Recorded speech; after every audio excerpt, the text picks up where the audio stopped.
Hello everyone, welcome to WebDev Warrior. In today's video, we are going to build an advanced authentication system using MERN stack. So in this project, we are going to have the sign up and login functionality, as well as we will have email verification, OTP verification system, forget password, reset password, and logout functionality.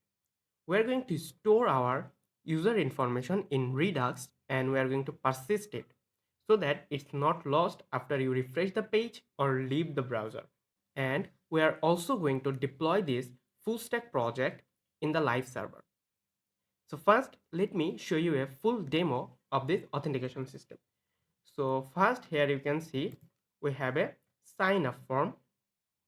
Here we have username, email, password, and confirm password. Let's type username and email, password, and password confirm. Now if I click here to submit, you can see we have a toast message that sign up successful and we are redirect to a verification page. Here we have a very advanced system. So if I click here and if I put a number, you can see it's automatically go to the next OTP box, and if I put the value here, it will go to the another OTP box, and you cannot provide two number in one OTP box. And same thing for the delete. So if I backspace here and remove the value from the OTP box, it will go to the previous one. And I am going to teach you how you can implement this without using any packages, so using the raw code. And now if I put a verification code which is not right and click here to submit, you can see we have a toast message that invalid OTP. Now let's open our email. So if I go to my email, here you can see we have our email for OTP verification. So here you can see your OTP is 8274. So here you can see we also have the functionality to resend our OTP. So if I click here, it will resend a OTP to our email. You can see here it's the new OTP is sent to your email. Now if I go to our email again, and here you can see I have now a recent OTP for email verification, which is 1658. And now if I put it here, so let's see what it was. 1658 to 1658. And now if I hit submit, and you already noticed the login, and here you can see we have the toast message that verification is successful.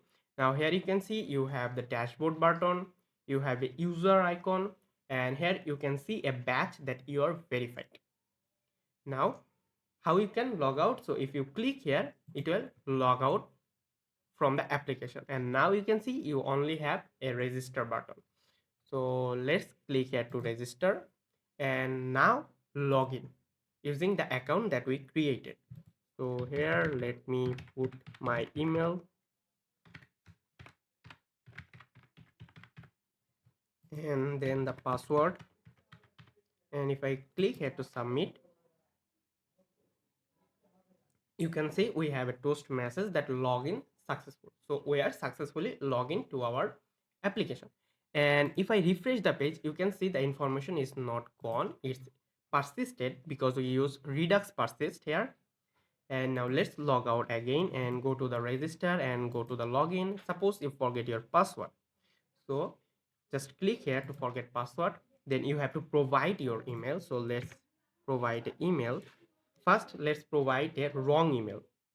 So asa@gmail.com. So this email is not existed in our database. Now if I click here to submit, you can see no user found, which is awesome.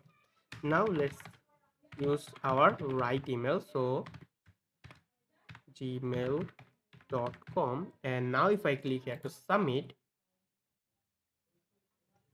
and you can see a reset code sent to your email, and we are redirect to a reset password page. Here you can go back if you need. So let's go to our email, And here you can see we have a reset OTP. Say your reset password reset OTP is 5776, and one thing is it's valid only for the 5 minutes. So after 5 minutes this OTP will not work. So let's copy the OTP from here.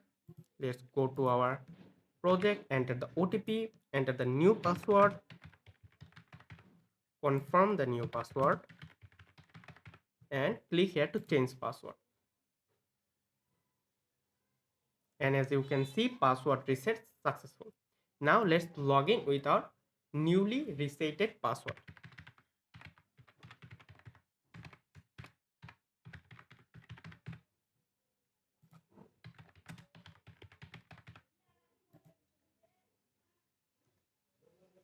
You can say login successful. So everything works perfectly. And this is the advanced authentication system that every modern website now have. So let's log out again and go to the register, go to the login. Let's say you put a wrong email and wrong password and click here to submit. You will get a toast notification that incorrect email or password. So we have proper error handling in our project. Now let's log in again.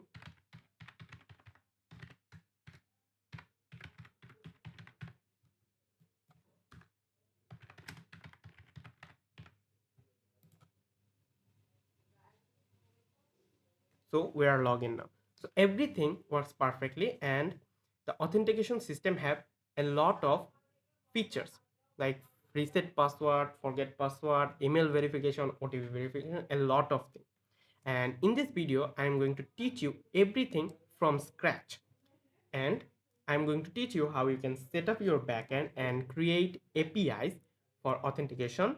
And then I'm going to show you how you can create front-end application for this and how you can connect front-end and backend. And then finally, I'm going to teach you how you can deploy this project in the live server. As you can see, it's running on the live server. And a lot of people have some problems in deploying the full stack project because of the course error and other different types of error. So in this tutorial I am going to teach you everything of how you can deploy your full stack project in live server easily without causing any error. So I encourage you to watch the full tutorial for better understanding, and the source code of this project will be given in the description. Also, the assets will be provided in the description. And if you have any question related to this project, you can ask me in the comment section. And if you want me to build a two-factor authentication in MERN stack, then comment down. If I get enough response, I will create a video of how you can add two-factor verification in your MERN authentication system. And don't forget to like, share and subscribe our channel for more interesting web development video. Now, without wasting any time, start building this awesome authentication system. First, I'm going to create a new folder and I'm going to name it MERN Auth YT, and then I'm going to open this with my Visual Studio Code, and here I'm going to create two new folder. One is backend and another one is frontend. So first we are going to work on the backend and complete the backend, and then we are going to work with the frontend. So I'm going to open a new terminal here and I'm going to cd to backend, and then here first I'm going to use npm init, and it will ask you some question like package name, version. Just keep it entering.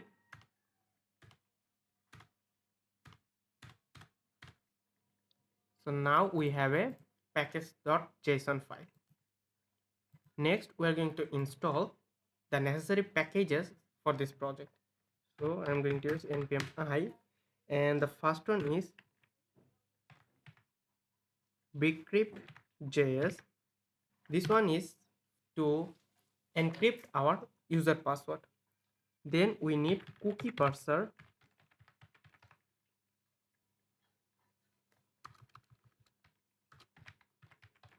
to manage our cookie. Next, we need course to connect our frontend and backend securely. Then we need .env to work with our environment variable. Next, we need the express. Then we need JSON web token. Then we need Mongoose, and we use node mailer to send the email, and we use a validator to validate some inputs. So now I'm going to hit enter to install these packages in our projects. And then what I'm going to do is I'm going to create two files here. So you can see it's installed successfully. And next I'm going to create two file here. One is app.js. This one will contain our app related logics and information codes. And then we have server.js, which is configure our server and all the server related stuff.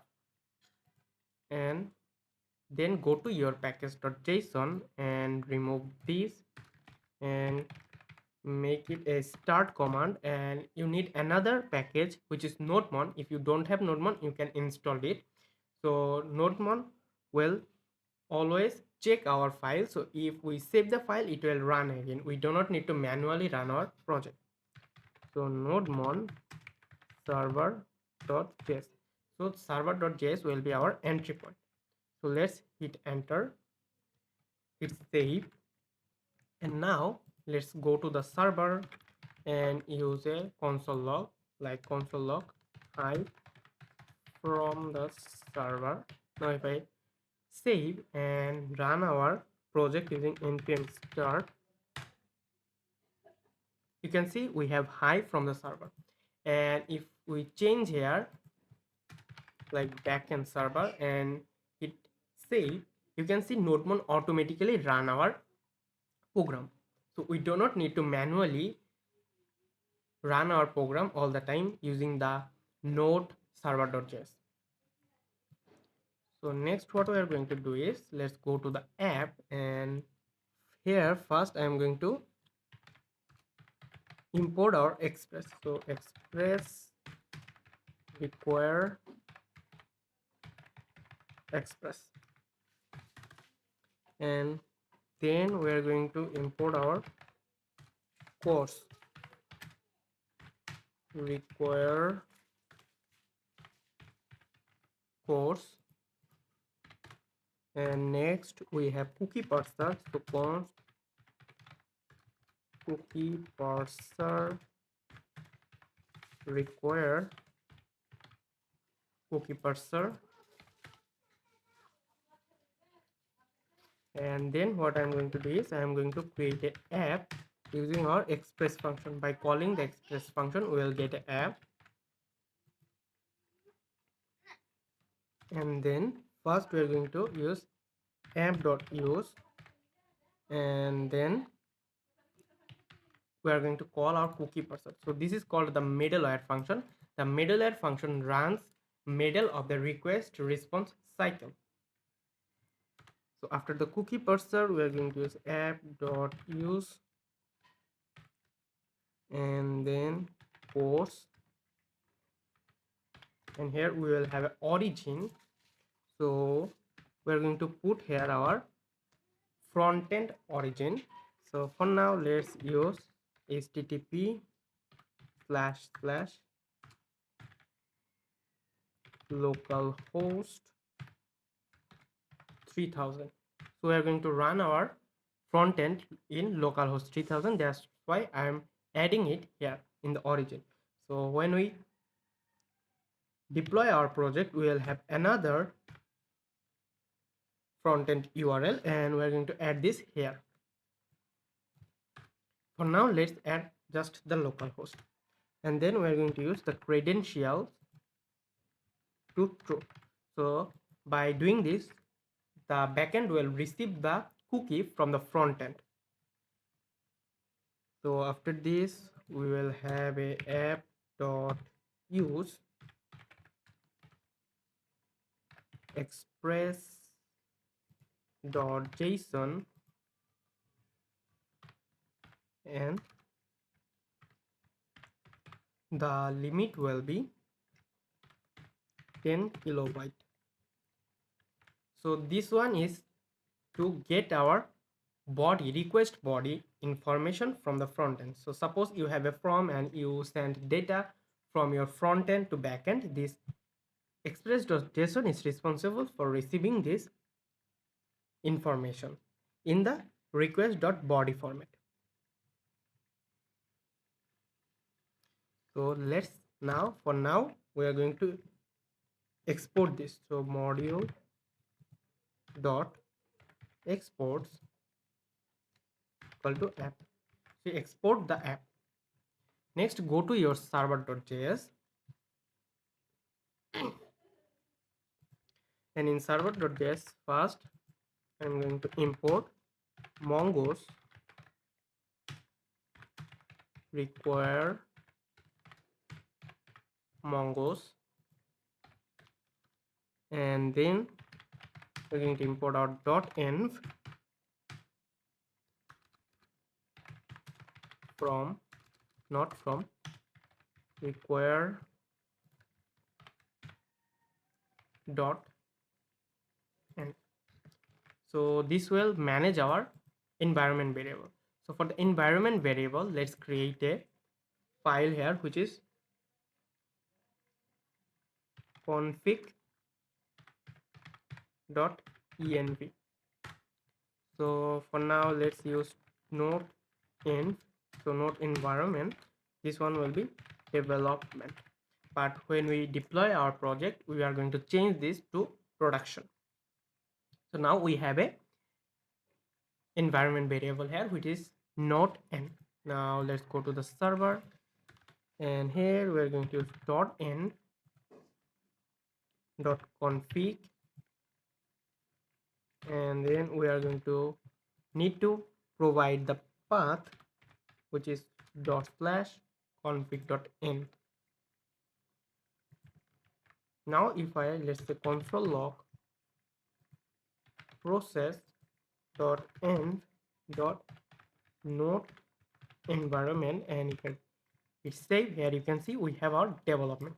So we successfully get our environment variable from our config file.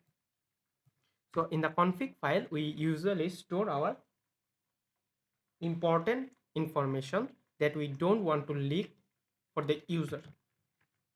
So the security related stuff or information are added here, like your database string, your passwords, and all the important things. So then we have,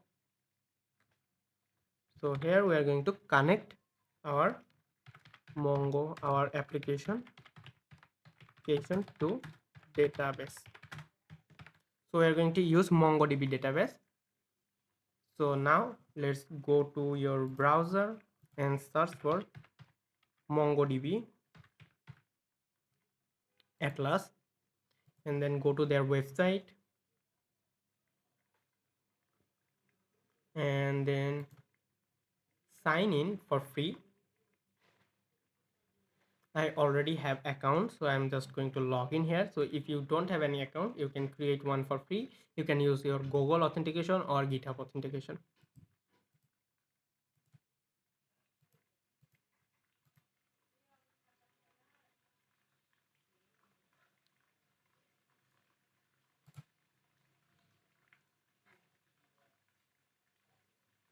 Now we are on the dashboard of the MongoDB. Click here, and then click here to create new project.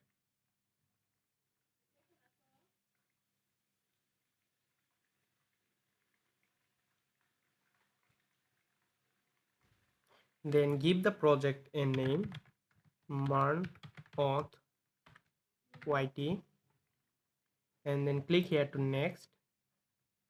Then click here to create project.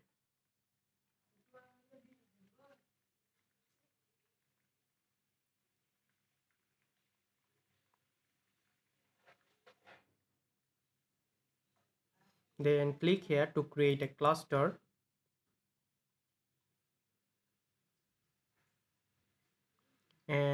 choose the free version here and then click here to create deployment. And now you have a username and password. So let's go to your database and the config.env, and here you can store your db pass. So copy this and paste it here.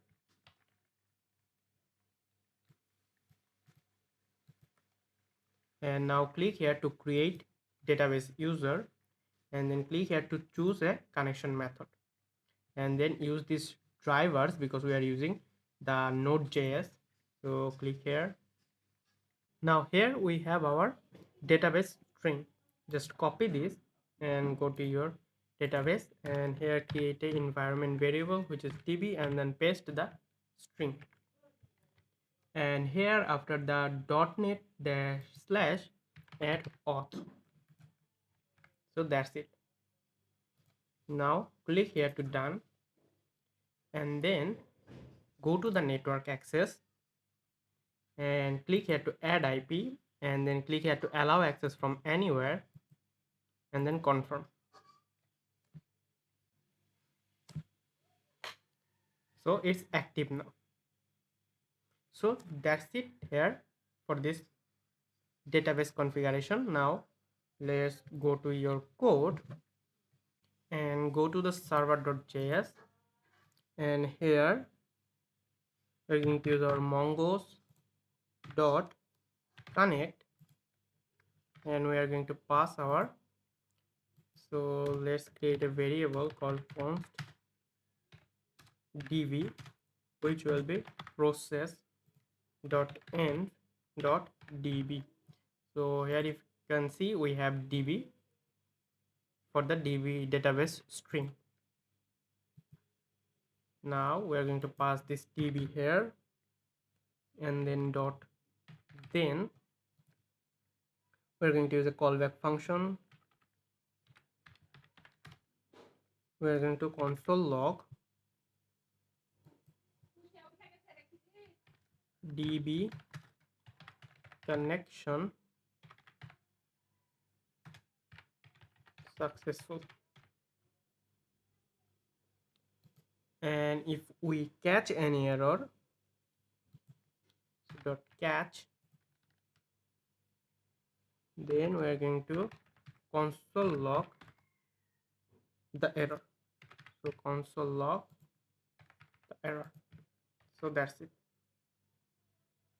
Now here you can see our database connection successful.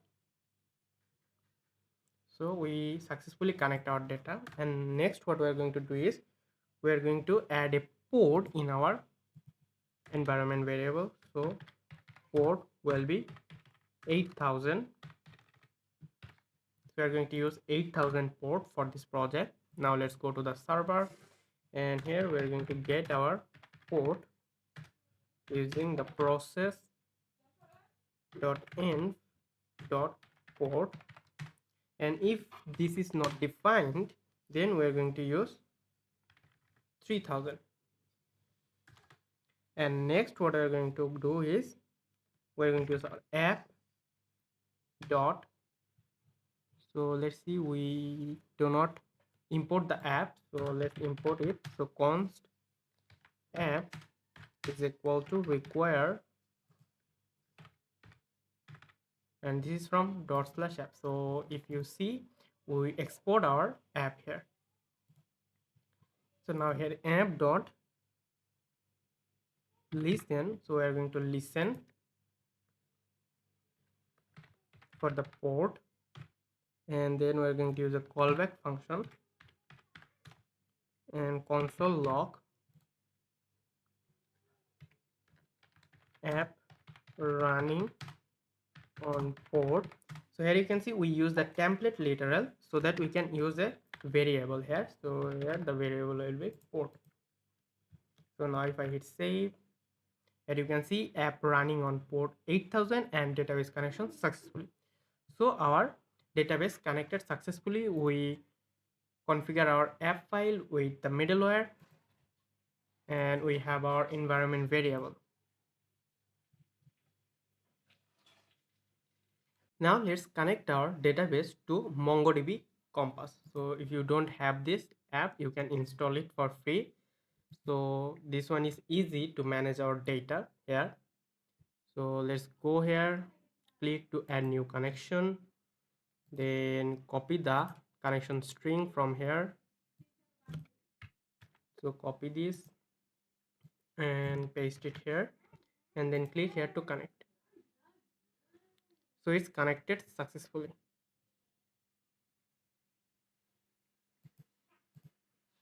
So here we can manage our data when we work with creating the user, deleting the user. So we are going to use it later. So now what we are going to do is we are going to create a advanced error handling mechanism here. So for this, first I'm going to create a new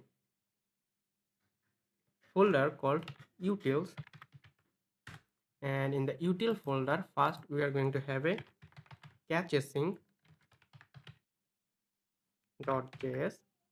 So in the controller function, so when we work with creating data, deleting data, or sign up login function, we need to use a lot of try catch blocks there.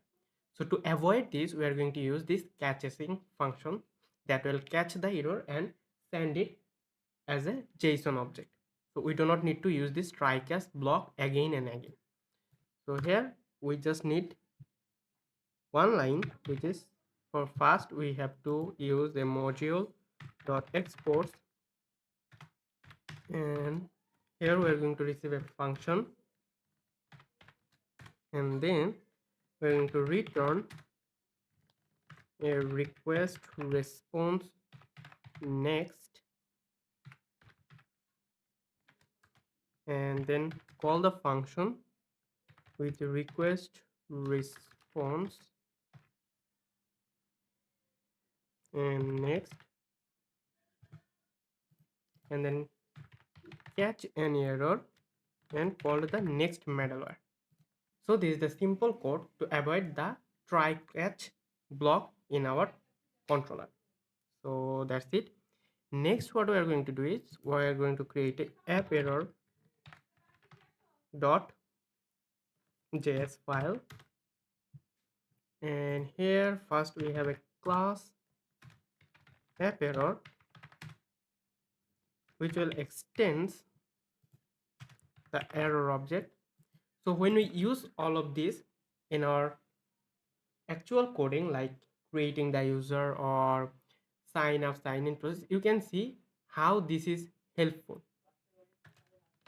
So here first we have a constructor, so we have to pass the message and status code for this error. So constructor, then we have message and status code. So this constructor will receive a message and a status code, then we are going to call the super with message because this error object need a message, and then this dot status code will be the status code that we receive, and then this dot status will be, so we are going to use a template literal, and we are going to check if status code, so we convert the status code in string format, and then we are going to check if it starts with 4, then this one will be a fail, and otherwise this one will be an error.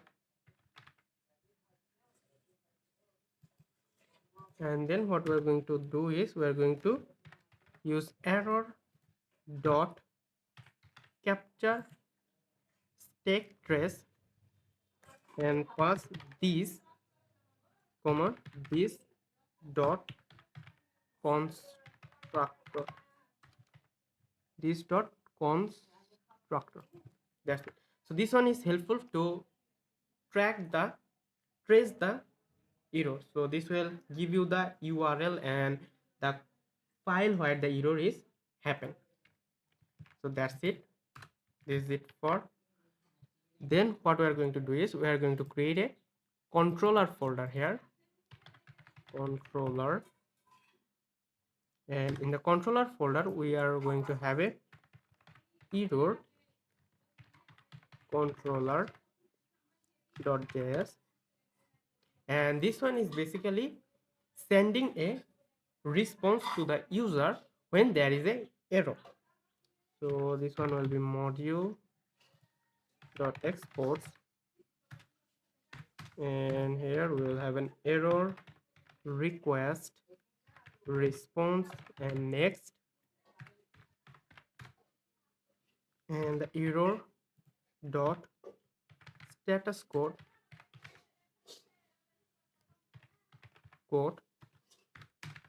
the error will have the status code dot status code, and if it is not there we're going to use a 500, and then error dot status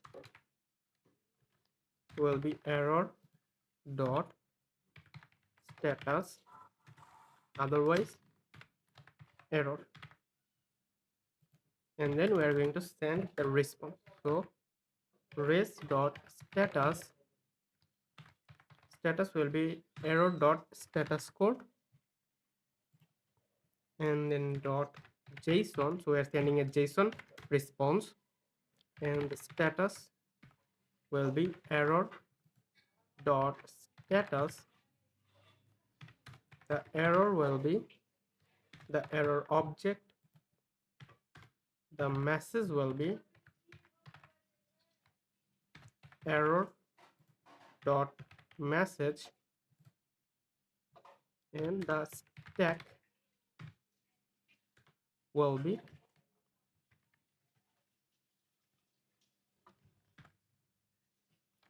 error dot stack. So that's it, that will send the error response to the user. Now go to the app.js, and after the json, here we are going to have our users API URLs, and then what we are going to have is app.all, so we are going to catch all here. So let's say we have localhost 8000 slash signup slash login, and suppose if the user hit any URL that is not existed in our project, then what we are going to do, we are going to catch these types of URL here, these types of API URL, and then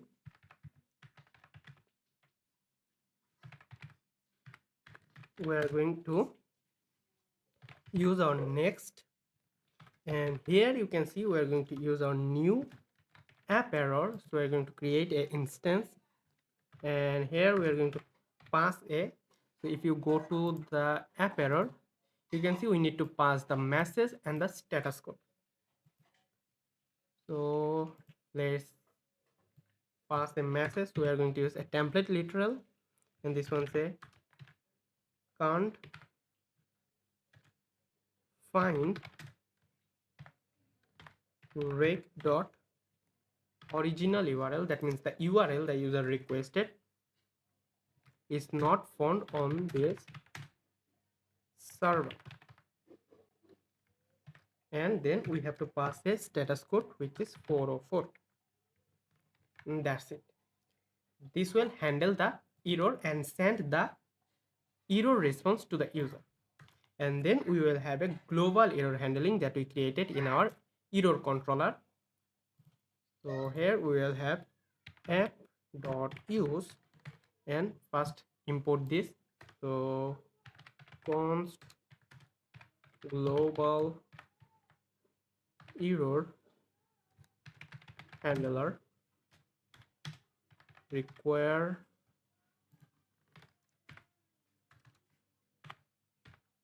dot slash controller slash error controller, and then pass this here to global error controller. So this will handle our error and send the error response to the user. So our error handling is completed. Next, we are going to create a model for our user. So for this, create a new folder and name it model.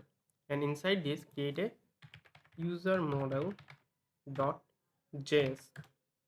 And here first I am going to import mongoose require from mongoose.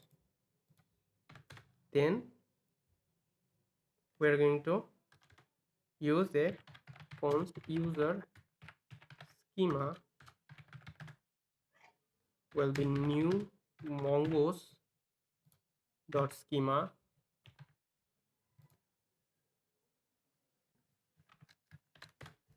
and inside this first we have username. The username will have a type of string,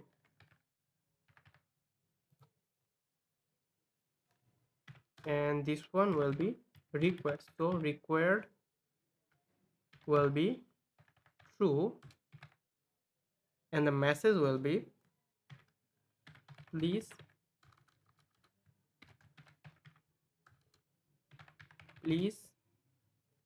provide username. Then we have trim to true to remove all the white spaces. Min length will be 3, and then max length will be 30, and index will be true. This is our username. Then we have email.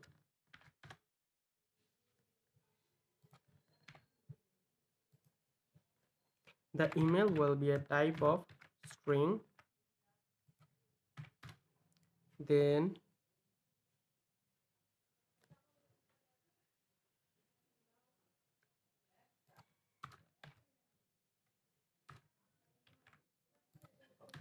this one will be required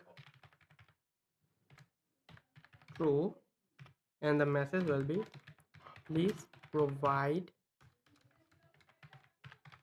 an email. Next we have unique to true. So the email needs to be unique. So two users don't have similar or same email address.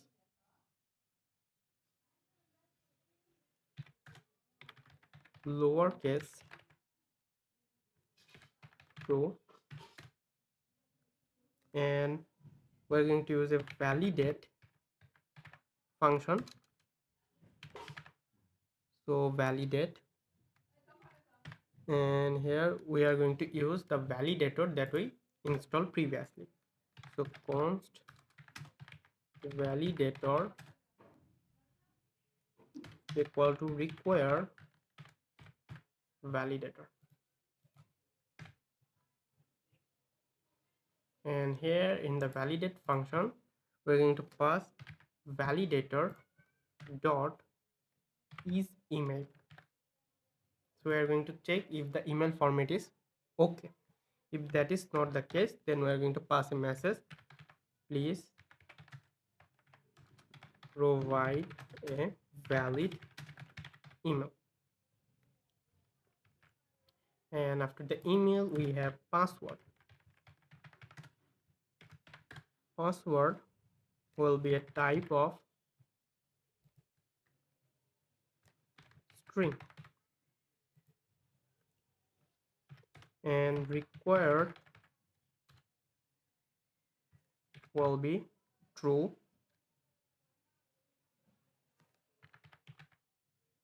and the message will be please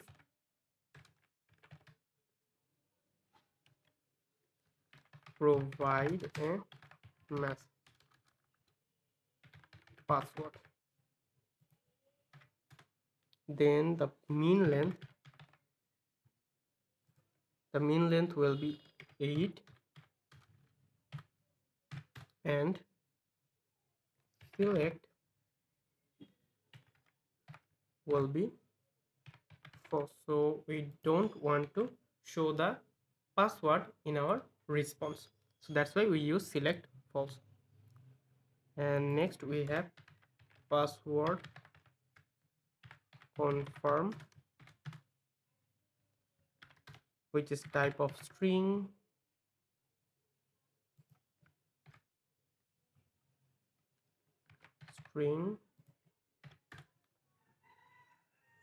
and then we have the theme one required to please confirm your password. Please confirm your password. Then we have validate function. So this will be a function which receive the current element, and this one will be check, return true or false if current element is equal to this dot password. So this element is the password confirm value you enter. This will check with the password, and if it is same then it will return true. If it is not same it will return false. And the message will be passwords are not same. So here we have the mistake.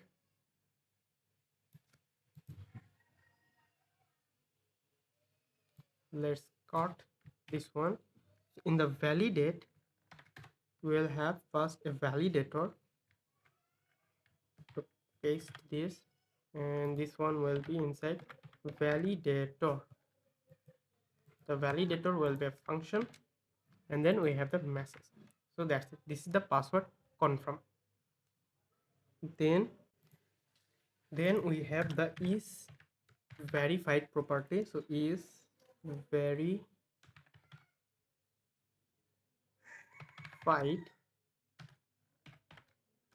this one will be a type boolean, and default will be no. Sorry, the default will be false. So default false. Then we have another one which is OTP. OTP will be a type of string,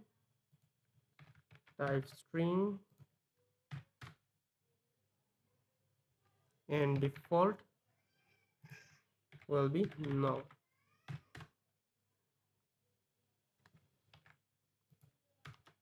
Then we have OTP expires. OTP expires will be a type of date, and default will be no.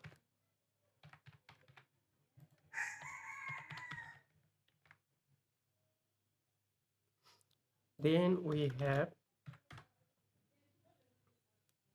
reset password OTP. So reset password OTP will be a type of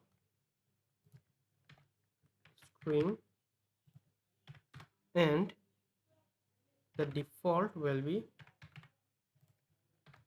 no. Then we have reset password OTP expires. Reset password OTP expires, and this one will be a type of date, and default will be no. Then we have another property which is created at, and this one will be a type of, so type date and default date dot now, so the time the user is created. And then here we're going to add a timestamp.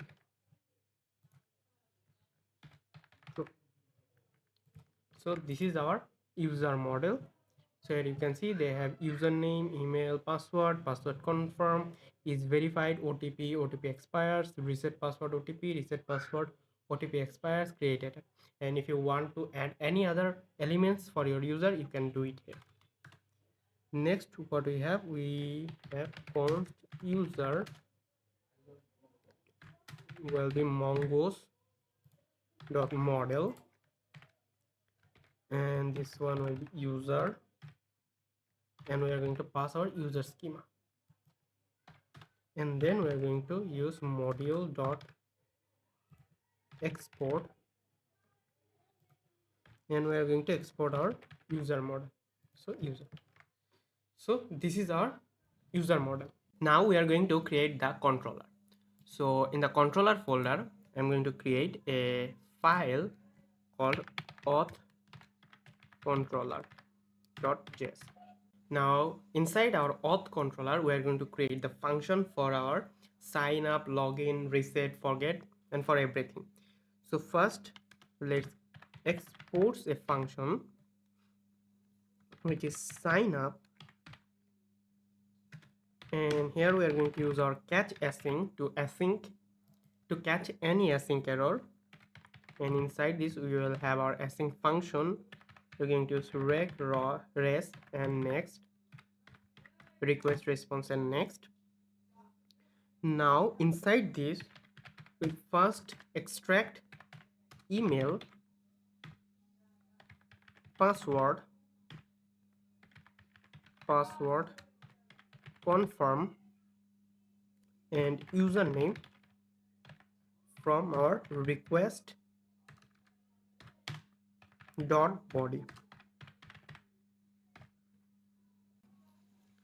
So in the request we are going to pass this values: email, password confirm, and username. In front end you will have a form where you put your email, password confirm, and username, and then hit the request in the backend. So now we get our email, password confirm, and username. Then what we are going to do is we are going to check if the email address is already existed in our database. That means that we already have the users sign up. So for this we are going to create a constant existing user, and we are going to await this request. We are going to use our user model. So user is importing from our model, and then we are going to do is user dot find one,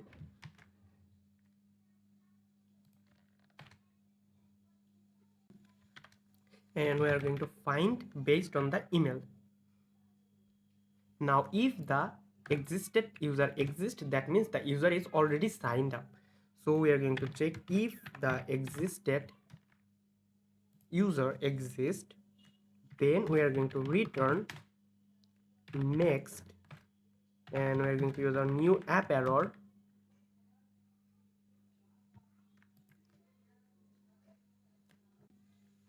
Here we have to pass the message and a status code. The message will be email already registered, and the status code will be 400. That's it said.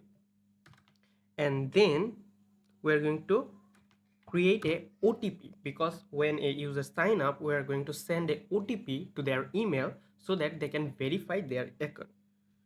So const OTP is equal to, and we're going to create a function for this. So in the utils I'm going to create a new file called generate otp.js, and in this generate otp.js we are going to export. So module dot exports a function, and this one will return math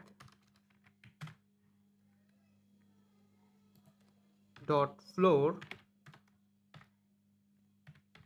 and we are going to add 1000 so that we do not have 3-digit value otp value, and then we are going to use math dot random, and we are going to multiply it with 9000, and then we are going to convert this into a string using the toString method. That's it.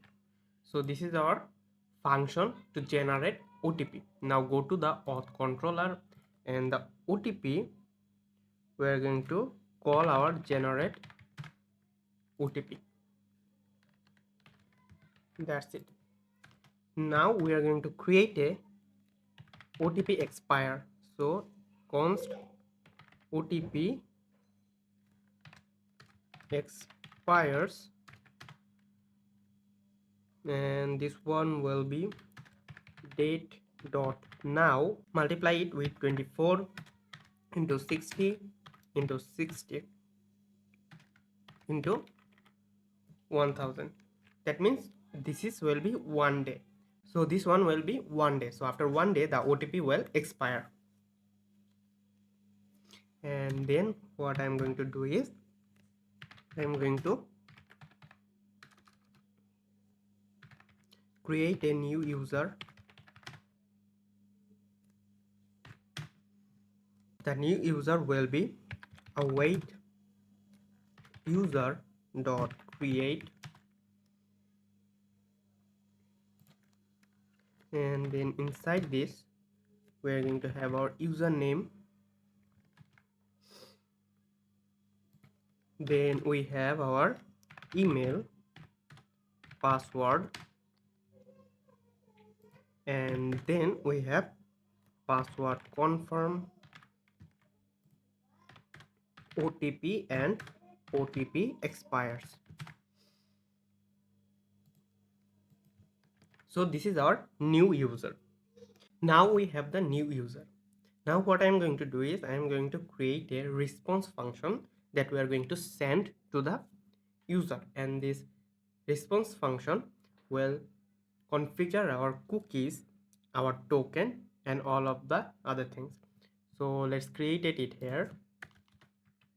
So here we will have first a create send token function, and this one will receive user, then it will receive a status code, a response, and a message. Then inside this we have to create a token. So to create the token we are going to use another function which is called sign token. This sign token will receive an ID, and then we are going to return, and we have to import the JWT. So const JWT require JSON web token, and then we're going to return a JWT dot sign, and then we're going to pass our ID. Now here we need to pass some of the other parameters, and here we have to pass a secret, and then we're going to pass some options here. So the first option will be expires in. So we're going to pass the expires in property here. So all of this will be in our config file. So let's go to the config. Let's create a JWT secret, and here you can give anything you want, any secret. So I'm going to give this. Then we have JWT expires in, and we're going to use 90 days. Now hit save and go to the auth controller, and this one will be process dot in dot JWT secret, and expire scene will be, let's copy this one and go to the on auth controller, and this one will be process dot in dot JWT expire scene. So this is our sign token, and here we are going to get our token by calling this sign token, and we are going to pass the ID using user dot underscore ID. So that's how we are going to generate a token. So after generating the token, we are going to define our cookie option. So const cookie options will be, so first we have expires. So cookies will be expires, and we are going to use new date. So new date, and inside this we have date dot now, and then we are going to add process dot env dot JWT cookie expires in, and then we are going to multiply this with 24 hour 60 second 60 minute 60 second and 1000 millisecond. Now we have to create this cookie expires in. So let's copy this and then go to your config and paste this here. Let's say 90 days.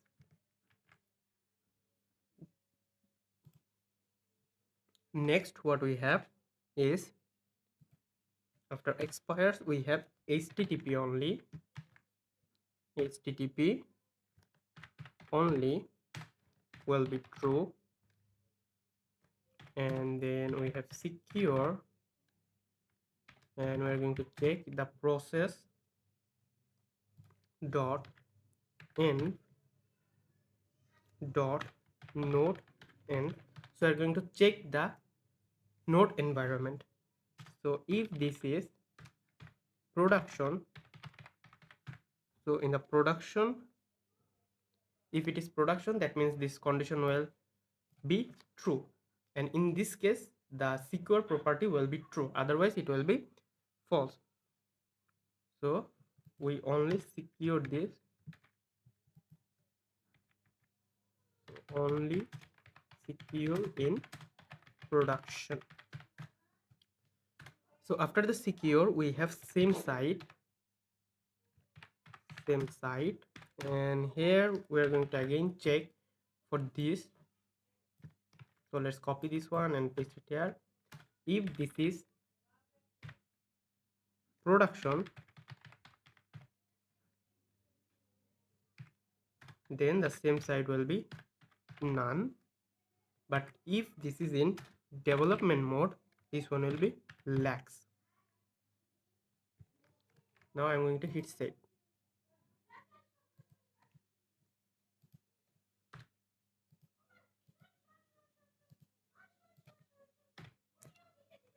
So this is our cookie settings, so cookie option, and then after the cookie option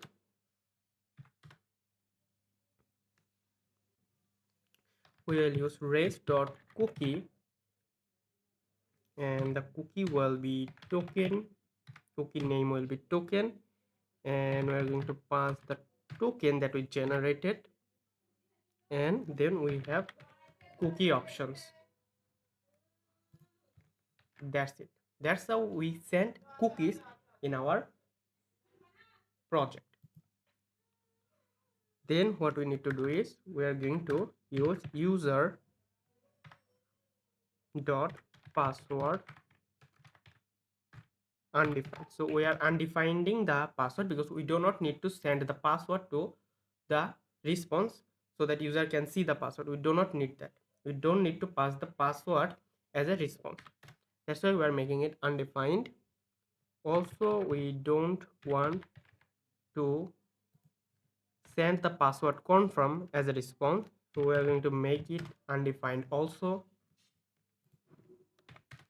Then we are going to use user dot OTP undefined,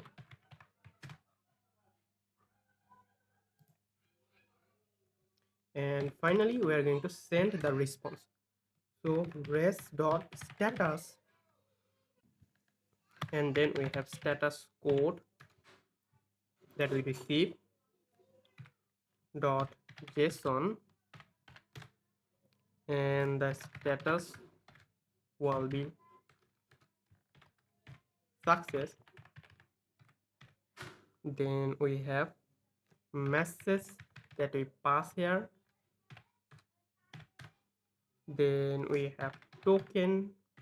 We are going to send the token. Then we are going to send the data, which is user. So that's it. That's the response we are going to send, and this function create token and cookies and then send the response to the user. So that's it. That's completed. Next, what we need to do is we need to configure our email sending functionality so that we can send the user a email with the OTP. So to configure our email, I'm going to create a new file inside our utils folder, and I'm going to name it email.js. And in the email.js, we are going to use the node mailer packages to send email, and we are going to use Gmail as a provider to send email. So first I am going to import node mailer, require node mailer,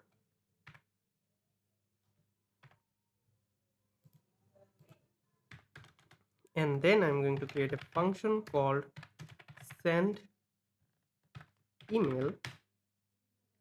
This one will be an async function which receive an object of options,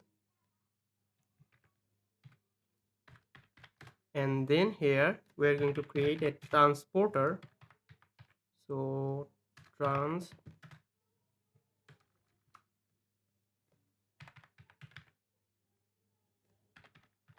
transporter, and this one will be node mailer dot create transport,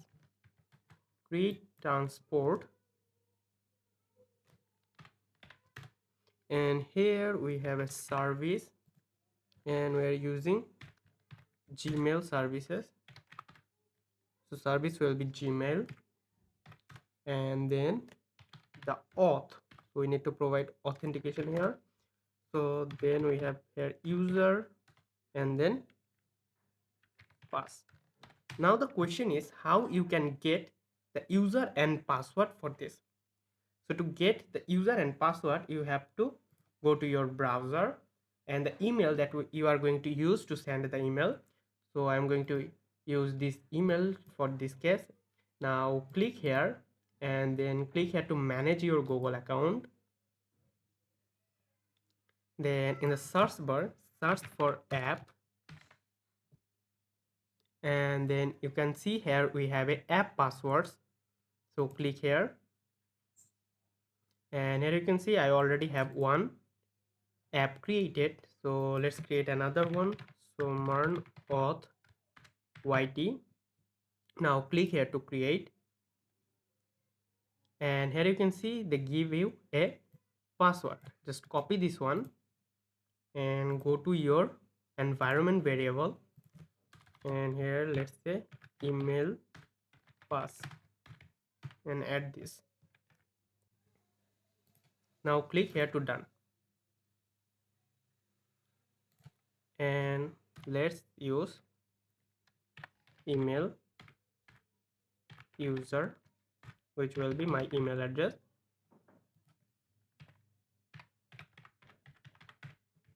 Now add these two in our transporter. So user will be process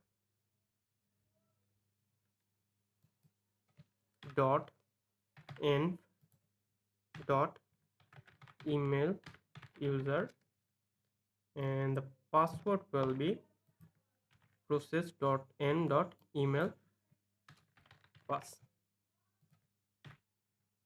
Let's go to the config file, email pass. Let's wrap it inside a double quote. So that's it. So now we have our user and password, and next what we need to do is we need to define the email option. So const mail options, and this one will be from, we're going to use a template literal WebDev warriors,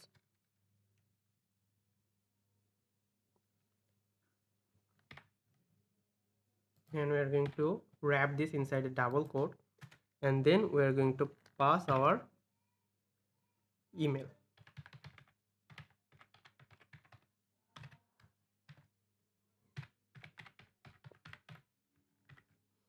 That's it. Next we're going to pass the two. So this is the receiving email address, and this one will be coming from options dot email, and then the subject, which is also coming from option dot subject, and finally HTML, and this one will also be coming from options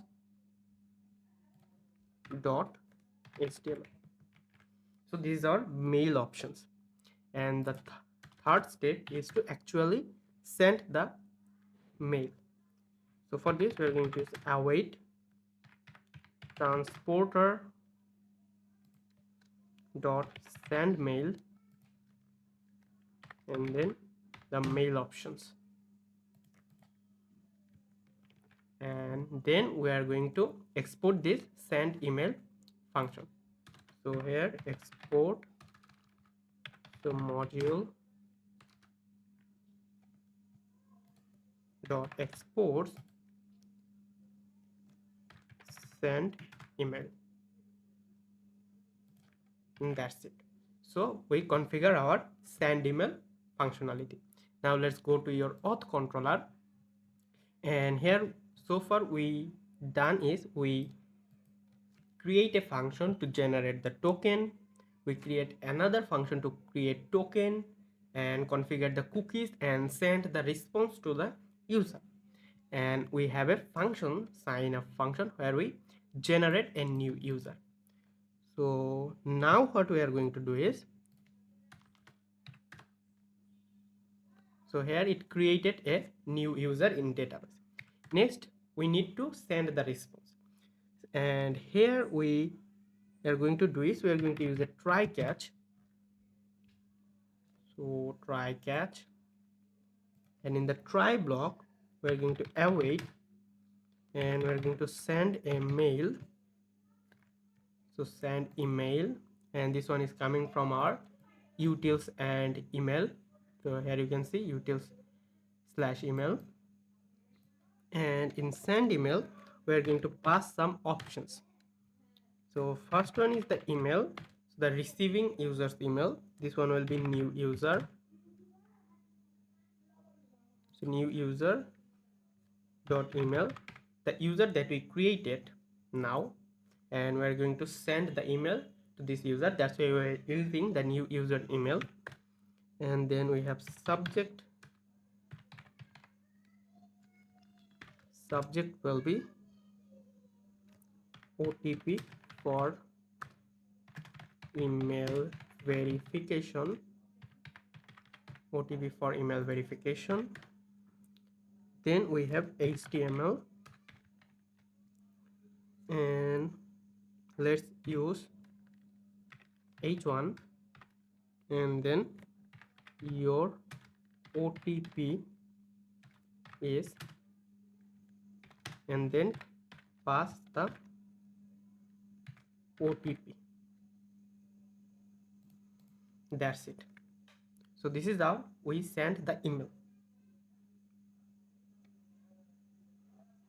So if the email sending is successful, then we are going to send the response, and for that we are going to use our create send response function.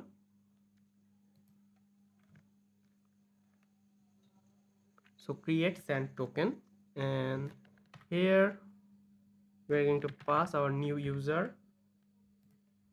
Then we are going to pass a status code of 200, the response, and a message which is registration successful.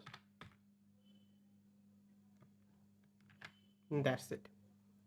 Now in the error case, what we are going to do is, if the email sending is failed, we are not going to add the user in our database, and we remove the user from the database.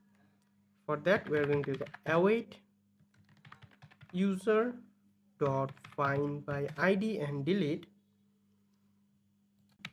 and we are going to delete the user if anything is not right or get errors or the email sending is failed. We are going to delete the user from database, and the email will be, the id will be new user dot id, and then we're going to return an error response. So return next new app error, and then there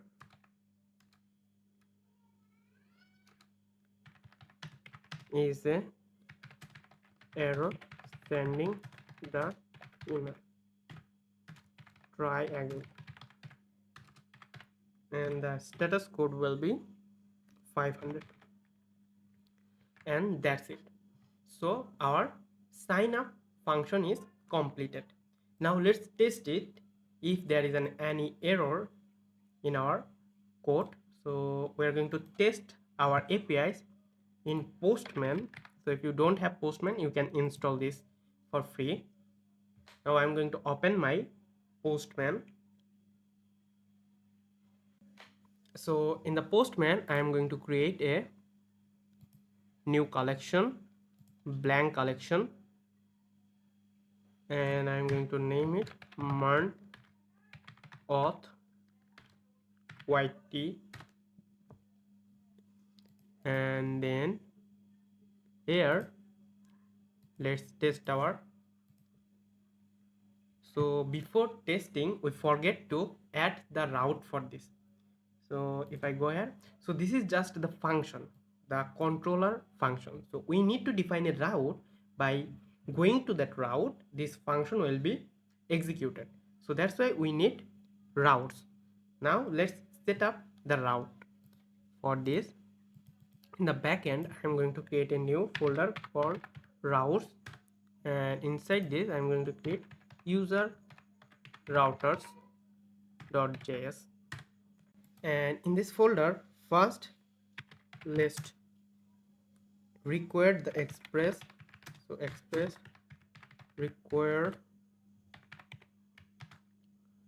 express, and then we're going to define a router which is express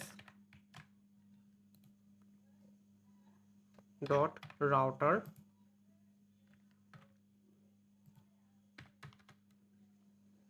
and we're going to define router dot router dot post. So in the post request and in slash sign up, so sign up URL, we are going to call our sign up function. So sign up controller function. I'm going to hit save, and then what I'm going to do is I'm going to export this router. So module dot exports router, and then I'm going to open my app, and here we're going to add our router. So app dot use, and then here we will have a common routes. The common routes will be slash API slash v1 slash users. So this one is common for every routes. So if you create a sign up, then this route will be common, and then user slash sign up, then this route slash login, this route slash forget password. So this is the common route. And then let's import our router. So const user router require dot slash routes slash user router, and then add this here. So user router. Now hit save. Now our app is running successfully, our DB connection is successfully, and we have our routes, we have our controllers. Now let's check. Let's go to the postman. So our route will be localhost 8000 slash API slash v1 slash users. So this is the common routes, and then we have sign up. Next, this will be an post request, and in the body we are going to send a JSON object here. So first one is username, let's say my name, then we have email,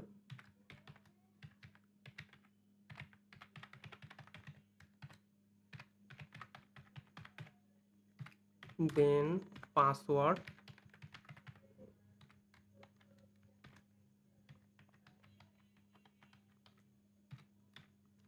and finally password confirm. Now let's send and see if it's working or not. So click here to send. So here we get an error.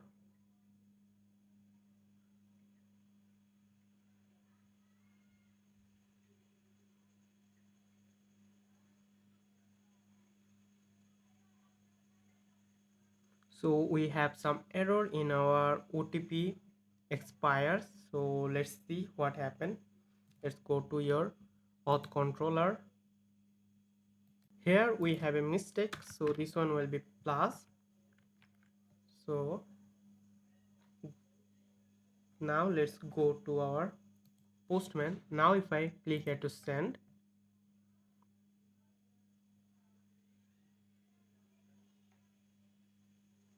now here we have another error, app error is not defined. Let's go here, let's see if we imported the app error. No, we have to import the app error.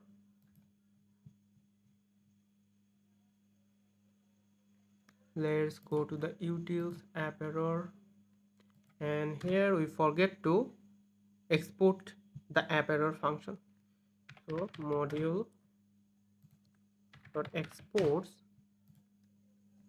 and then app error. Now it's safe. Let's go to the auth controller and let's import this, then hit save. and maybe we use it in our app also. Here also import the app error. Now go to the auth controller. Now let's go to our postman again and let's click here to send.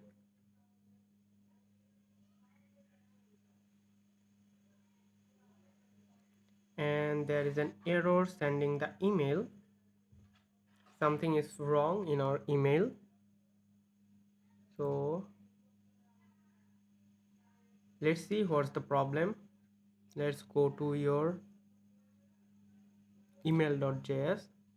So the problem is in our config file. So JW2 expires in this one will be 90 days and this one will be 90. Now if I hit save and this one our email, this one is config file. Let's go to the auth controller and let's try again. So let's click here to send.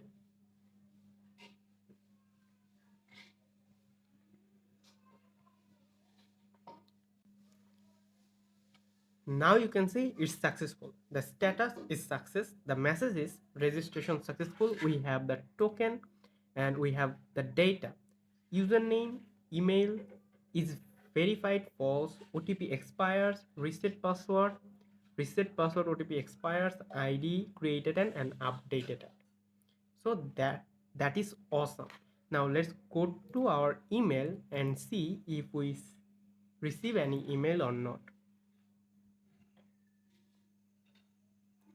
As you can see here, we have a message, a email, which is your OTP is 9006 and it's sent 0 minutes ago. That means this is the OTP we received from our application. That is awesome.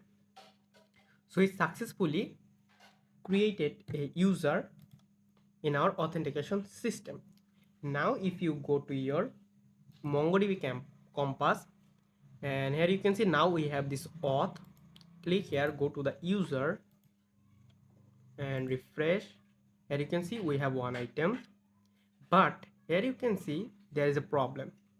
The password is in the raw format, so we need to encrypt this password.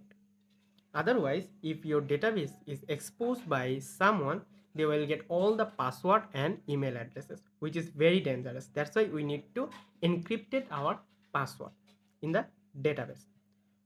So now let's go to our project, and to encrypt our password, what we are going to do is we are going to create a pre-middleware hooks. So let's go to your model in the user model, and here what we are going to do is we are going to create a pre-middleware hook. So user schema dot pre, and this one will be saved. This is a pre-saved middleware. So when this function runs, it runs just before the save operation. So suppose you are creating a user, so as soon as the user hit submitted or create account button, it will immediately run it before saving it to the database. So here what we are going to do, we are going to use an async function,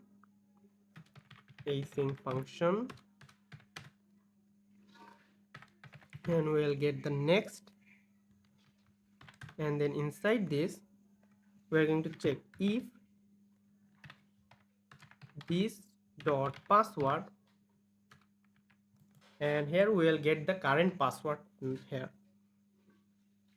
So if this dot is modified, we are going to check the is modified. If this is not modified, and this one will be password. If the password is not modified, then we are going to return next.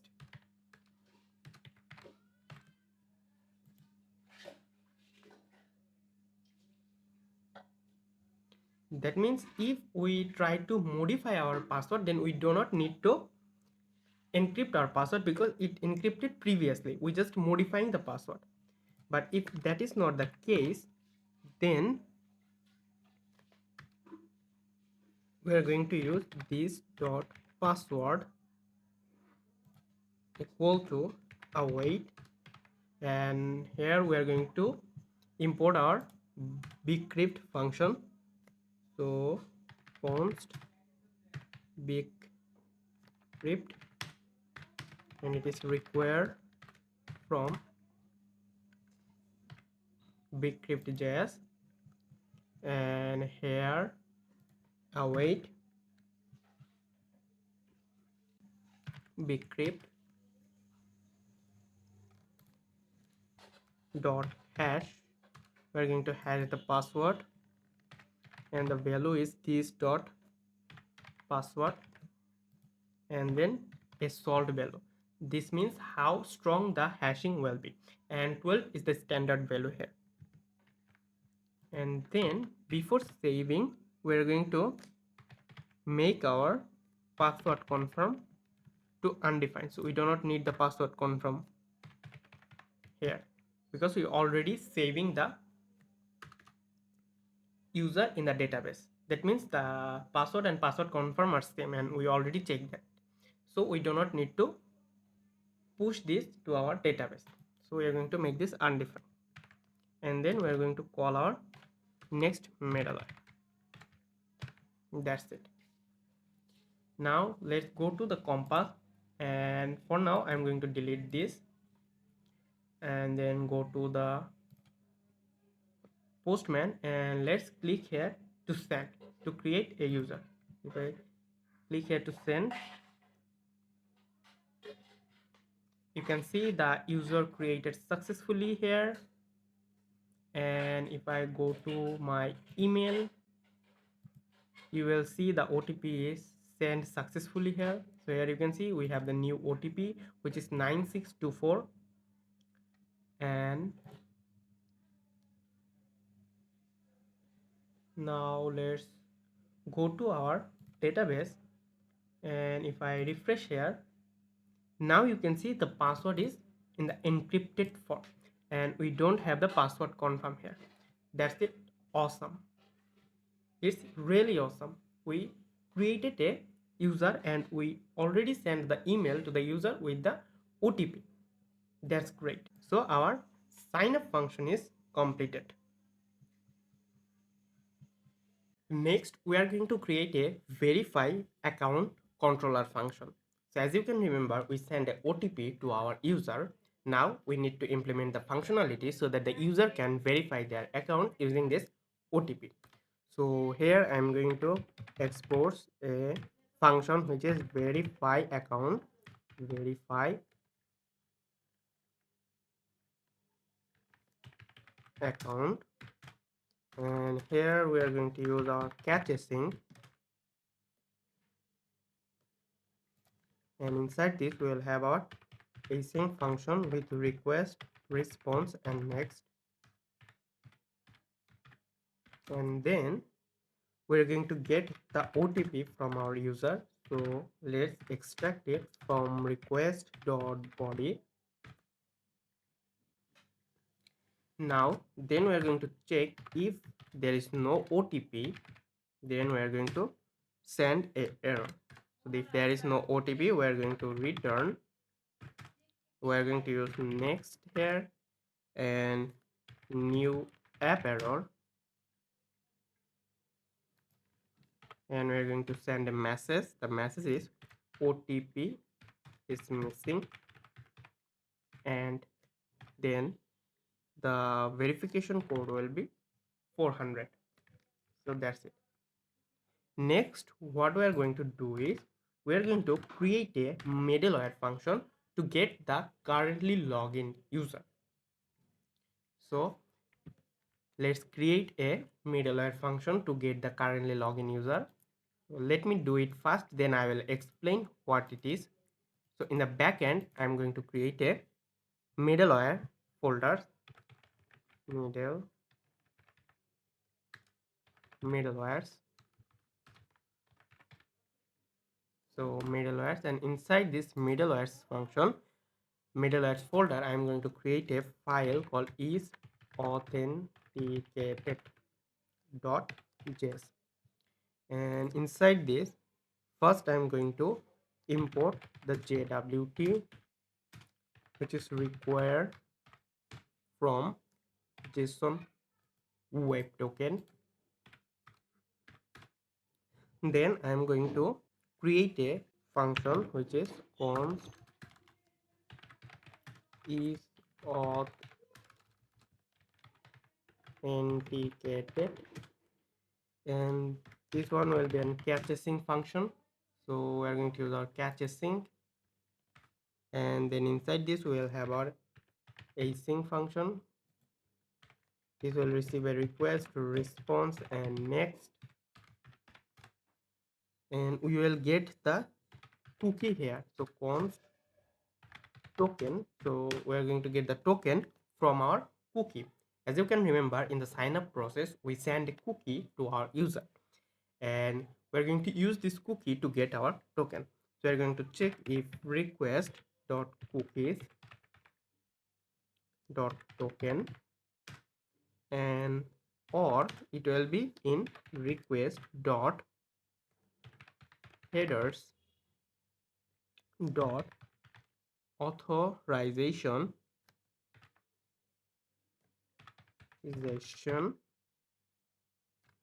and then dot split,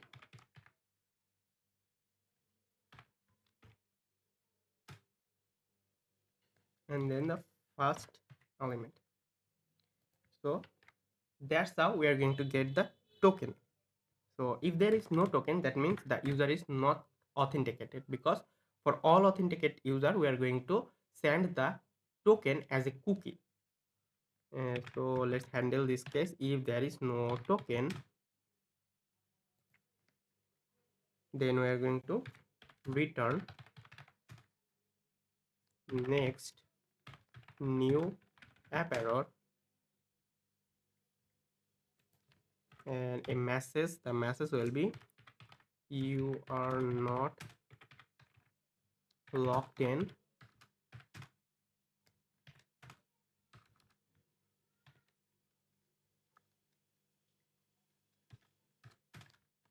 You are not logged in. Please log in to access. And the code will be 401. And then what we are going to do is const decoded, and we are going to decode our token. So if I go to the auth controller, here you can see we create the token using the user ID.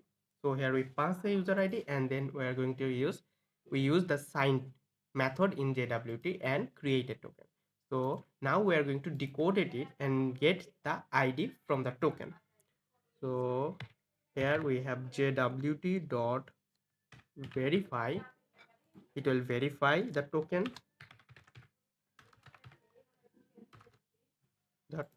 and then we are going to pass our secret. So process dot and dot JWT secret. That's it.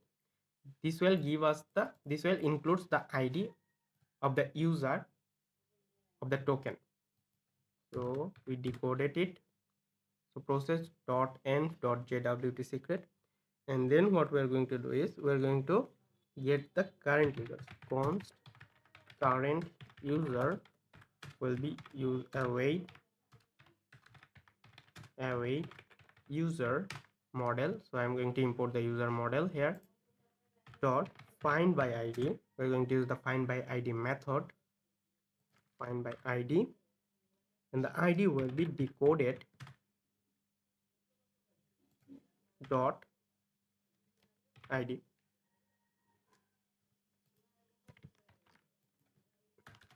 Now what we are going to do is we are going to check if there is no current user. That means that cookie is not valid. We are going to return we're going to use the next and send a new app error, and the message will be the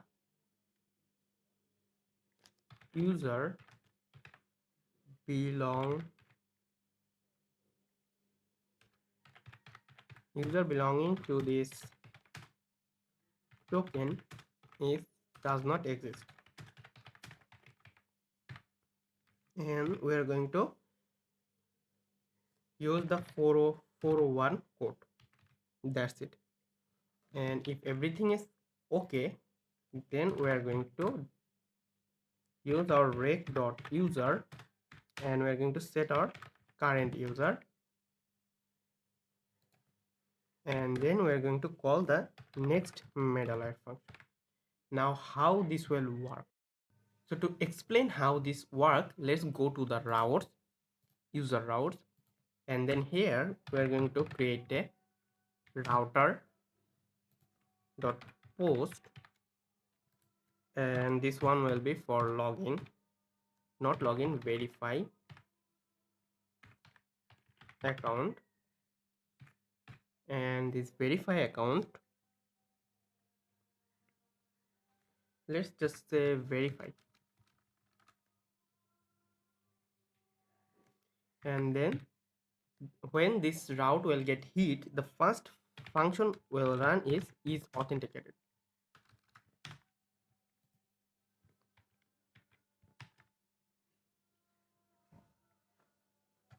Is so we forget to export this,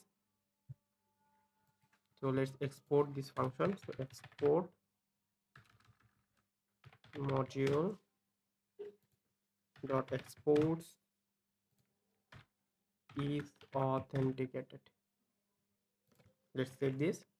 Now go to the route and then add the is authenticated function, and then we are going to add our verify account controller. So first, when we hit the verify route, first this is authenticated function will run. So then it will go to the is authenticated, it will check if it consists of the cookie or token, and if there is no token, it will give an error, it will decode it, get the current user. If the current user is not existed, it will send you another error. But if the user existed, that means the user is logged it in. This is the logged in user, and this user will be set to the request dot user, and then go to the next middleware. So if you go here, the next middleware is verify account. So in verify account, the request will already included the user, so rec.user is already included, and then go to the verify account. So that's how we are going to get the currently login user in our middleware. So here we will get the currently login user by rec.user, because we already set this in our is authenticated function, and this is authenticated function is run before this verify account function. So that's how we get the user.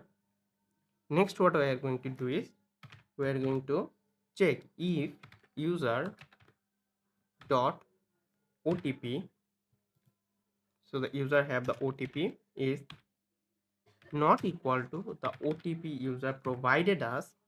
So this is the OTP which is saved in the database, and this is the OTP that the user sent to us. And if this is not same, we are going to return an error. So return next new app error, and we're going to give a message of invalid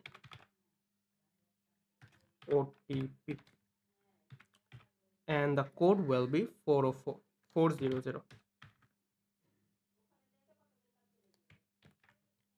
that's it. Then what we are going to check that if the OTP is expired or not. So we are going to check if date dot now is greater than user dot OTP expires, that means the OTP is already expired, and in that case we're going to return a new error. So return next new app error, and the message will be OTP has expired, please request a new OTP, and the code will be 400. And if everything is all right, the OTP is similar, and if the OTP is not expires, then what we're going to do is we're going to use the user and then is verified property verified and make it true. That means the user is now verified, and then we're going to make the user dot OTP to undefined, because we already verify the user, undefined, and then user dot OTP expires will be undefined.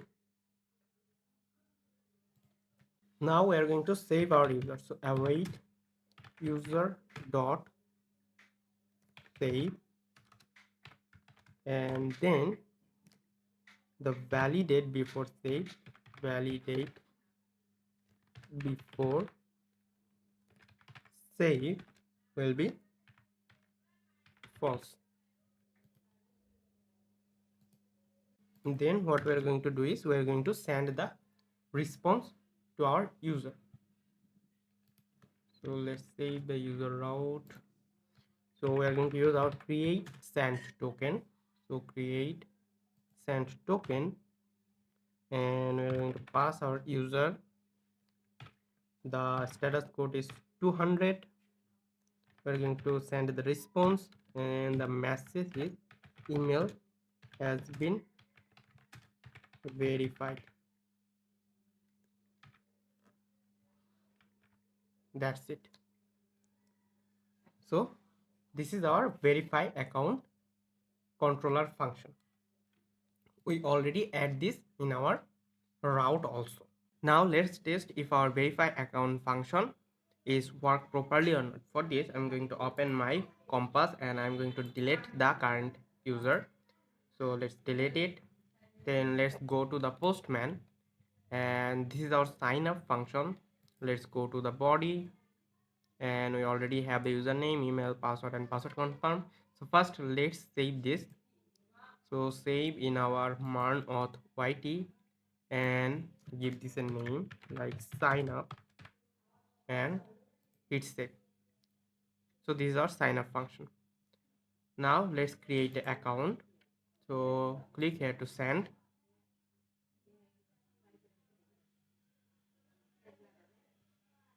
Now it's successful, and let's go to our Gmail to get the OTP. So our OTP is 2091. So let's copy it from here. Then go to the Postman, click here, and we'll now have user slash verify, and this one will be a post request.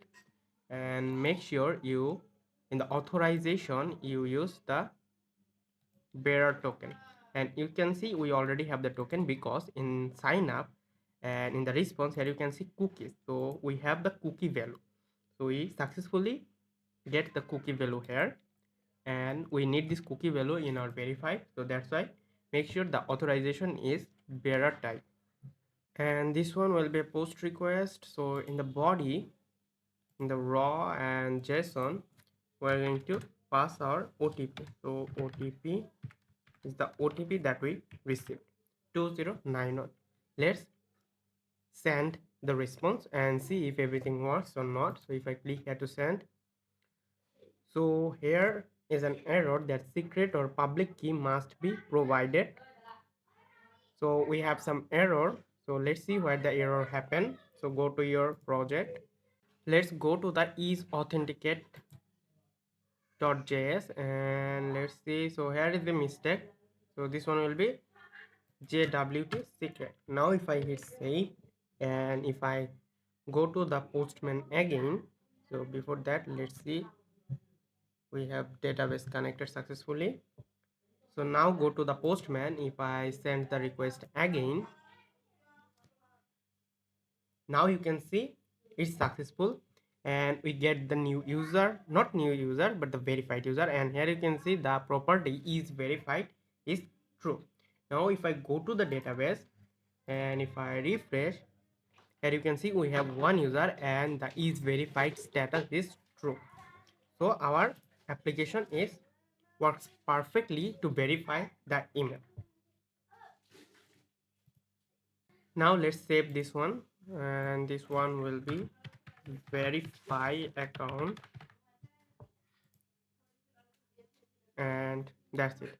Now if I send again, you can see we have invalid OTP because we already verify and the OTP is not correct here. So our verification logic is works perfectly. Next, what we are going to do is we are going to create a function for resend OTP. For example, somehow user forget the OTP or OTP expires, then the user can request a new OTP. So we are going to now create a resend OTP functionality. So for this, I am going to create a function. So exports dot resend OTP. This one will be encasing, and inside this we have a async function with request, response, and next. And then inside, first we need the email. So we will get the email from rec.user. So we're going to use our is authenticate middleware here, and we will get the email from our user. So we'll get the user and we extract the email from the user. Then what we are going to do, we are going to check if there is no email, then we are going to send a error message.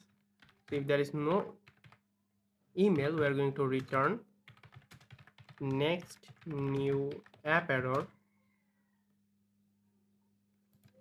and the message will be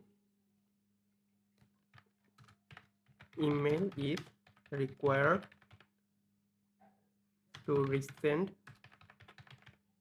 OTP, and the code will be 400. And if we have the email, we are going to find the user by email. So const user await user dot find one. So find one, and we are going to find the user based on the email. Then what we are going to do is if there is no user, we are going to check if there is no user, then we are going to send an error response. So we are going to return next new app error, and then here we are going to say that user not found. So user not found, and the code will be 404. Then we are going to check if the user is verified or not. If the user is verified, we do not need to resend the OTP because the user don't need OTP in that case. So we are going to check if user dot is verified is true, then we are going to send another error response. So return next new app error, and the message will be this account is already verified. This account is already verified, and the code will be 400. That means we don't need to resend the OTP or need to verify the user. If everything is okay now, then we are going to create a new OTP. So new OTP, and we're going to use our generate OTP function.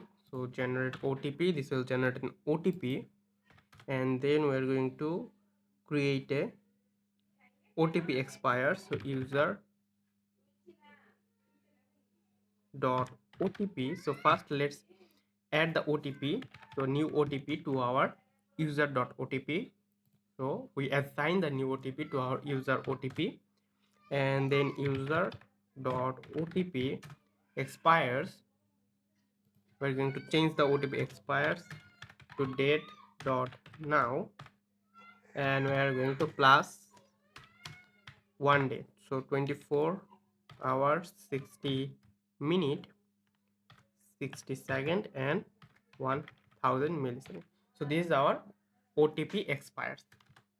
And then what we need to do is we need to save the user. So we are going to save it. So await user dot save, and we are going to use our validate before save.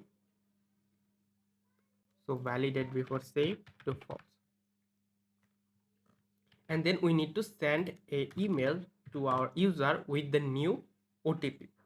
So here again we are going to use try catch, and in the try block we are going to await and then send email. We're going to use our send email function again here, and inside the send email we're going to have an email which is user dot email, and then the subject will be resend OTP for email verification, resend OTP for email verification. Then the HTML will be, we're going to use a template literal, we're going to use a h1, and your new OTP is, and then the OTP value which is the new OTP. So new OTP, that's it.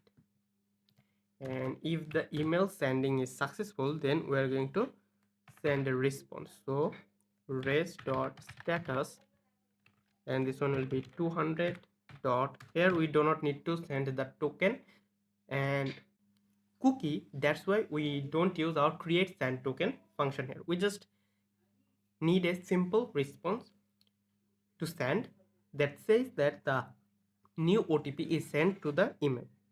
So res.status and then .json, and the status will be success,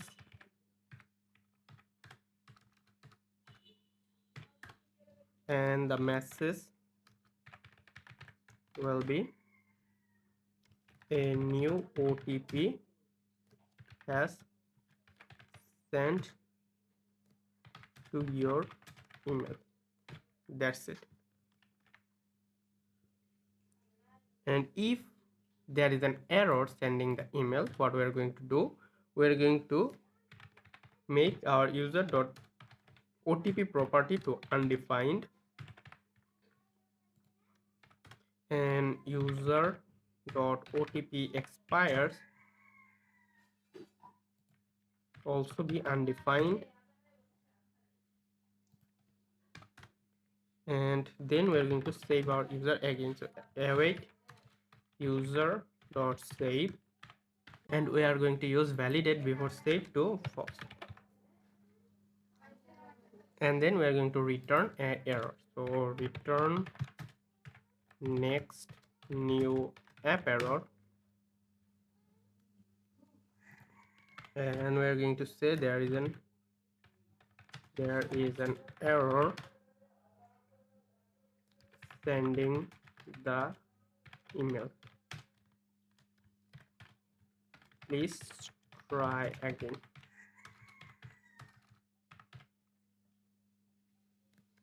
And the code will be 5000, not 5500.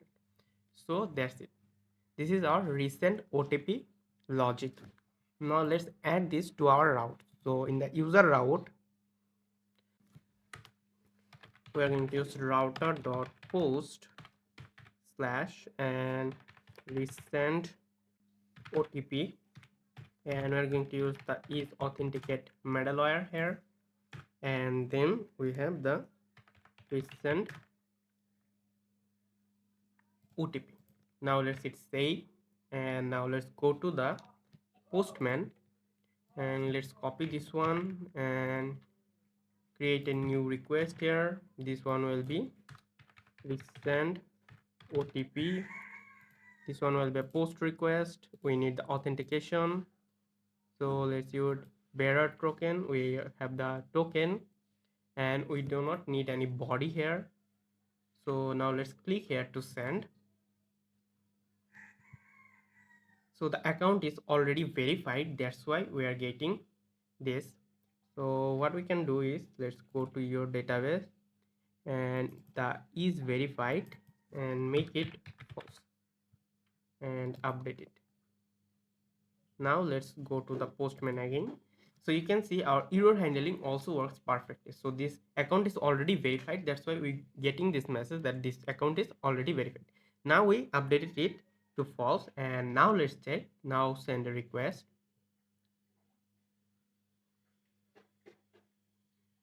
Now you can see status is success, and the message is a new OTP has sent to your email. Now let's go to our email and refresh this, and here you can see we have a recent OTP.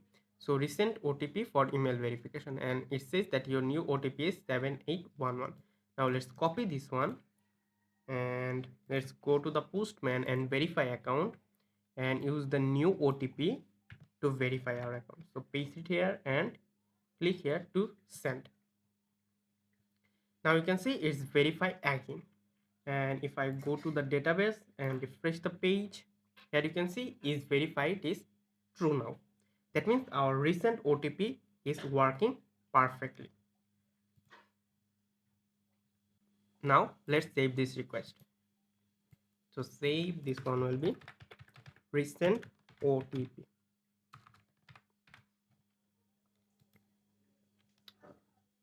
So here we have a typing mistake, let's rename it. So this one will be resend OTP. That's it. So our resend OTP function is completed. Now let's create the login functionality. For this I'm going to create a function, so exports login, and we are going to use catch async here,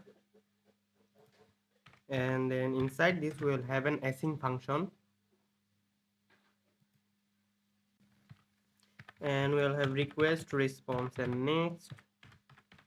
And then what we are going to do, we will get the email and password. So email and password from our request.body. Then what we need is, we are going to check if the email and password are provided or not. So if there is no email or there is no password, then we are going to send a error response. So we are going to return next new app error,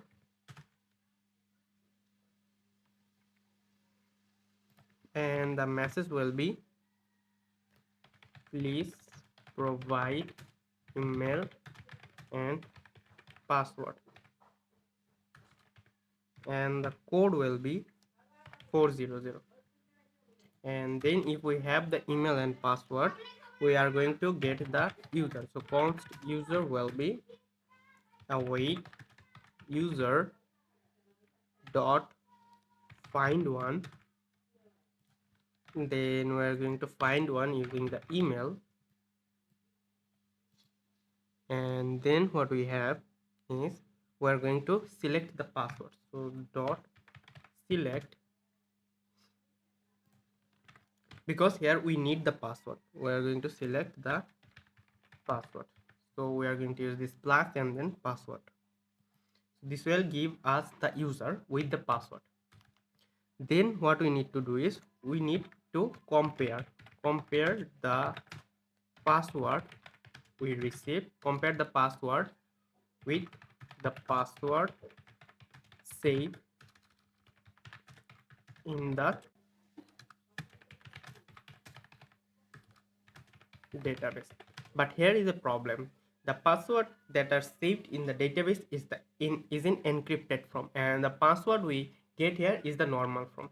So the password user type will be 1 2 3 4 5 6 in this format, but the password that's stored in the database have some encrypted version.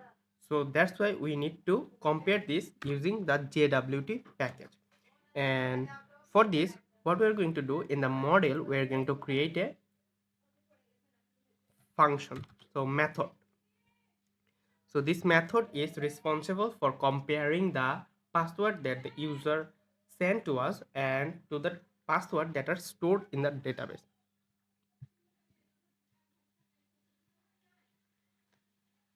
So we are going to use user schema dot methods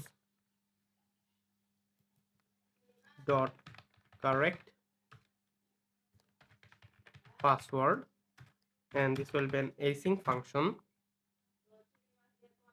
and this async function we're going to use the function here, and it will receive a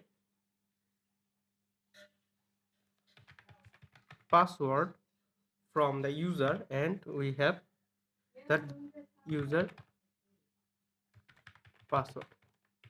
So we're going to pass two passwords. One is the password user entered, and one is the password that's stored in the database. And then we're going to return await and decrypt dot compare, and we're going to compare these two. One is password and another is user password, which is saved in the database, and this will return true or false based on the comparison. So that's it. Now let's go to the auth controller, and here we're going to check. So if there is no user, so the user is not found here, or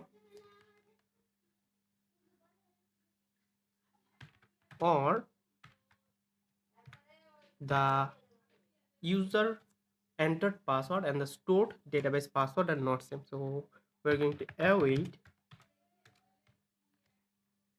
user dot correct password. This is the method that we just created here, so in our model. So this method, the correct password, so copy this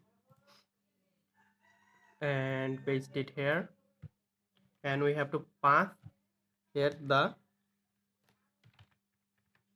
password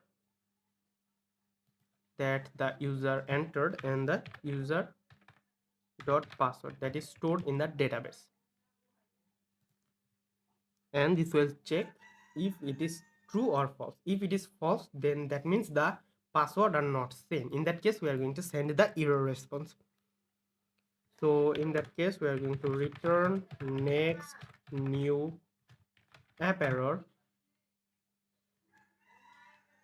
and we are going to give a message which is incorrect email or password, and the code will be 401. That's it. And if the compare is correct, that means the user entered password and the password stored in the database are same. In that case, we are going to send the response. So we are going to use the create send token, and we are going to pass the user, the status code, the response, and finally a message which is login successful. That's it. So this is our login functionality. Now let's add this inside our user router. So here router.post, and this one will be /login and login. Here we do not need the is authenticated middleware, so just the login. Now hit save. Now let's go to the postman and copy this one, paste it here, and this one will be login. So log in, and it will be a post request in the body, and then we have the JSON. So here we have to pass the email. So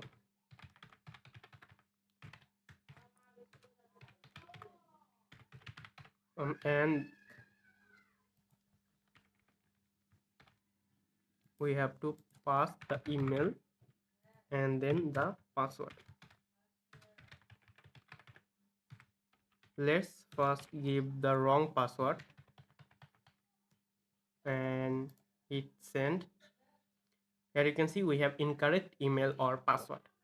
Now let's give the proper password and hit send, and it's still incorrect password. Let's see what was the password here.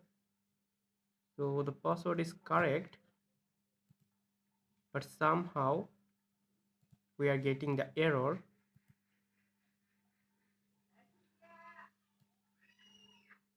Let's enter the password again. Now hit enter. So we have some error in our code. Let's check what is the error.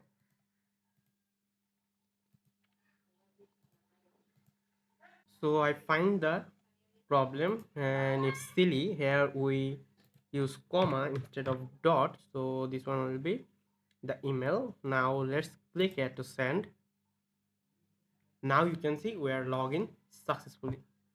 So we have the status message, the token, then we have data of username, email is verified, and all of this, and we also have the cookie here. So our login function is works properly. Now save this. So this one will be login.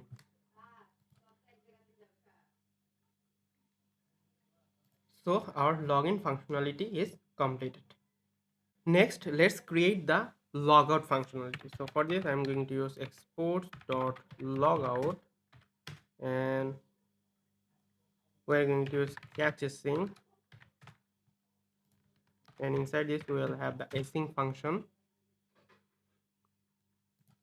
and we have request, response, and next.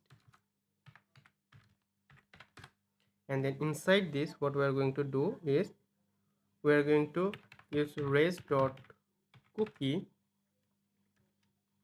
and this one the cookie name is token, and this one will be locked out, and then we are going to pass some option which is expires, and this one will be new date, and then inside this new date we have date dot now plus 10 into 1000,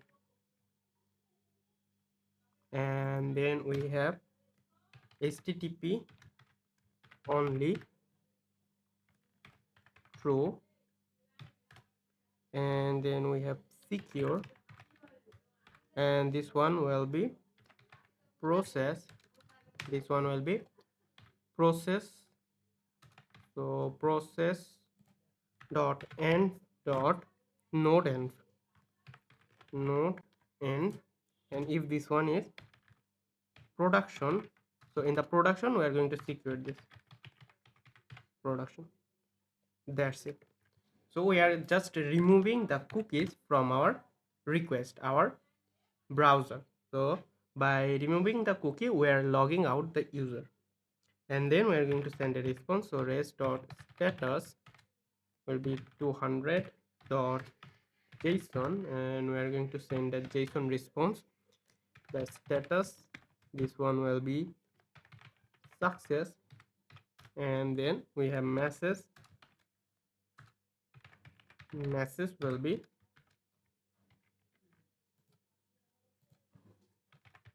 message logged out successfully, logged out successful. Now I'm going to hit save. So this is our logout function. Let's go to the routes, and then router dot post slash logout, and we have logout function. Now hit save, and let's go to the postman, and let's copy this one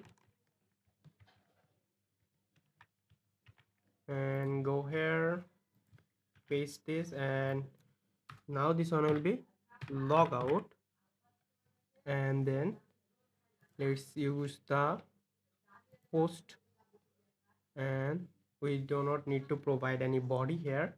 Now hit send. Here you can see success logged out successfully. Here if you go to the cookies, you can see the cookie value is removed.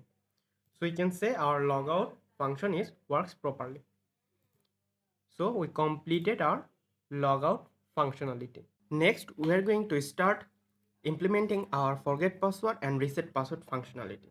But before that, here we have a small typing mistake. So here we will have verify account, and then here this one will be email has been verified. Now let's save here, and then go to the user routers, and here remove this one and import it again. So verify account and remove this one. That's it. And then go to your postman and save the logout API. So logout, this will be in MERN Auth. That's it. Now let's start implementing our forget password and reset password functionality. So for this I'm going to first create a function. So exports dot forget password, and this will be a catch async function, catch async, and inside this we will have our async function. We will get request, response, and next, and inside this first we are going to get the email from our request body. So email from rec.body. Then we are going to find the user based on this email. So const user await user dot find by id. No, we are going to use the find one method. So find one, and we are going to find based on the email. Now if the user does not exist,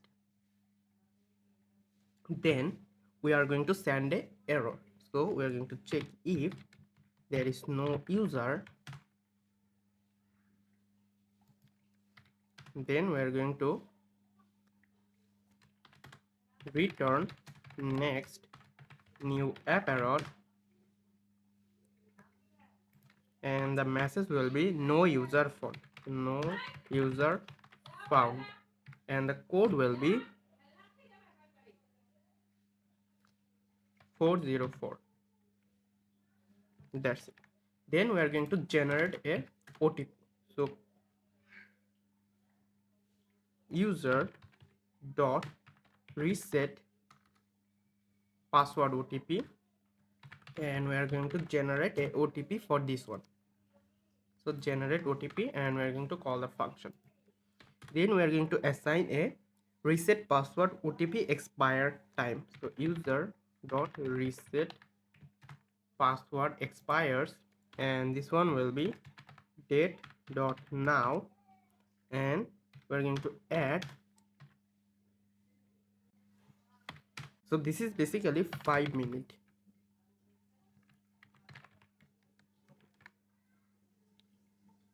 Then we are going to save the user. So await user dot save, and we are going to use the validate before save to false. False. And then we are going to send a email to our user with the OTP.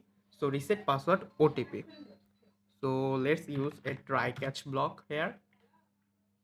So try catch, and in the try block we're going to await. We are going to use the send email, and then we're going to pass the options. First one is email. Email will be user.email. Then we have subject, and the subject will be your password reset OTP valid for 5 minutes. And then what we are going to pass is HTML. So the HTML, we are going to use the template literal. We are going to use h1, and here it will be say your password reset OTP, and then the OTP.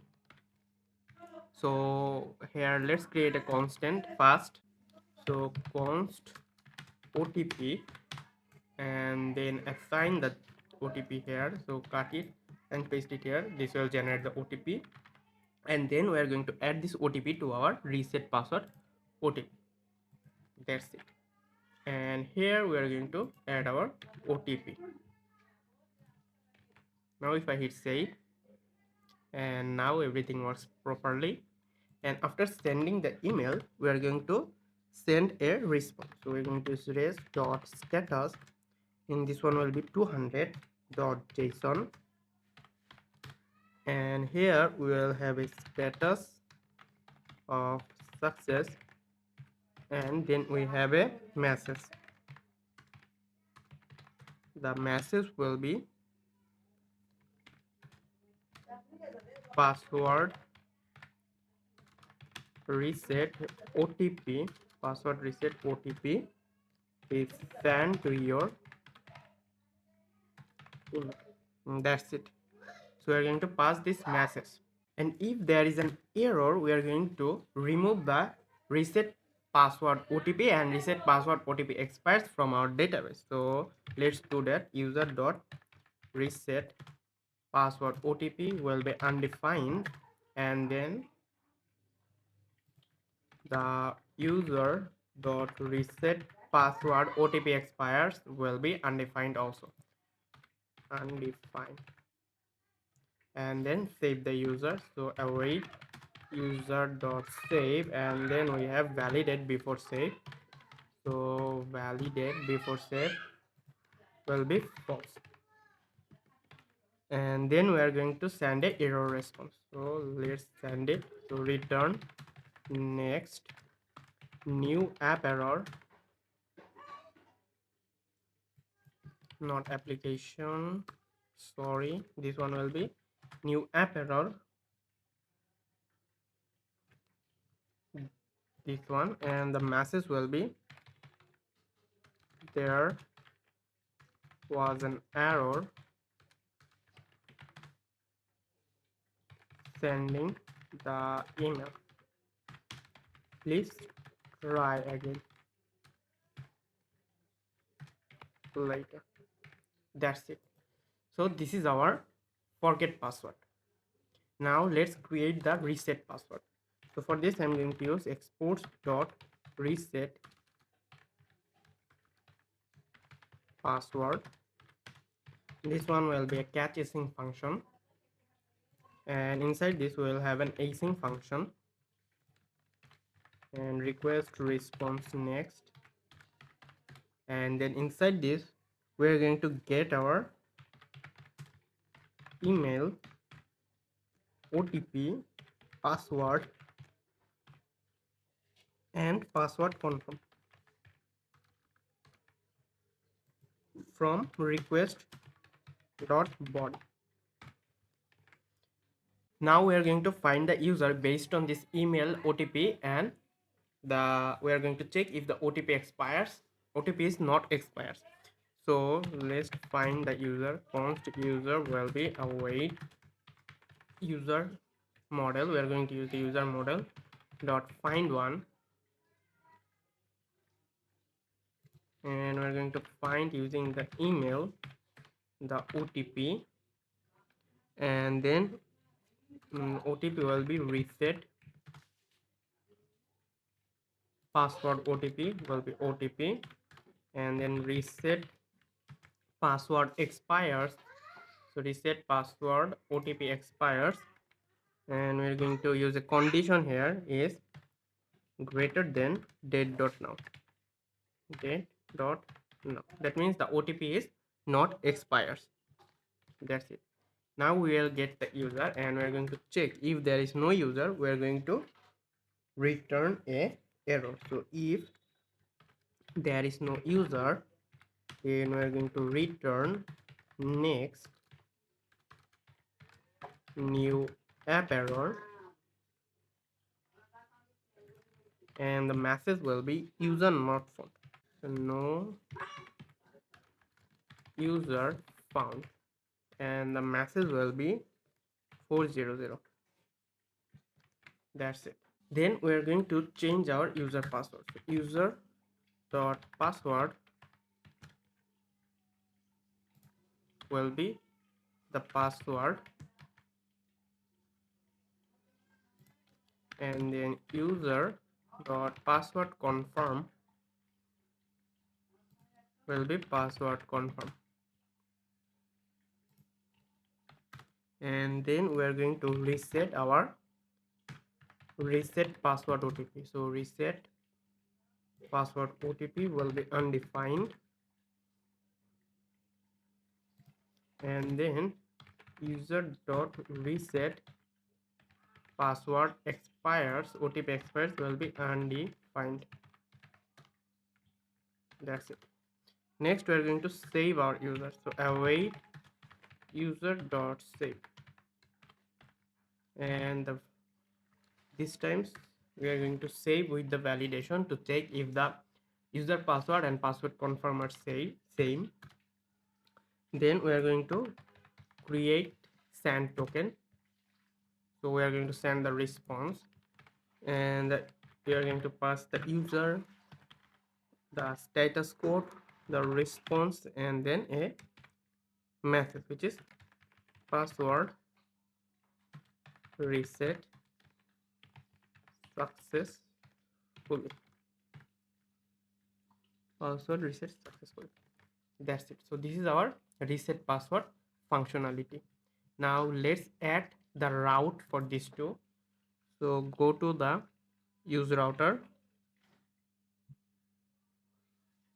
and then after the logout we have router dot post, and this one will be slash forget password, and the function will be forget password. Then we are going to use another one, router dot post and slash reset password, and the function will be reset password. That's it. Now if I hit save, and let's go to the postman, and let's copy this one and go to a new one, paste it here, and after the user we have forget password. So forget password, and this one will be a post request. In the body we are going to pass the email. So JSON, so email will be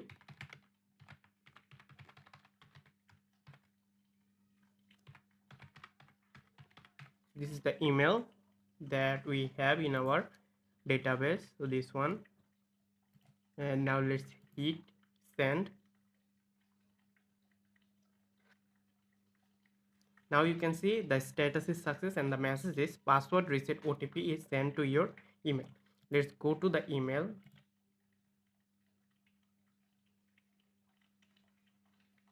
And here you can see we have our reset OTP. So your password reset OTP is 7521.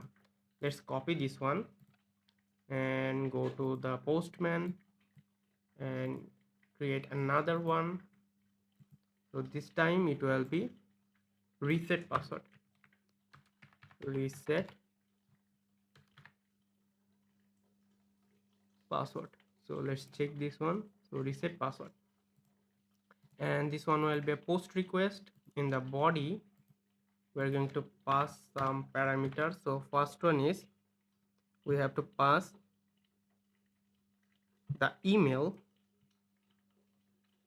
So let's add the email.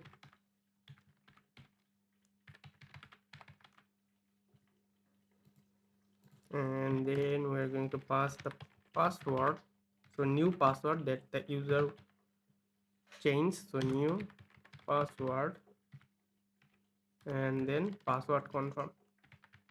So password confirm and let's use new password. Now if I hit send, also we need to pass the OTP. I forget this one. So OTP will be 7521. Now let's hit enter, send the request, and now you can see we have our success message. So password reset successfully. We have now a new token and we have our user. So let's log in with the new password. So in the body, if I try this password, you can see we have error, incorrect email or password. Now let's change this one to new password, and now if I send, now we have login successfully. So that means our forget password and reset password works perfectly. Let's save all of this, and this one is forget password. So forget password and hit save, and this one is reset password. Reset password. So now you have this organized API request for your authentication. Now all of our controller is completed. So we built the login functionality, sign up functionality. Let's add comment sign up. Then this one is verification. This is the recent OTP.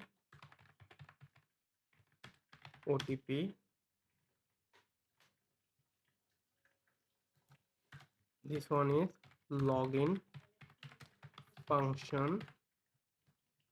Then we have the logout function, and then we have forget password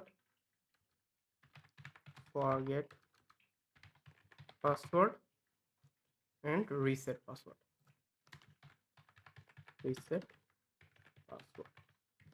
So our backend is completed. So if we need to change anything or we have any error we face in the future, we will solve this later. So for now our backend is completed. Now let's start our front end. So for this I'm going to close my backend here. So I'm going to split the terminal, and here will be our backend. So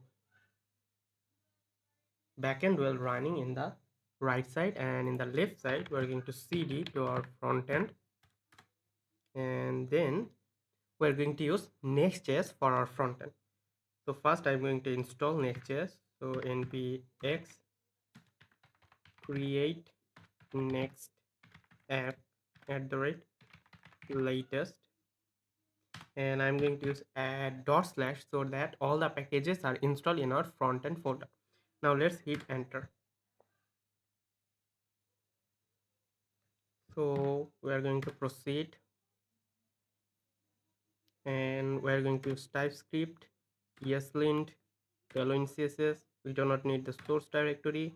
We are going to use the app router, and we do not need to customize or import aliases. So no. Now it will install all the necessary packages to set up a Next.js project. Now let's go to the browser and search for ShadCN. So we are going to use ShadCN in our project. So go to the ShadCN, and you can see they have a lot of pre-built component and that you can use in your project. So first click here to docs, and then the installation Next.js, and here you can see you can install this using npx shadcn @latest init. So let's see if our Next.js installation is completed or not. So let's wait to complete the installation here. So the installation is completed. Now we're going to initialize our shadcn. So copy this one,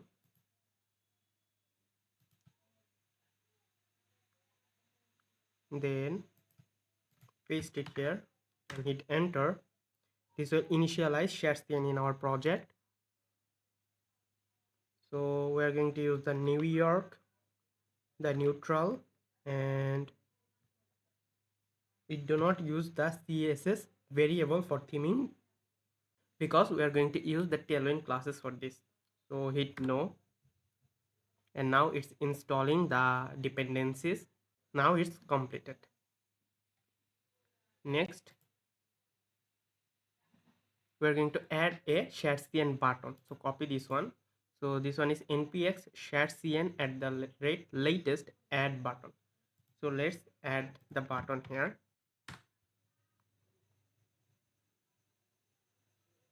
So it's installing the dependencies and it's completed. Now remove all of the backend code from here, and now in the front end we have a tailwind JSON and then tailwind config, and in the tailwind config remove all of this extended part because we do not need it. And then here you can see we have a lib folder with utils.ts, we have a component folders, and this is the button that we added in our project using the shadcn. Here you can see it's the code that is added here. You can use different size, different variants here, and this is really very helpful when you building a Next.js project. It help you a lot. Then we have this app. This is the main directory. So this is the global.css where you can use the global CSS file. So we do not need this, so remove everything. And this is the fab icon, this is the layout, this is the main layout of our project. For example, if you add a navbar and a footer here, this navbar and footer will be available for all the pages that you created inside this project. That means it is the overall wrapper of your project. And then we have this page.tsx. So this is the main page. When you go to the localhost 3000, this page will appear.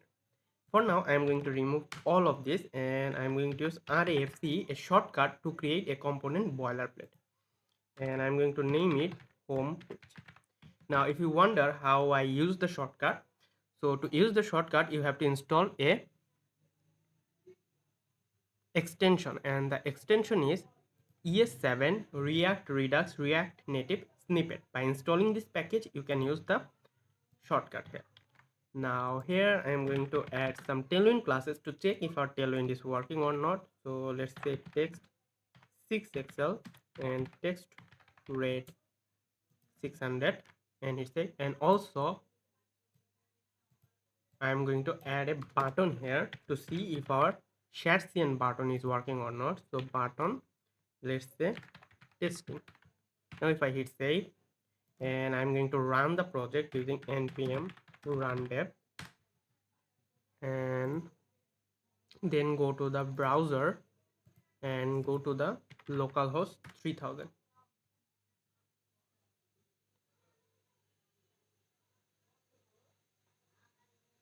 Now here you can see we have our share CN button, which looks very nice. Let's add a text here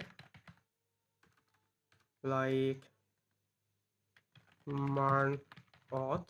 If I hit save, here you can see we have our larger text and red text. That means our Tailwind CSS and share CN are working perfectly. Now let's remove this thing because we do not need it, and let's simply add home, and for now remove this button. That's it. Now we will have just the text home.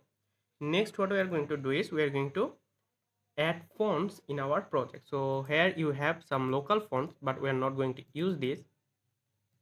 So let's delete this one and then go to your layout. We're going to use Google fonts here and remove this import here, remove this local font, and we're going to import something from next-font/Google. So we are going to import Google fonts, and the font we are going to use is Roboto. That's it. And then here create a constant of font and then use the Roboto and call this with, and we have to pass some property. First one is weight. So we're going to use 100, 300, 400, 500, 700 and 900, and then we have to pass another one which is subset, and the subset will be Latin. That's it. Now we are going to add this in here. So we're going to use font dot class name, and that's it. So if I go to our project, here you can see we have our Roboto font here. So let me show you by inspecting it. Now if I hover here, you can see the font 16 pixel Roboto. So our font is works perfectly. Next we are going to change our metadata. So this metadata is very important for SEO purposes. So here we are going to use MERN advanced auth, and here you can give like MERN project. That's it. Now if I hit save, here you can see we have MERN advanced auth here, and that's nice. So we configure our metadata also. So this is the basic setup for our project, front-end project. Now I am going to teach you the basic routing in Next.js 14 app. So this is our local host. So this page is localhost 3000. Suppose you want to go to the localhost 3000/about us. So you go to the about page. So for this you have to create a folder. So about us, and inside this folder you have to create a page.tsx, and it is important you have to name it page.tsx, otherwise it will not work. Now let's use the shortcut to create this component and name it about and hit save. Now if you go to your browser and go to the localhost 3000/about us, you can see it's about. So the name you give to your folder will be included in your URL. So now if you want to create a nested route, so like this one to slash localhost 3000 slash product slash product details. So how you can do this? So for this you have to create a folder first named product, and this will add the product to your URL. Then inside this you have to create another folder which is product details, and this will add the product details to your URL. And then inside this you have to create a page.tsx, and if you create a component here using RAFC and name it product details and hit save. Now go to your browser and localhost 3000 slash product slash product details, and if you hit enter you can see now you are in the product detail page, which is awesome. Now if you have any dynamic route, like you want to show the product details, so you have to create a dynamic route because you need to accept the ID of the product. So in that case what you will do is remove this one, this page.tsx, and then inside product and product details you are going to create a another folder including this third bracket, and here use the ID, and then inside this create a page.tsx and use RAFC to create the component boilerplate and name it product details. Now this page is not working because you have to pass a ID. So let's say 1 2 3 4. Now if you hit enter, now you are in the correct URL and this is your ID. And how you can extract your ID? You will get the params here, and then you can use params dot id. Now if I hit save, let's add this here, params dot id. Now if you hit save, here you can see you have the ID. So that's how you are going to create a dynamic route in Next.js app. So this is the basic routing of Next.js. Now we do not need this about us, so let me delete it, and we don't need this product also, so remove this also. So click here to continue. So it's deleted now. Now let's go to our localhost 3000. So this is our home page. So this is the basic routing of Next.js. I hope you understand this. Now we are going to design our home page. So if I show you the deployed version, here you can see we have a simple text logo and a register button and a home page text. So now let's build this home page. So for this, the first div have a class name of height will be 12ph and shadow will be medium, and then inside this div we have another div with class name of width will be 80%, image will be auto, it will be flex, items will be center, justify between, and height will be full.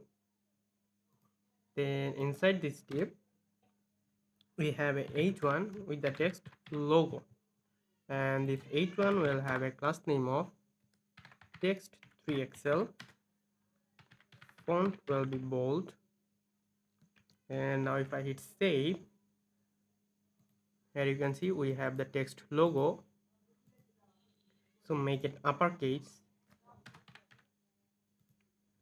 logo, and then we have a button which is register button. So after this h1 we have a button, we are going to use the share skin button, and this one will be sign up or register, and the size will be so size large. Now if I hit save, So here we have this beautiful register button, and here we have a logo. Then we have a home page text at the center. So after this step, we have a h1 with the text home page, and this h1 will have a class name of flex. Items will be center, justify center, height will be 80%, not 80%, 80 vh, text 5 pixel, and font will be bold. Now if I hit save, and here you can see we have the text home page. So our basic home page is ready. Next we are going to implement the sign up form here. So this is our sign up form. So to create the sign up form, I am going to create a new folder inside my app, which is auth, and inside this we will have a folder called sign up, and inside this auth we will have another one folder which is login. So in the sign up form we will have a page.tsx, and I'm going to use RFC to create the component boilerplate, and this one will be sign up. I'm going to hit save, and then go to the home page, and this h1 will be inside a link, not this h1, this button. So we're going to use the Next.js link component, and then add this inside this link, and the href will be slash auth slash sign. Now hit save and go to your project, and if I click in the register, you can see we're in the sign up page, and you can see the URL, it's auth slash sign up, because first we have a auth folder, then we have a sign up folder, and inside this we have a page.tsx. So that's it. Next we are going to start designing our form. So for this, the first div have a class name of flex, items will be center, justify will be center, height will be screen, background will be gray 100. Now if I hit save, and then inside this div we have another div with class name of shadow will be md, rounded will be large, width will be 80%, and smaller devices width will be 350 pixel, in medium width will be 350 pixel, and in large screen width will be 450 pixel, and padding will be 8, and background will be white. Now if I hit save, and here you can see we have a box here with shadow and the white background. Now inside this div we have a h1 with the text logo. Then this h1 will have a class name of text center, font will be bold, text 3 pixel, margin bottom will be 4, and margin top will be 4. Now if I hit save, here you can see we have our text logo just like this one. Next, after this h1 we have a form, and we don't have any action for the form.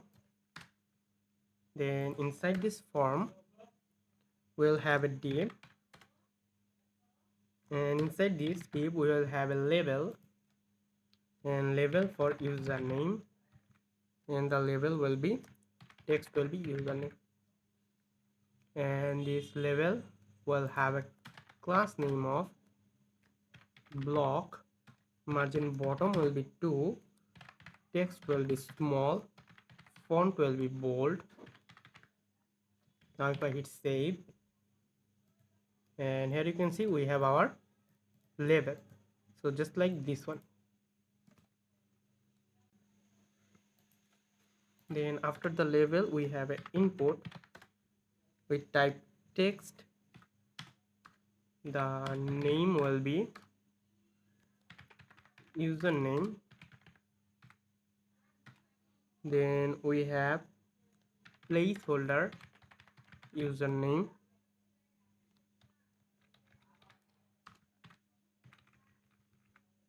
and we have a class name of px will be 4, ui will be 2, background will be gray, 200, rounded will be md, outline will be none, and width will be 4. Now if I hit save, here you can see we have a input box for the username. So just like this one. So I'm going to copy this div again, and for the second one we have a label for email, and then the text will be email, and input type will be email, name will be email, and placeholder will be email. Now if I hit save, now we have the email, but this div will have a class name of margin top of 4. Now if I hit save, now it's look good. So just like this one. Then we have the password and password confirm. So I'm going to copy this div again and paste it here, and this one is for password. This one will be password, type will be password, name will be password, and placeholder will be password.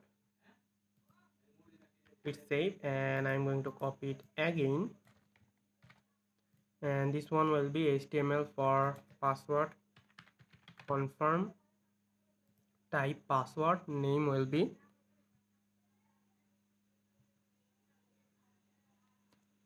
password confirm,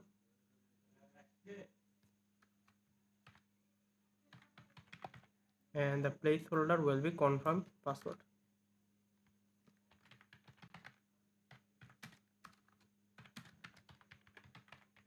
That's it. Now if I hit save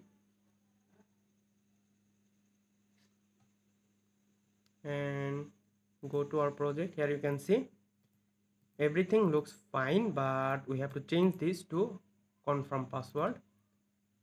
This one will be confirm password. Now if I hit save, and now it looks good just like this one. So username, email, password, password confirm.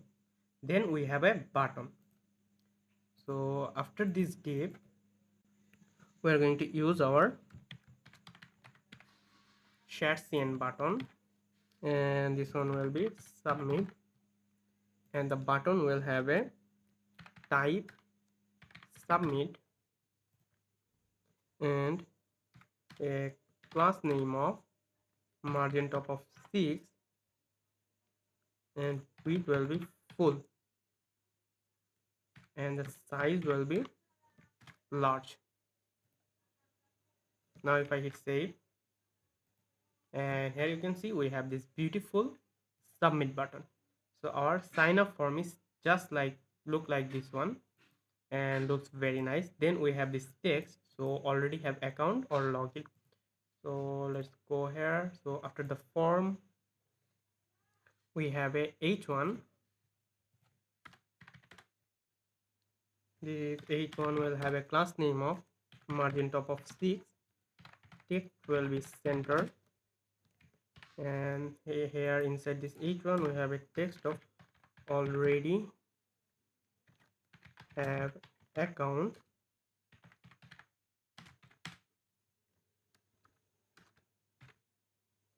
Then we have a link. We're going to use next link, and the href will be /auth/login, and inside this link we'll have a pen with the text login, and the span will have a class name of text blue 600, and cursor will be pointer. Now I'm going to hit save, and here we have some error here, so it's not look like this one.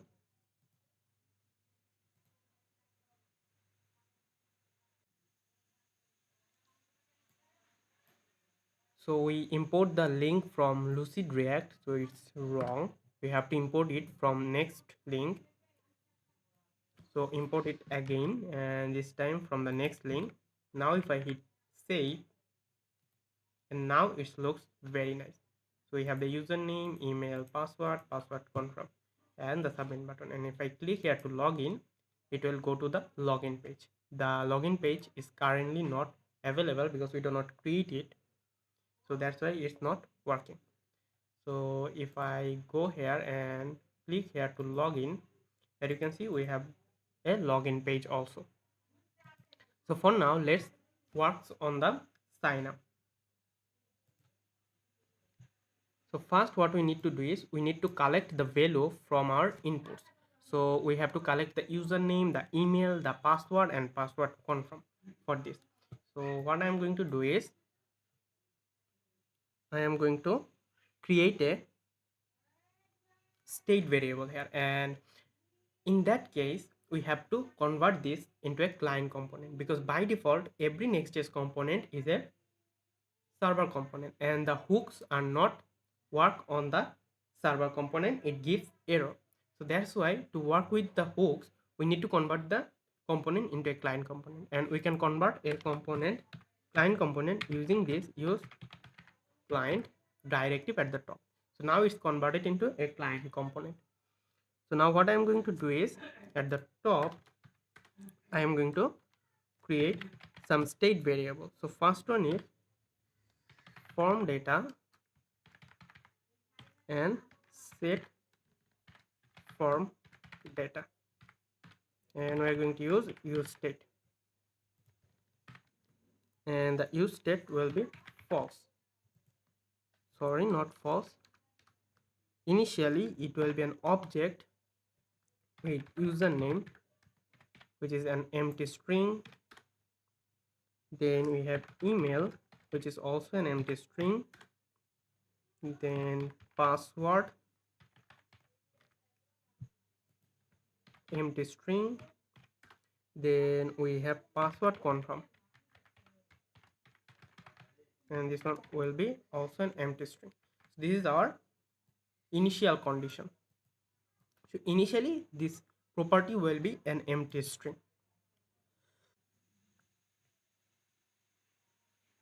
Now what I'm going to do is I'm going to create a handle change function, and this one will receive an event which is type of react dot change event, and this one is HTML input element. So this is the type, and then here we are going to get the name and value from e.target. So we will extract the name and value from e.target, and then what we are going to do is we are going to set our form data with the object, and we are going to copy everything from our previous form data.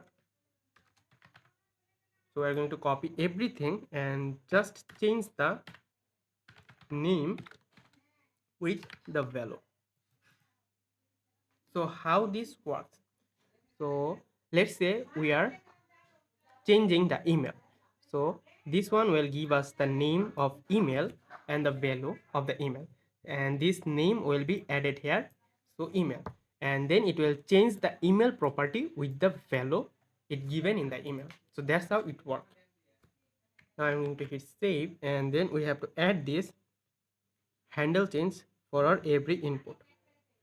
So let's go to the first one. So this one we're going to add a value first. So the value will be form data dot username, and then we are going to add a on change, and in the on change we are going to run our handle change.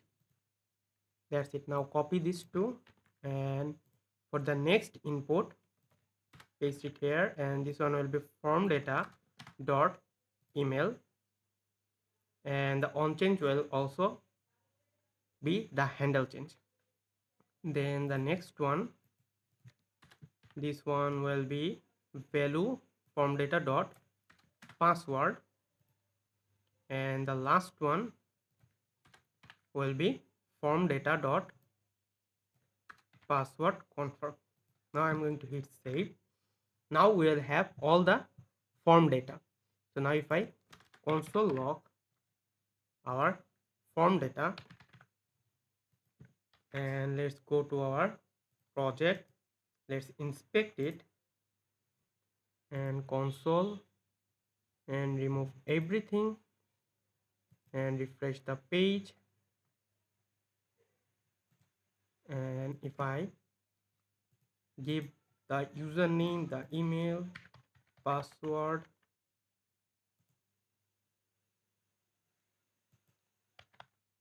and password confirm, now you can see we have our form data here. So we have our email, we have our password, password confirm, and username. So we successfully collect all the information that is necessary to call our backend. So it's working perfectly. So we collect our information. Now remove this one. Next, what we are going to do is we have to send a request to our backend to create a new user based on this information. So I'm going to create a new function here. So const submit handler,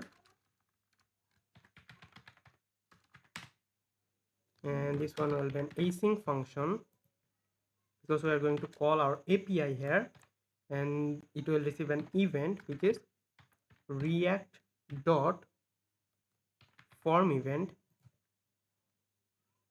and this one will be HTML form element. So this is the type of the event that we are receiving here, and then inside this we are going to write our logic to call our backend and create a new account, and then we are going to add this handler in our form. So in the form on submit we are going to call our submit handler. That's it. And then inside this we are going to prevent our default using e.prevent default. That's it. Next we are going to call our API here. Now we have to send request to our backend, and for the request we are going to use Axios here. You can use fetch if you want, but I'm going to use Axios here. So let's split the terminal again. Let's go to the front end, and here we are going to install Axios, npm I Axios. Hit enter. Next, what we are going to do is we are going to do some small task here.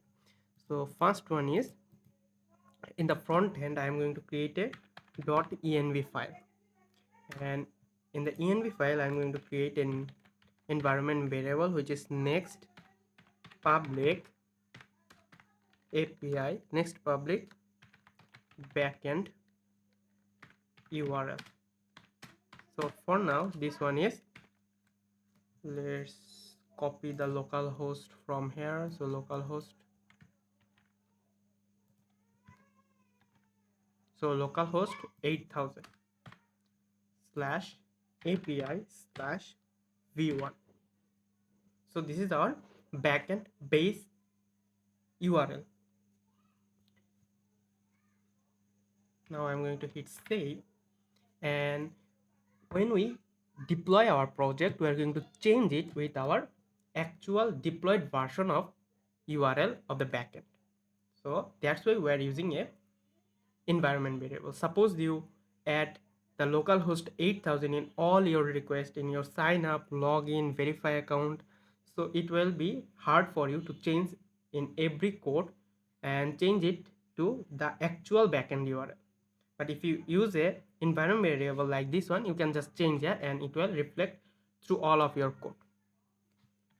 Then what I am going to do is I am going to create another file called server.ts, and in server.ts I am going to export a constant which is API URL, and this one will be process.env.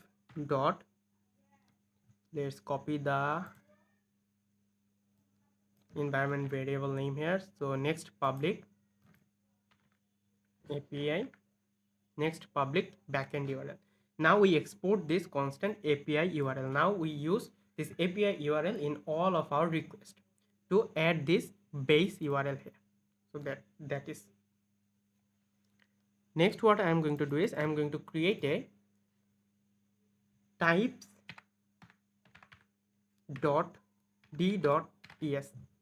so a typing file, and here I am going to define our user type. So export type user,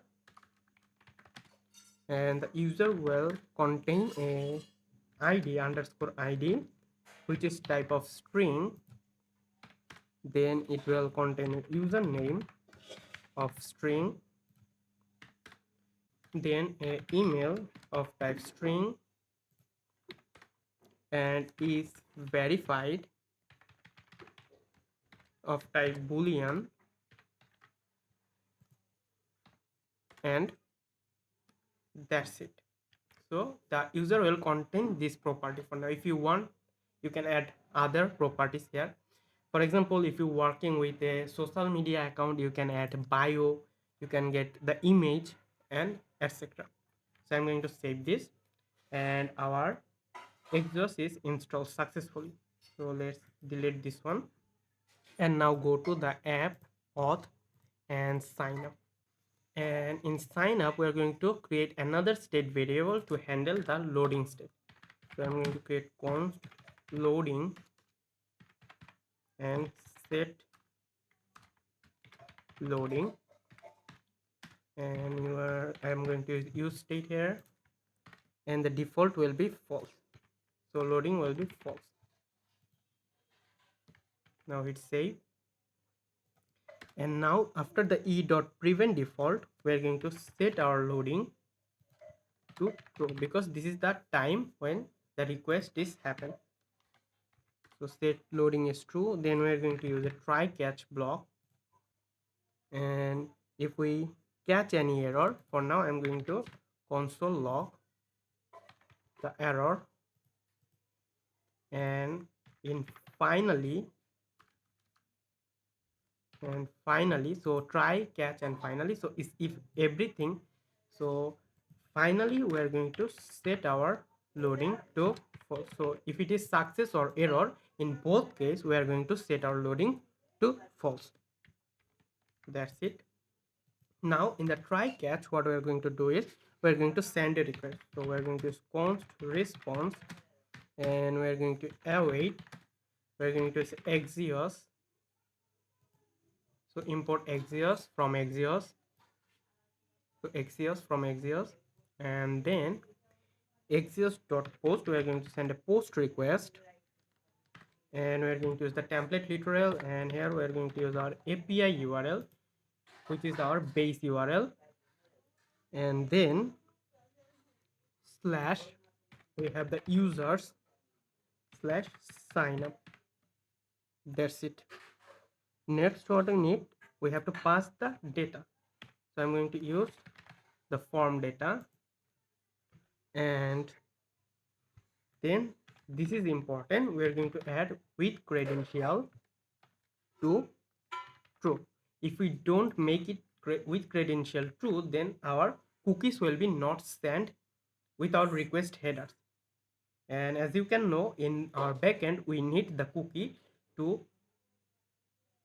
get the currently login user. So if you don't use this, you will face error in your project. So make sure you have this with credential true. And then we'll get our user from response dot data data user. Now let's hit save and console log the user. Now hit save, and for now let's check. Before checking, let's add the loading logic here. So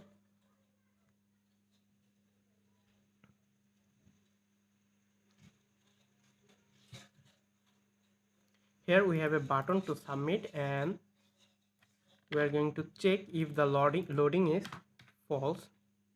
So if not loading, then and we are going to show the submit button, and we have loading. So if the loading is true, then we will have a button,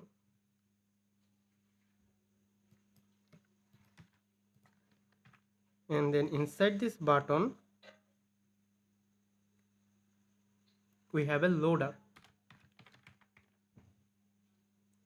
from Lucid React. So when we add shadcn, this Lucid React loader will comes automatically. So if loading now, then the button will have a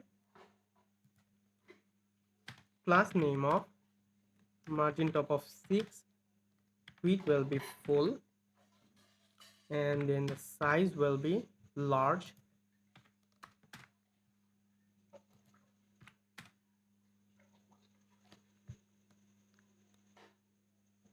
and the loader will have a class name of animate spin. This one is from Tailwind CSS. Now if I hit save, and let's go to our project, let's inspect this, go to the console, and let's add our username, our email, and then a password,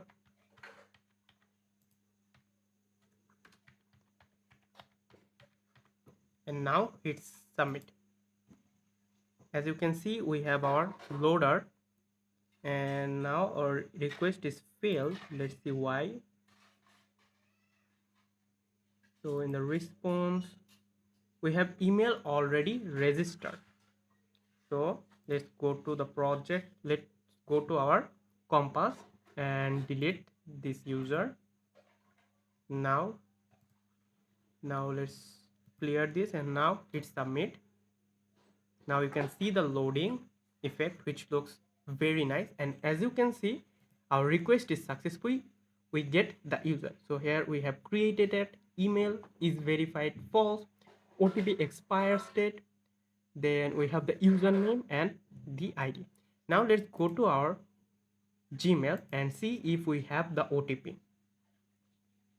So as you can see, we have received the OTP, which is awesome. So our sign up function works properly here. We have our users, and let's go to our compass and refresh the page, and as you can see, we have our sign up user. Awesome. Now what we need is to store this user. So for store the user, we are going to use Redux. So next, let's set up Redux store.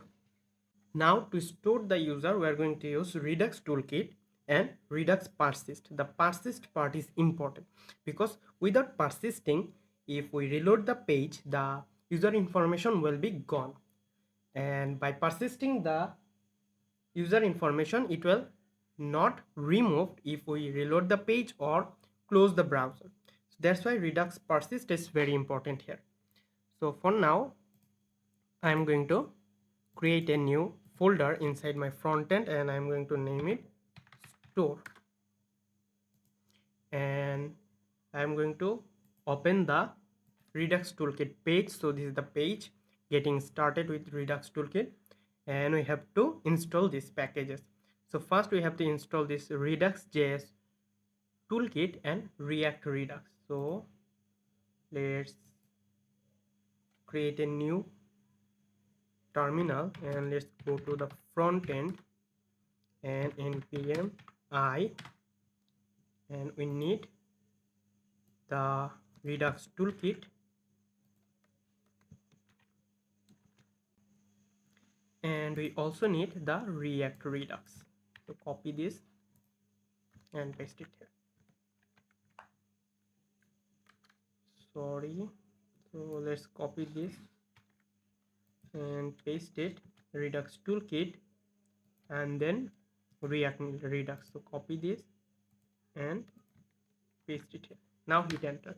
It will install React toolkit and also the React Redux library. So it's completed. Now let's delete this, and then in the store we're going to have a store.ts file and a auth slice.ts. Now first go to your auth slice.txt, and here we're going to import something from Redux.js toolkit, and we're going to import the user type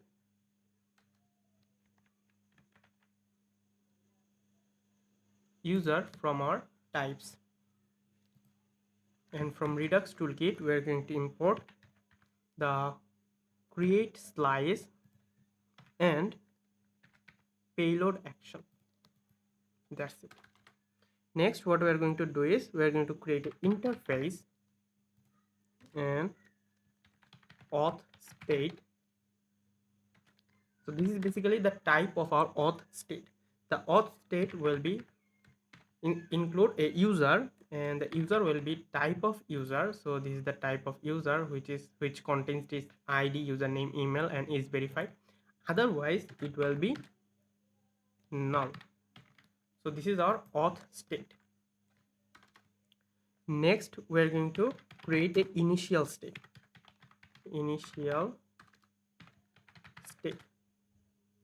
Initial state will be a type of auth state, and this one will be null. So user will be initially null. That's it. Next we are going to create a auth slice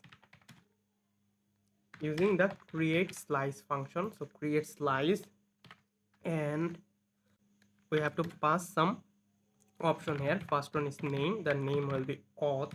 You can name it anything you want, and then we have to pass the initial state, and then we have to pass the reducers, and the reducers here we will have a set auth user function which will receive a state and a action. The action will be a type of payload action.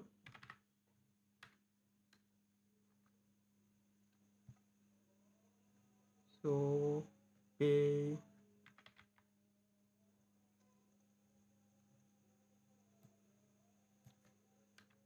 so action will be a payload. So this one, the payload action, and it will be user or null.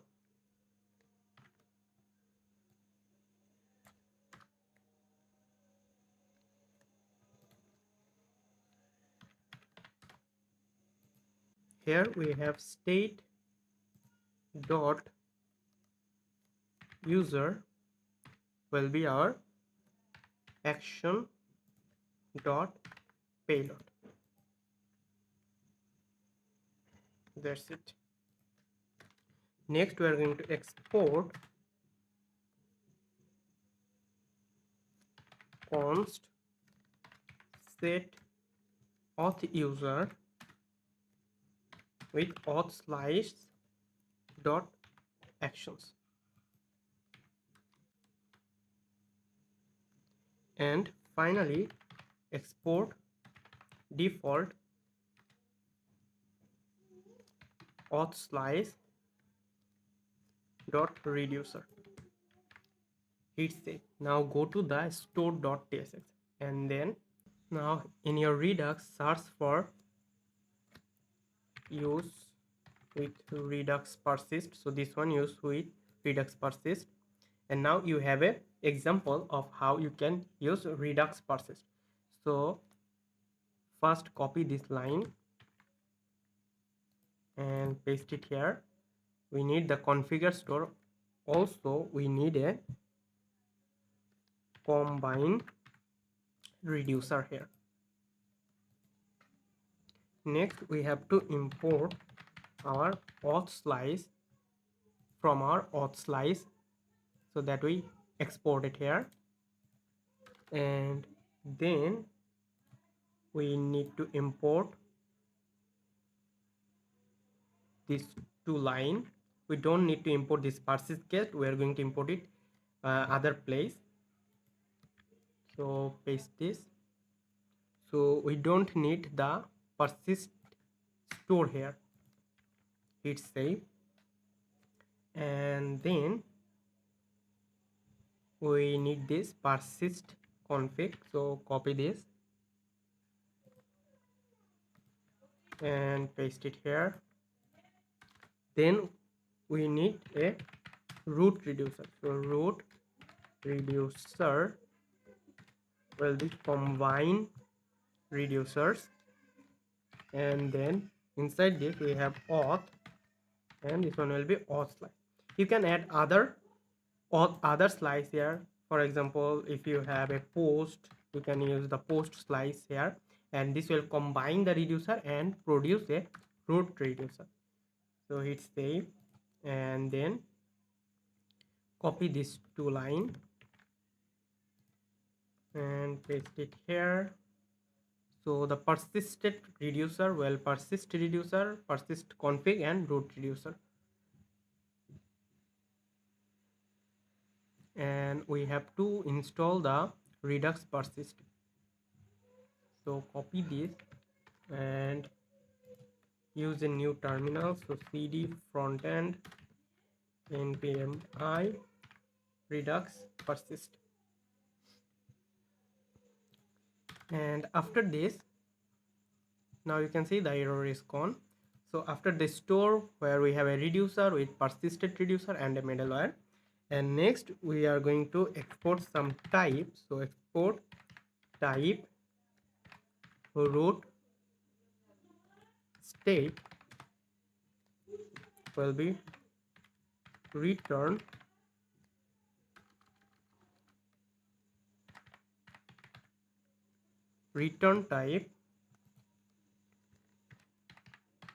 type of storage dot get state.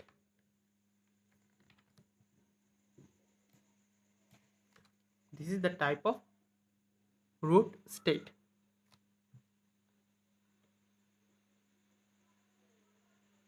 Sorry, this one will be store dot get state. And another one, we're going to export type app dispatch. This one will be a type of store dot dispatch. And finally we are going to export default store, and that's it.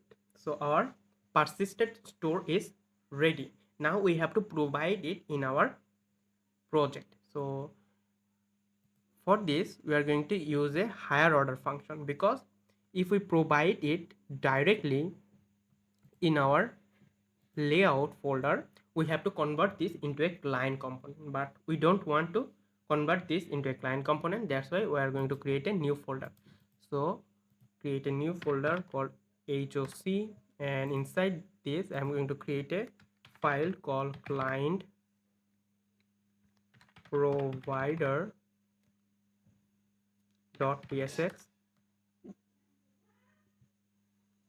and this one will be a use client, so client component. And then we are going to use RAFC to create the component boilerplate, and the client provider will receive the children, which is type of the children will be a type of React node.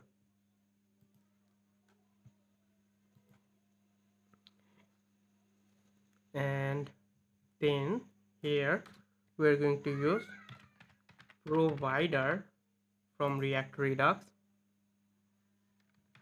and then inside this we are going to use our persist get.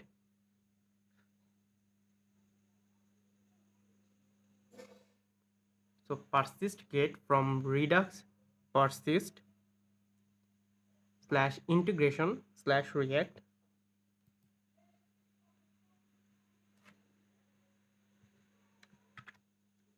and inside this we'll have the children. And the provider, we're going to provide a store, which will be our store.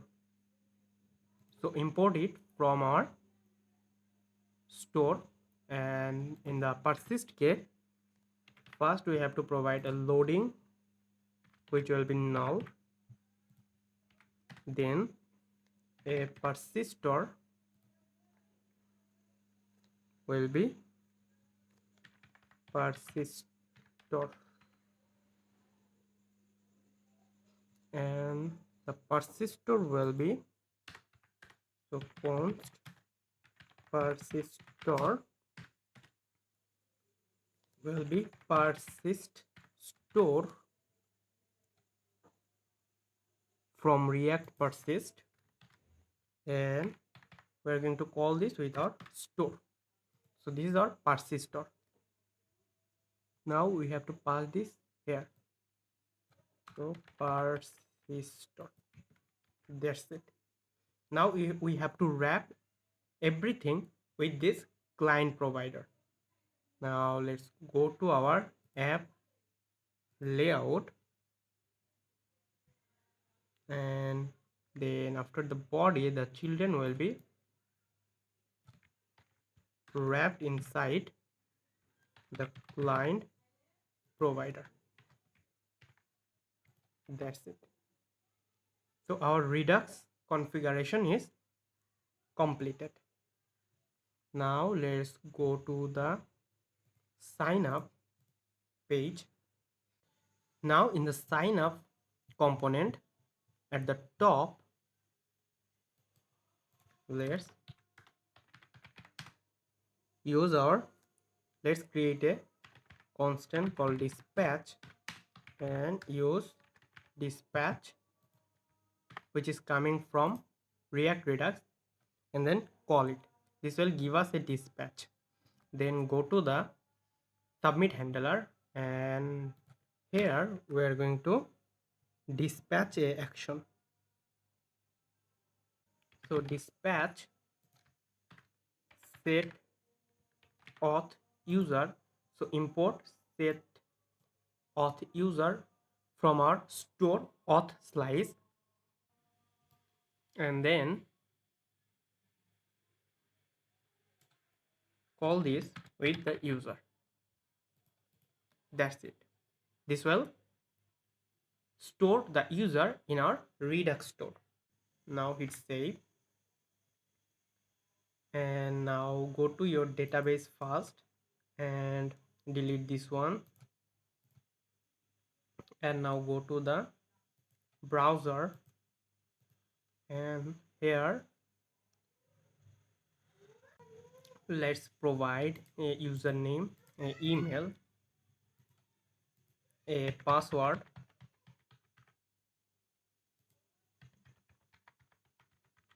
and then click here to submit.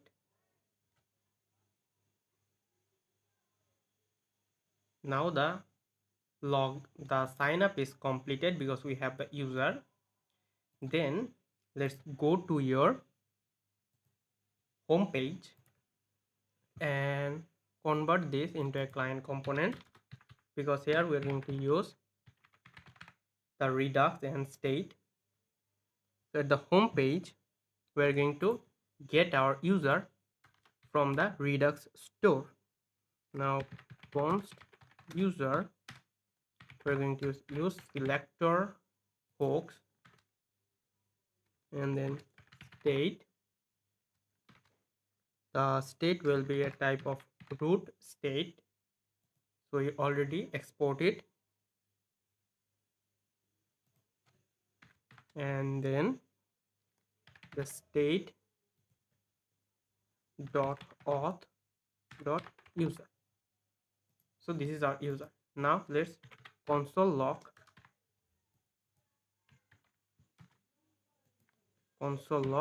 let's use Redux user and then the user. Now if I hit save and go to our project, and let's go to the localhost 3000, and here you can see we have our Redux user. So this user is coming from our Redux store. So you can see the email address is verified, the username and everything. Now if I reload the page, you can see we still have the user information because it is persisted in the store. So that's why the Redux persist is very important here. Without the Redux persist, if I reload the page, the user will be null. So our Redux is working perfectly. Now in the sign up page, we have something missing, that is the toast messages. So now let's implement the toast message functionality here. Now for the toast messages, we are going to use ShareCN. So let's go to the ShareCN UI, and we are going to use Sonar for that. So this is the Sonar, so we are going to use this for our toast. So first let's add it in our project. So copy this and paste it here to add Sonar, and then go to your layout folder, and in the layout, in after the children, add toaster. So that's it. Now hit save, and then go to your sign up page, and here after the dispatch, so before the dispatch we are going to use toast, which is coming from sonar dot success, and the message will be sign up successful. And when we have error, and the error type, let's say any, and hover here to quick fix the ESLint problem, and then we're going to console log the error. Also we're going to add a toast dot error, and this one will be error dot response dot data dot message. And at the top, what we are going to do is we are going to use router. So router we're going to use router from Next navigation, and make sure it's coming from Next navigation. And then after the sign up successful and we dispatch the user, we're going to use the router dot push, and we're going to push the user to home page, not home page, in the verification page. So auth slash verify. We currently don't have the verify page, so let's quickly build it. So in the auth we will have a verify folder, and inside this verify we will have a page dot tsx, and we are going to use RAFC to create the component boilerplate, and here we will have verify. Now let's go to the sign up and hit save, and then go to our project and go to the register and add the username, email and password,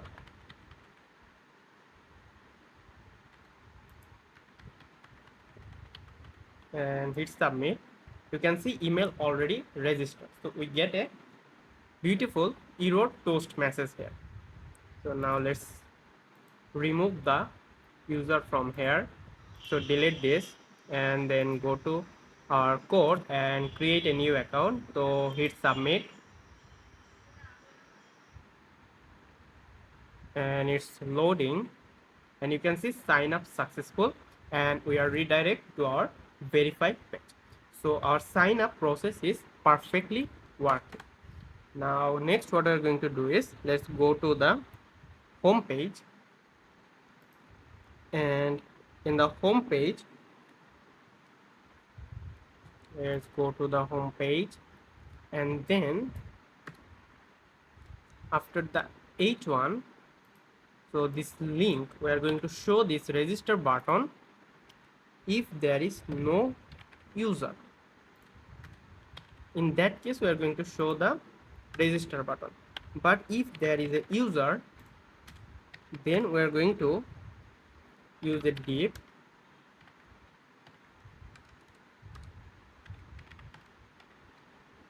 and then this div will have a class name of flex, items will be center, and SpaceX will be 2.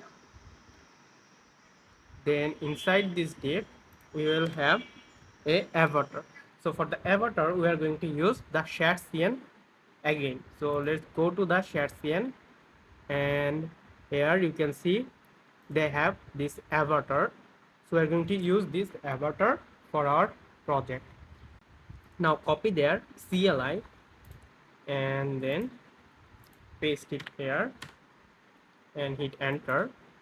And now inside this div we'll use the avatar. So avatar from component UI, and then inside this avatar we will have a avatar image which is coming from component UI avatar, and the source will be user dot image. So we don't have image here, so let's remove this one. We just use the fallback here. So avatar fallback, which is coming from component UI, and inside this we're going to use the user dot username, and we're going to split it,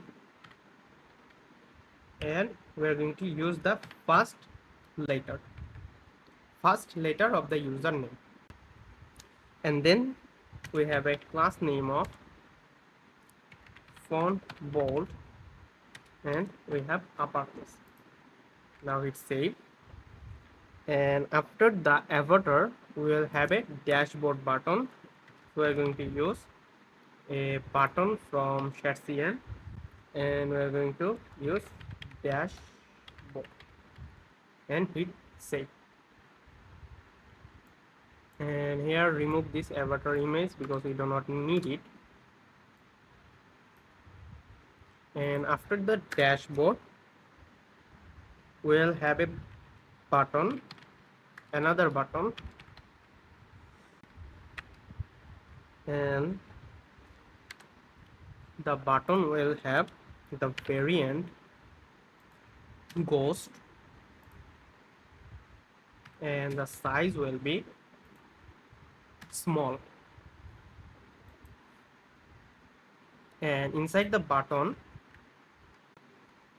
we are going to check if user dot is verified is true, then we are going to show verified. Otherwise, not verified. Now let's hit save and go to our home page. And now here you can see we have our user icon. So the first letter of the user, we have the dashboard, and we have the badge, and the user is not verified. That's why it's saying that not verified. So this looking very nice. This avatar will have a class name of cursor,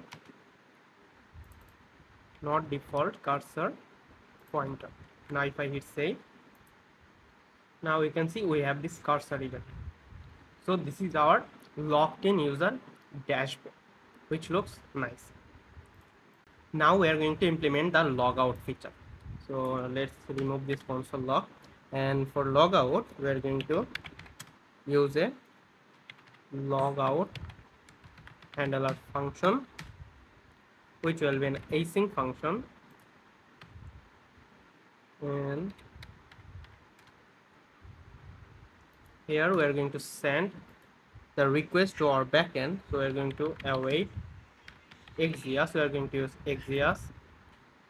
So Exeas dot host, and we are going to use a template literal with our API URL in slash users slash logout,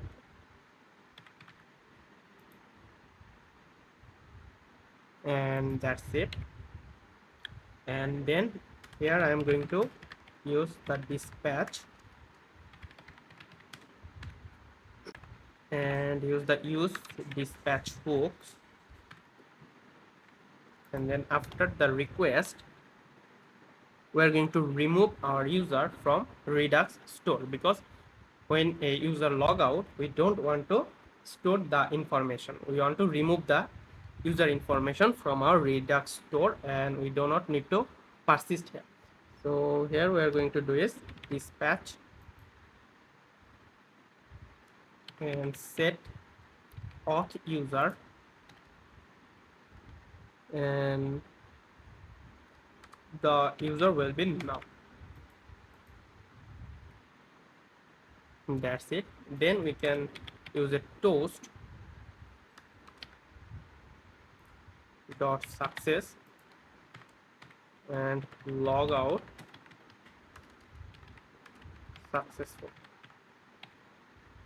Now hit save, and when we click on the avatar icon, we are going to log out our user. So on click handle, so log out handler. Now if I hit save, and now if I go to our application and if I click here, you can see we are logged out. So we don't have the user icon or dashboard here. So we are successfully logged out from our application. Now if I go to the register, and if I used to register here,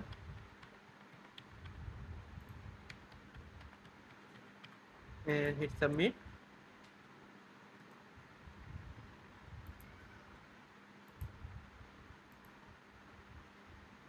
we we have an error here. So the error is email already registered, but we don't have our toast. So let's see what happened. So in our sign up, so in the error case, we are using a toast dot error. Let's save the page and try again. So if I hit submit, now it's working. Now you can see email registered, email already registered. So let's delete the user. So delete. Now let's hit submit. Now the sign up successful and we are in the verify page. And let's go to the home page, and here we have our dashboard, not verified, and a user icon. So now let's log out. So log out successful. Now if I let's go to the register and email, password, submit, and email already registered. So everything is works perfectly for our sign up function. So sign up functionality is completed. Next, we are going to implement the verification functionality. So for this, go to your code, and we already have a verified folder and a page.tss. So here, first we have a div, and the div have a class name of, so this div have a class name of height will be screen, it will be flex will be in column direction, then items will be center, and justify will be center. Now inside this div we will have a h1, and the h1 will have a class name of text to excel, margin bottom will be 4, and font will be semi-bold. And inside this h1 we will have the text enter your email verification code here. That's it. And now if I go to our project, and let's go to localhost 3000/verify, and if I hit enter, so it's not just verified, it will be auth/verify. Now if I hit enter, and here you can see we have the text enter your email verification code here. Next we need the OTP box here. We need 4 OTP box.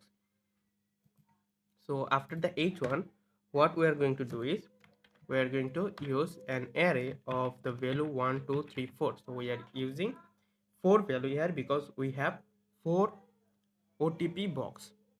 Then we are going to map through this array, and we will get value and index, but we do not need the value, but we need the index.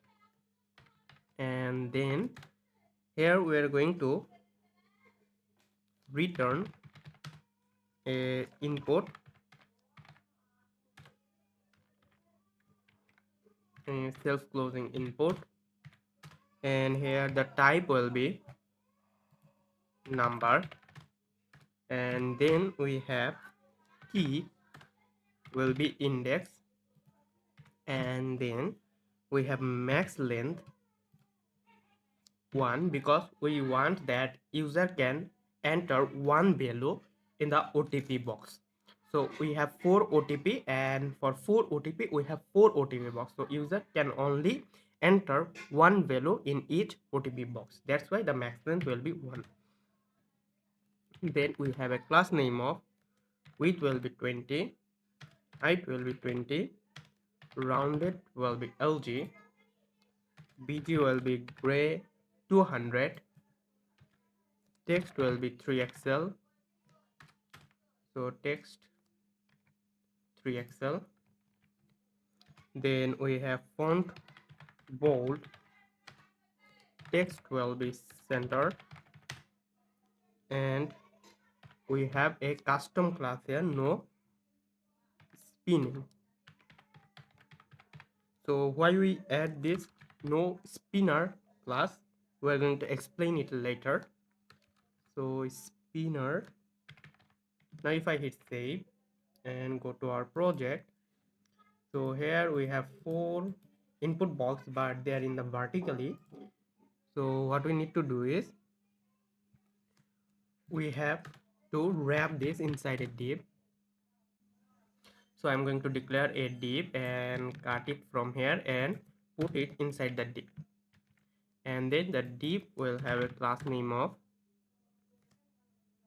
flex, and SpaceX will be 4. Now if I hit save, now here you can see we have this 4 input box which looks very nice, and it can enter multiple value, but we are going to fix it. And one thing, you can see this ugly up and down arrow, so we need to remove this. So that's why we create a custom class here which is no spinner. So I'm going to copy this class and I'm going to open my global CSS. Now in the global.css we are going to add a new layer, and then we are going to use utilities, and inside this we are going to add our no spinner class, and then we are going to add a double colon, and we have dash webkit outer spin button, and then we're going to add dot no spinner inner webkit, so dash webkit inner spin button, and in both case we are going to apply appearances none and margin of 0. And for the class no spinner and without this webkit, we're going to add the appearances, so apply appearances. Now if I hit save, and here you can see the ugly up and down key is gone. So now let's go to our code. So after this div we have another div, and this div have a class name of flex. Items will be center, SpaceX will be 4, and margin top will be 6.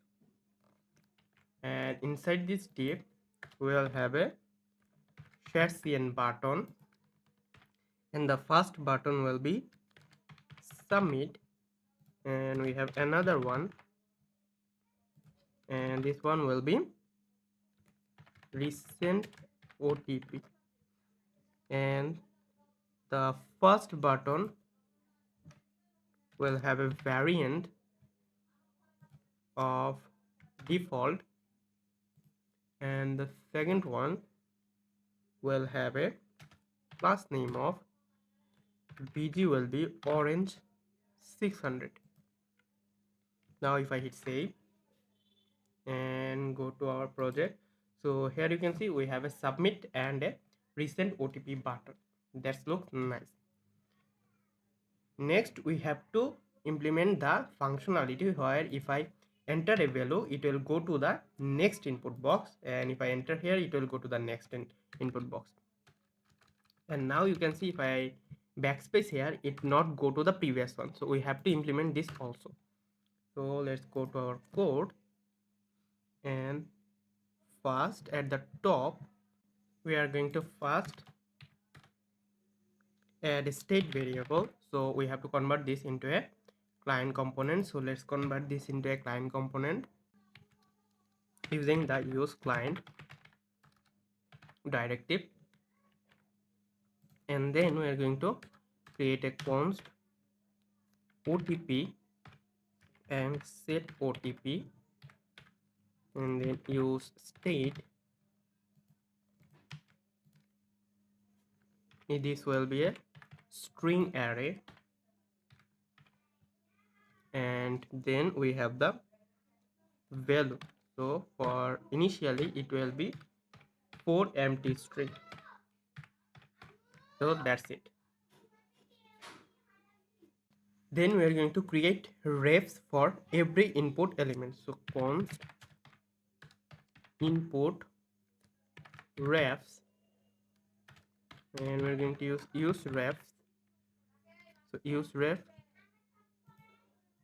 and here the type will be, so the type will be HTML input element, otherwise null, and this one will be array of inputs, and the initially it will be an empty array. That's it. Next what we are going to do is we are going to create a function called handle change. The handle change will receive a index of type number, and then it will receive a event of type change event, and change event will be HTML input element. That's it. And this will be an arrow function, and this function will return void, and this one will be an arrow function. Then inside this function we are going to have the value. So we are going to extract value from event dot target, and then we are going to create a new variable of new OTP, and we are going to copy the previous save OTP. So we are going to copy this OTP here. Now we have the copy of the OTP in our new OTP. Then what we are going to do is we are going to use new OTP and index. So we are going to pass the index here. For example, if the index is 3, then the new OTP at the third position, which will be the last one, because this is the 0 position, 1 position, 2 position, and 3 position. This 3 position will change, and we are going to assign the value here. So we replace the third position value here, and if the index is 0, that means the first element, and the user entered 4, then the first element will consist of the value 4.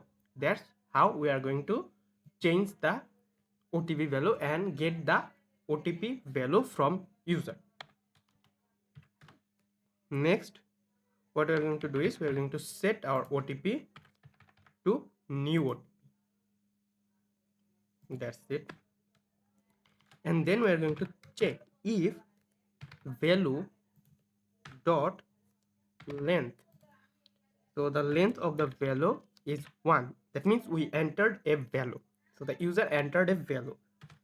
And we are going to check the input refs dot current, and then index plus 1, that means the next input box.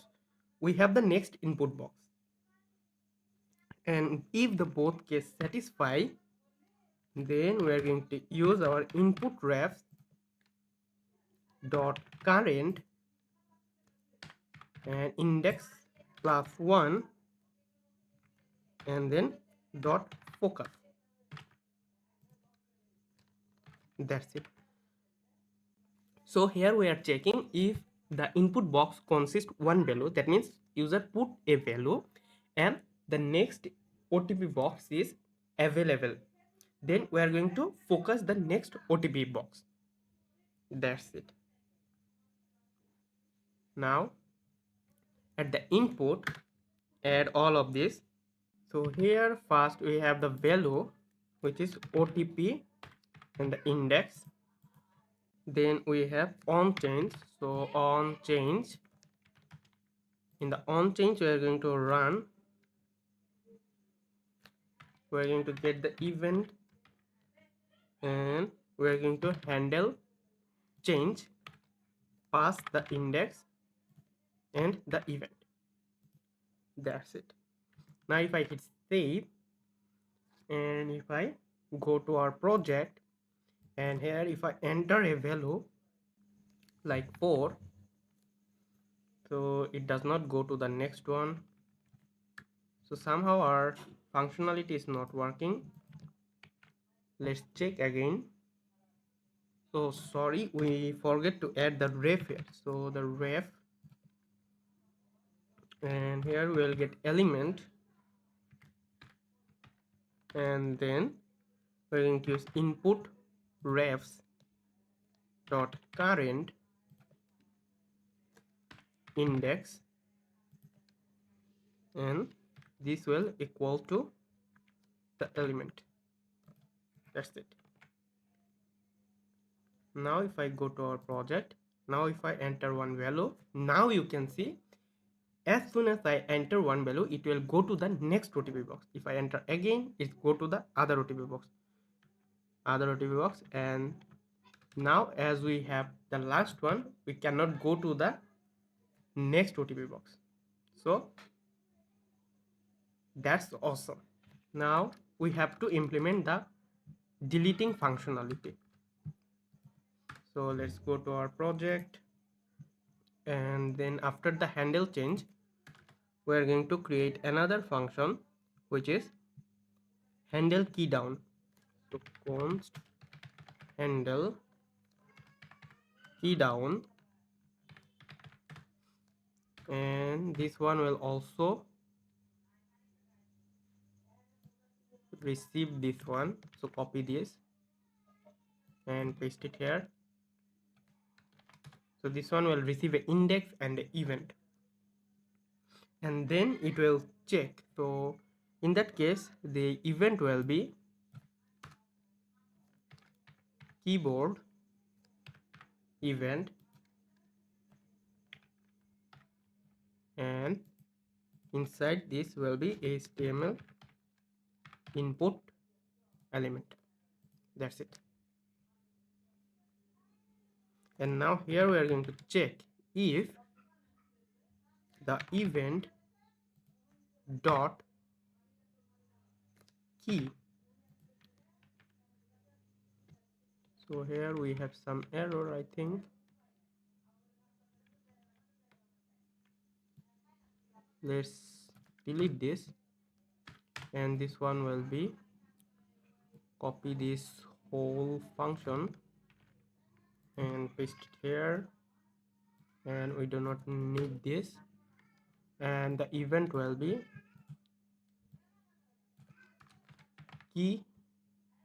keyboard event. Now hit save, and then go to the input, and in the input on key down event,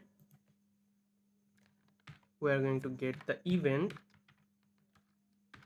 and we are going to run our handle key down, and we are going to pass the index and the event. That's it.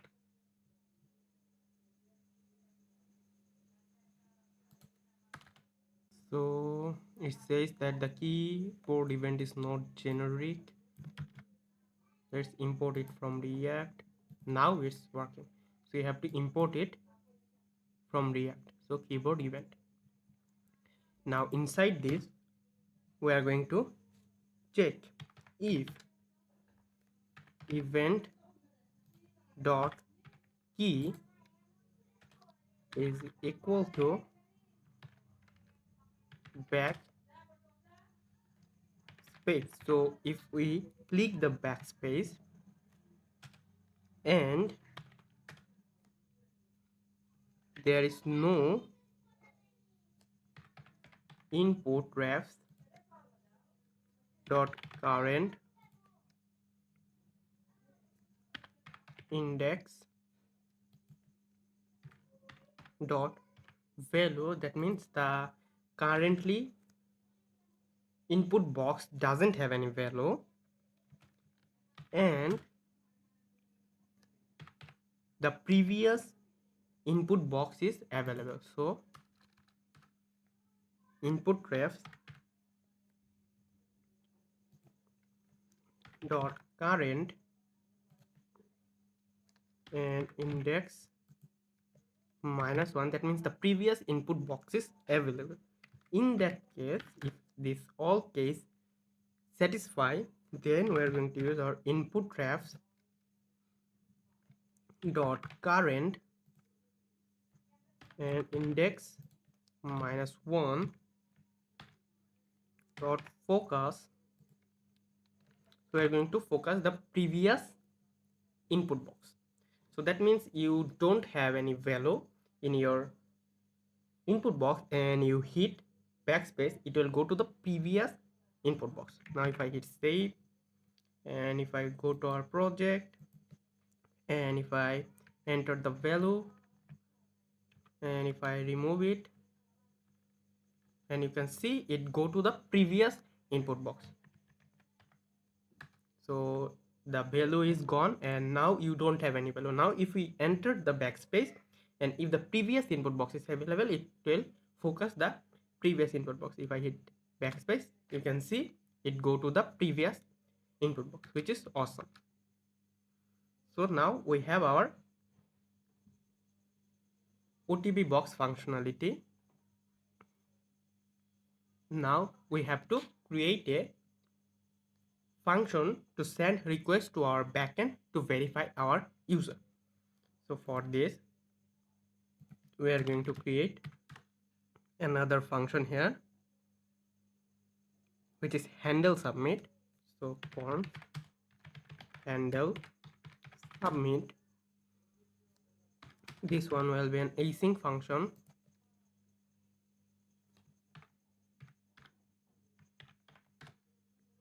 And inside this function, we are going to send our request to our backend. Before that, I am going to create another state variable, which is for loading.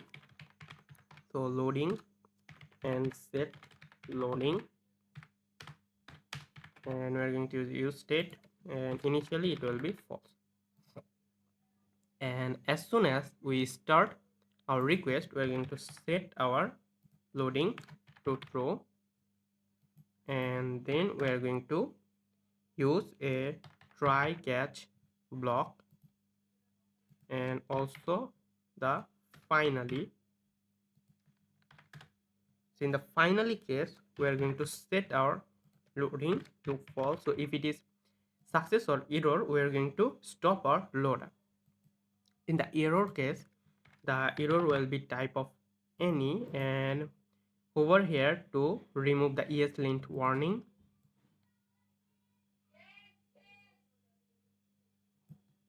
That's it.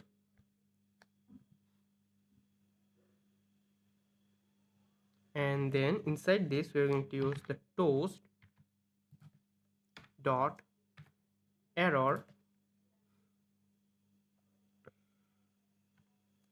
and we're going to use our error dot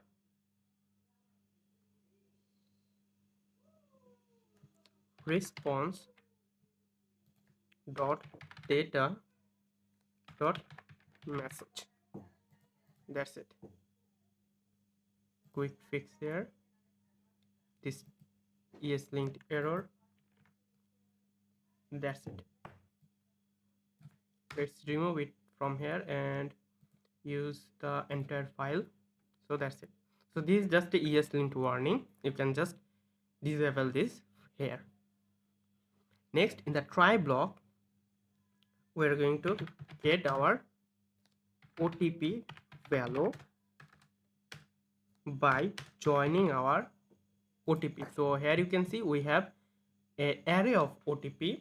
Now we have to join this together to get the actual OTP value. So OTP dot join, that's it. Now let's log the OTP value. So OTP value, and then in the submit button we're going to use the on click and run our handle submit. Now if I go to our project, let's inspect this and go to the console and remove everything, and if I enter a value and hit submit, now you can see we get our OTP value, which is 1234. That's awesome. Now let's go to our submit handler. So remove the console log, and then we're going to use a variable response and await Axios dot, we're going to hit a post request, and we're going to use template literal, and we're going to use our API URL, which is our base URL / users / verify,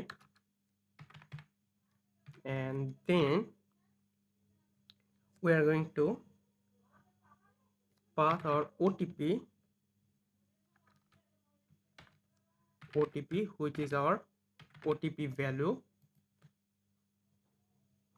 and then the important thing, which is with credential to true. Now hit save, and then when we get the response, we are going to get the verified user from response dot data dot user, and when we get the verified user, we have to push this user in our store, because our store consists of the user that is not verified. Now we get the verified user, so we have to push this in our Redux store, so that the Redux store are aware of this verification.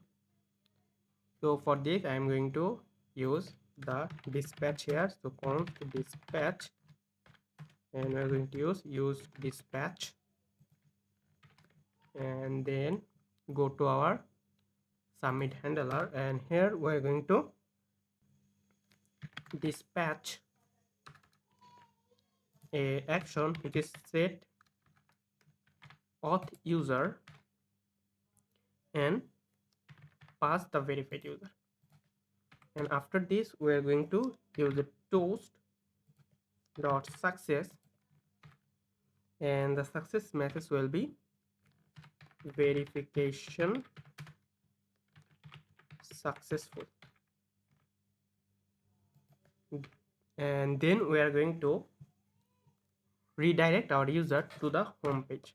So let's use router and use the use router from next navigation and call this, then go to the submit handler, and after successfully verify the user, we are going to push our user. So router dot push, and push the user to our home page.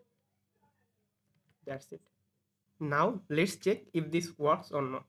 So for this I'm going to first open my MongoDB Compass and delete the user, and then go to our project. Let's go to the localhost 3000 and click here to register, then register with the email address.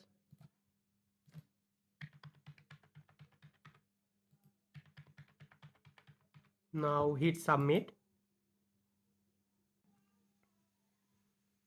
So sign up successful. Let's go to our Gmail to get the OTP. So the OTP is 9149. First let's add a wrong OTP and hit submit, and here you can see the error message, error toast, that invalid OTP. That means our error handling also works perfectly. Now let's put the correct one, which is 9149. So 9149. 49. Now if I hit submit, now you can see verification successful. We have the toast message that verification successful, and here you can see we have a verified batch which is previously not verified. That means our Redux store also works perfectly in that case. Awesome.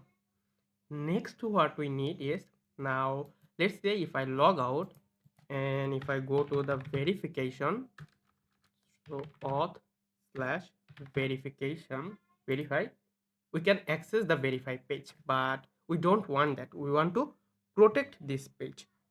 So how we can protect this page? Now we are going to protect this page. Now let's go to your code, and to protect our page, first we are going to get our user from Redux store. Now we are going to get the user from our Redux store. So const user, and we are going to use selector hook, and inside this we have a state which is type of root state, and then we have an arrow function with state dot auth dot user. So here I think we have some mistake. So this one will be state, which is a type of root state. Sorry, here we have a mistake. The root state will be coming from our store root state, and then we have state dot auth dot user. So that's how we get the user. Now we are going to use a use effect here. So in the use effect, we are going to, now we have to pass the dependency array. So in the use state, we are going to check if there is no user, then we are going to push our user or replace the page with slash sign up. That's it. Now we have to pass the dependency array. So here we have to pass the user. So whenever the user change, we are going to check this and the router. That's it. Now if I hit save, now if I go to our project and let's go to the auth slash verify. Sorry, here we have a simple mistake. So this one will be slash auth slash sign up. Now if I hit save, now as you can see the user is not logged in, or we don't have any user. Now if anyone try to access the verify page, they will redirect to the login page.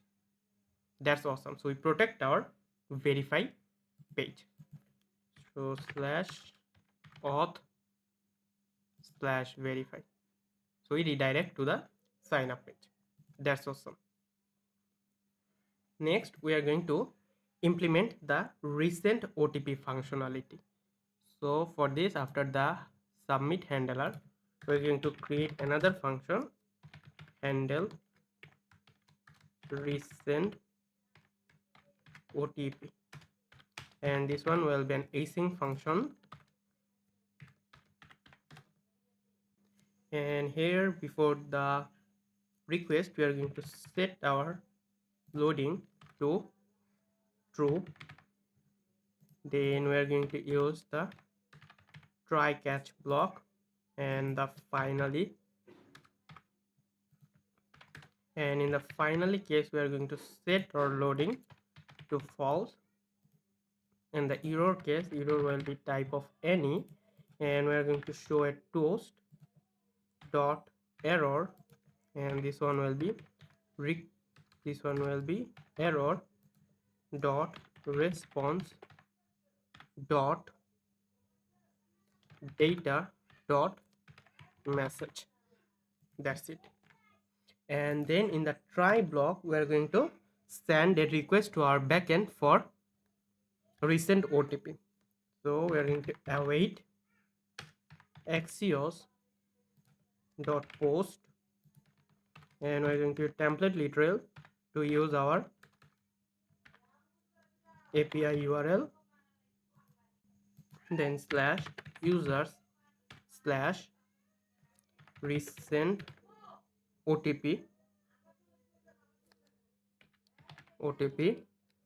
and then we don't need to pass any value here, so null, and then with credentials will be true, which is very important in that case. And after this we are going to use a toast, so toast dot success, and the message will be new OTP is sent to your email. That's it. Now we are going to add this in our resend OTP button. So here on click we are going to use the handle resend OTP, and we are going to also use the loader here, so the loading status. So if the loading is false, then we are going to show this button. So if there is no loading, in that case we are going to show this submit and resend button, and if there is a loading, so the loading state is true, we are going to use a shared cn button, and this button will have a class name of margin top of 6, and inside this button we will have a loader, so loader from Lucid React, and the loader will have a class name of animate spin. That's it. Now if I hit save and if I go to our project, and let's delete the user from our database, and then go to our project, click here to register, then the username, email, password, and hit submit. Now you can see sign up successful. Now here we will have our OTP. Now let's request for a new OTP. Let's say we forget our OTP or the OTP expires, then click here to resend OTP. So it's loading, you can see the loading, which looks amazing, and as you can see new OTP is sent to your email. So we have our new OTP. So here you can see we have our resend OTP for email verification, which is awesome. So we have 4387 now verified using this OTP. So 4387 4387. Now hit submit. Now you can see verification successful. So this is awesome. You just learned a very important authentication functionality, which is the verification process, and you can see how smooth it is. It has the resend OTP functionality also. So awesome. So we completed our verification step. Next, let's build the login functionality. So for this, go to your code, and we already have this login folder, and I'm going to create a login, not login, page.tsx, and I'm going to use RAFC to create the component boilerplate, and I'm going to name it login. I'm going to hit save. Now in the login, I'm going to copy all of this from our sign up and paste it here, and let's change it to login. So login, and at the top also login. Now hit save and go to your project. Let's log out. Let's go to the register and click here to login. So now here you can see we are in the login page. So now let's improve this. So in the login we don't need the username and password confirm, then What we don't need is the username, so remove this. We need the email, we need the password, we don't need the confirm password, so remove this confirm password. And we need the loading, and then here the text will be don't, so don't have any account, and this one will be sign up, this one will be sign up, and here the URL will be auth slash sign up.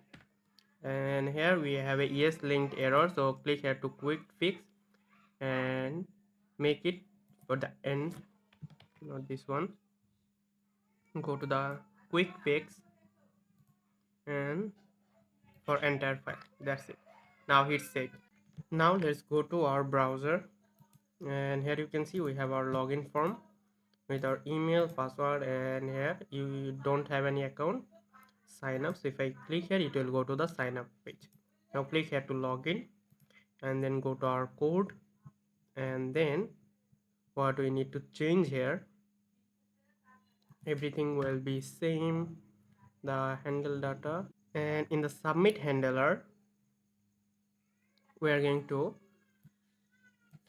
use the login route, so xcs.post user slash login, and then we are going to pass the form data, and with credential will be 2, where we'll get the user and we'll show a success message and dispatch our user and push our user to the home page.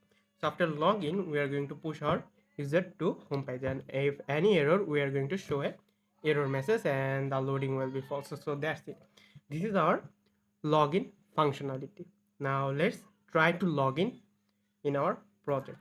So the email, and I'm going to pass the password, and if I click here to submit, you can see sign up successful, because we have a mistake here, because the message will be login successful, so login successful, that's it.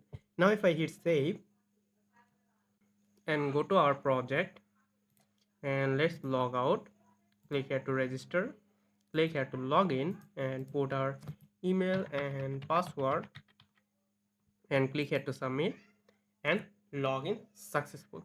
So our login functionality also works perfectly. So we completed our login functionality. Next, implement the forget password and reset password functionality. For this, I am going to create a new folder inside my auth, and first one is the forget password, and inside this I am going to create a page.tsx, and I'm going to use RFC to create the component boilerplate, and I'm going to name it forget password, and I'm going to hit save. And then I'm going to open my login, and here in the login we have something missing, that is after this password field. So after this input we will have a link, and this link is coming from next link, and the href will be slash auth slash forget password, and inside this we'll have the text forget password, and this link will have a class name of text will be rate 500, then text will be in the right side, then we have block, then we have text will be small, and font will be semi bold, and finally margin top will be 2. Now if I hit save and go to our project, and let's log out, let's go to the register and then login. So here you can see we have a button for forget password, so if I click here it will redirect to the forget password page. That's awesome. Next, let's go to your forget password, and here for the first div we have a class name of width full, height will be screen, it will be flex, items will be center, justify will be center, and flex will be in the column direction. Now inside this div we'll have a h1 with the text enter your email to get code for reset password. This h1 will have a class name of text extra large, text will be gray 900, margin bottom will be 4, font will be medium, not mono, font will be medium. Now if I hit save and go to our forget password, here you can see we have the enter your email to get a code for your reset password. Then after this h1 we'll have a input type will be email, and class name will be block, width will be 40%, margin bottom will be 4, mx will be auto, rounded will be lg, background will be gray 300, then we have px will be 4 and py will be 3. Now if I hit save, here you can see we have a input box to enter our email. Then after this input box we will have a button, so button from share cn ui, and this button will say submit. Now if I hit save, here you can see we have our submit button. Now we have to collect the email from the user, so that's why I'm going to convert this into a client component using use client, and then I'm going to create a state variable, so const email and set email and use state, and initially it will be an empty string, and then what we are going to do is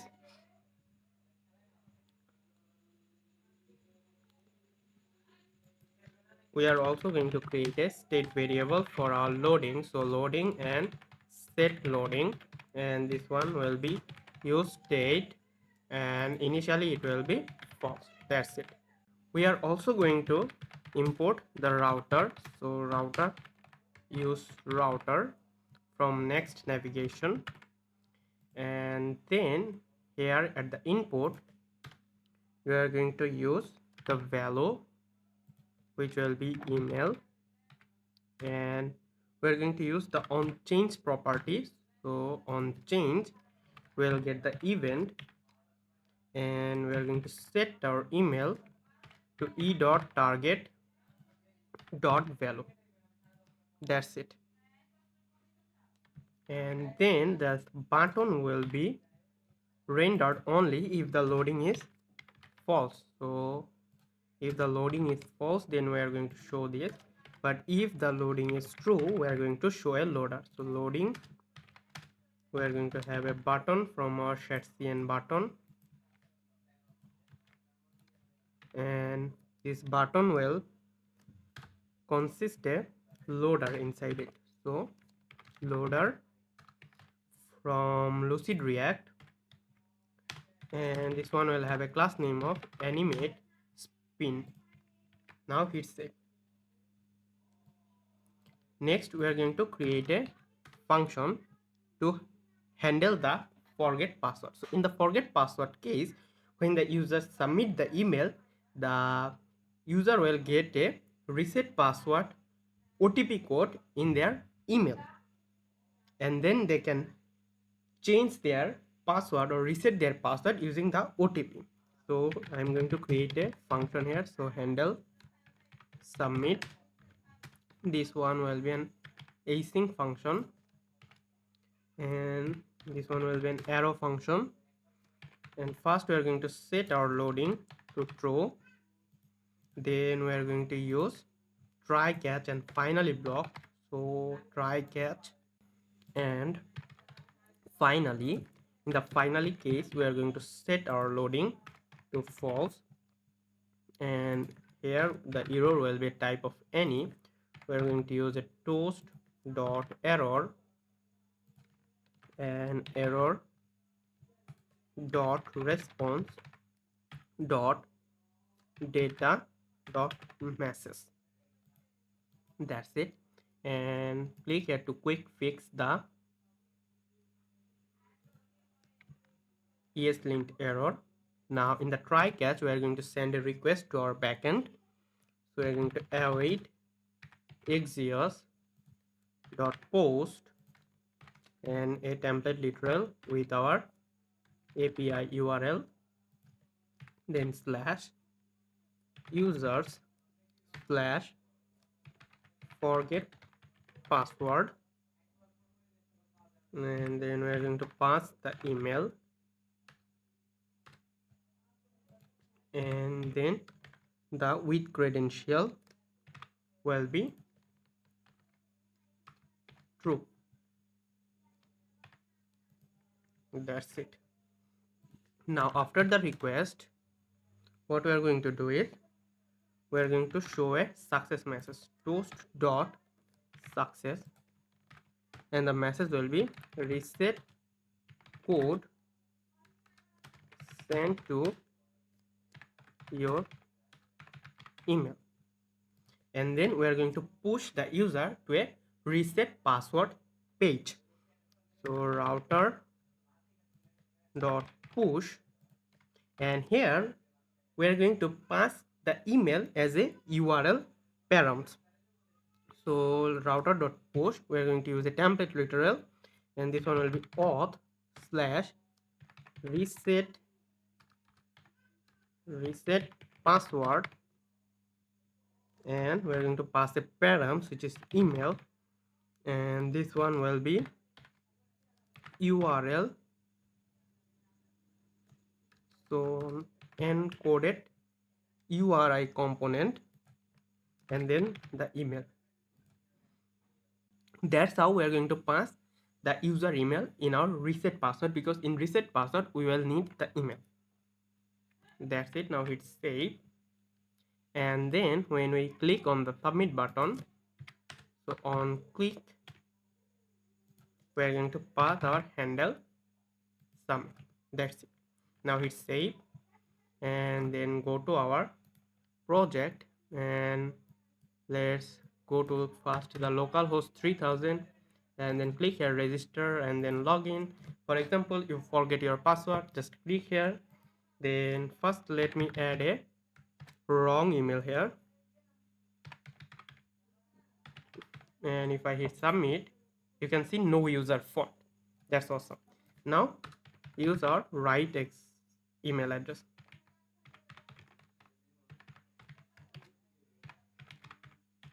Now if I hit submit,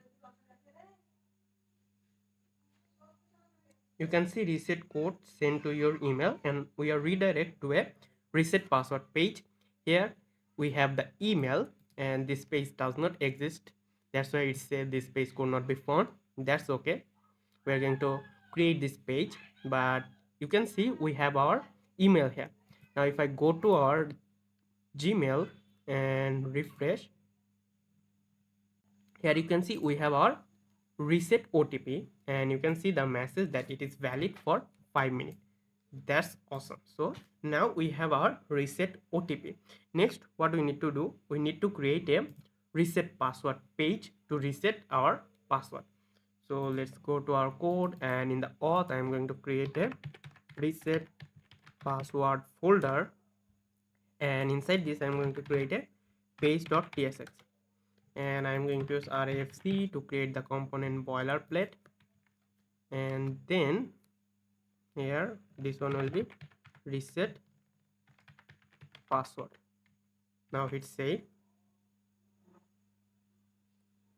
And now if I go to the project, here you can see we have our reset password page. Now first what we need to do is we need to extract the email. So const search params, and this one will be use search params, and we need to convert this into a client component using use client, and then we will get the email from search params dot get and email. Now let's show the email here. Now if I hit save, here you can see we have successfully extract our email. That's awesome.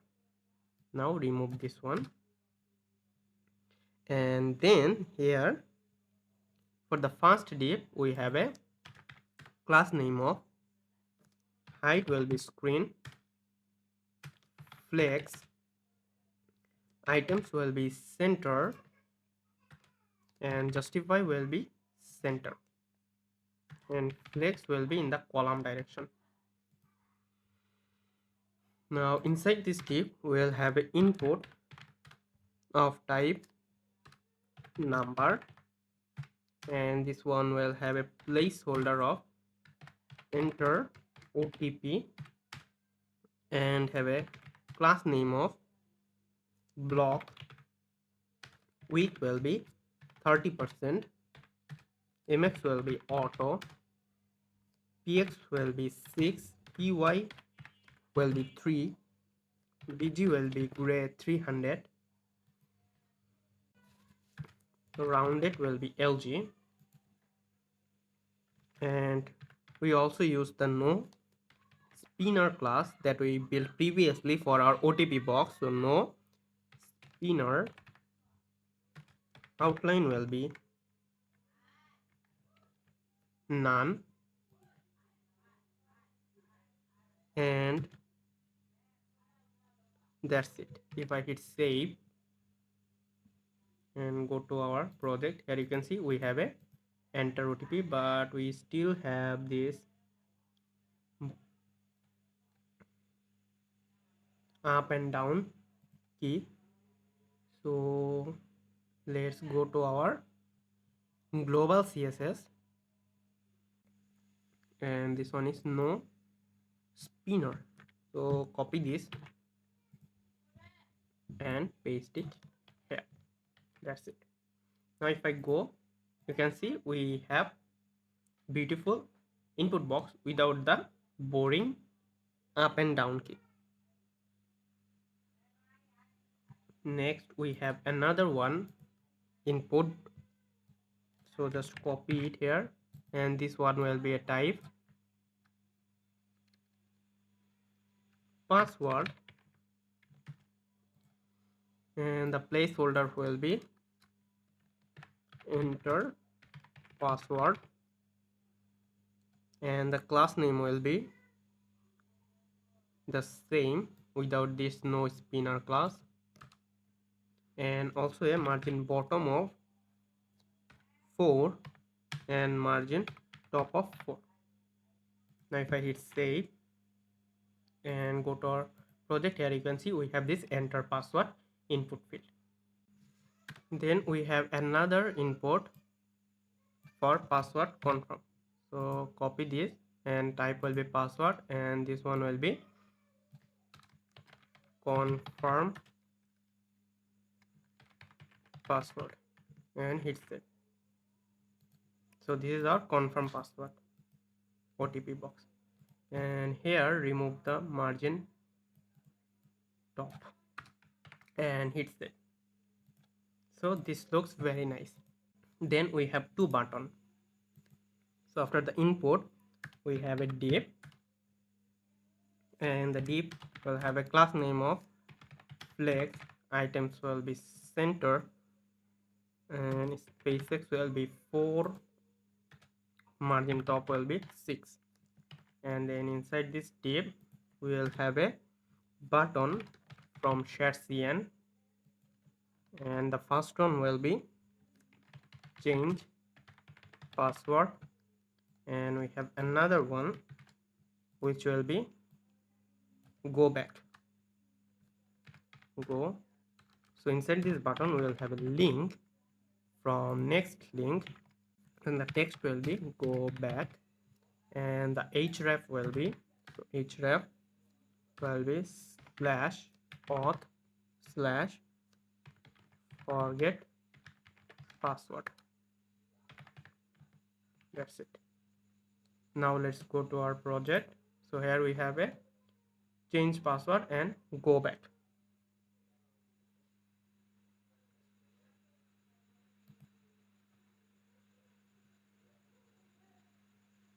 And here we do not need the margin bottom. So now this looks very nice. And for the go back button, this one will have a variant of ghost. Now it's saved, and now that's cool. Next we have to get this OTP password and password confirm. So for this I am going to create a state variable here. So const OTP and set OTP will be use state, and first it will be empty string, then we'll have a password and set password, and this one will be use state, and initially it will be empty string, then we have password confirm and set password confirm,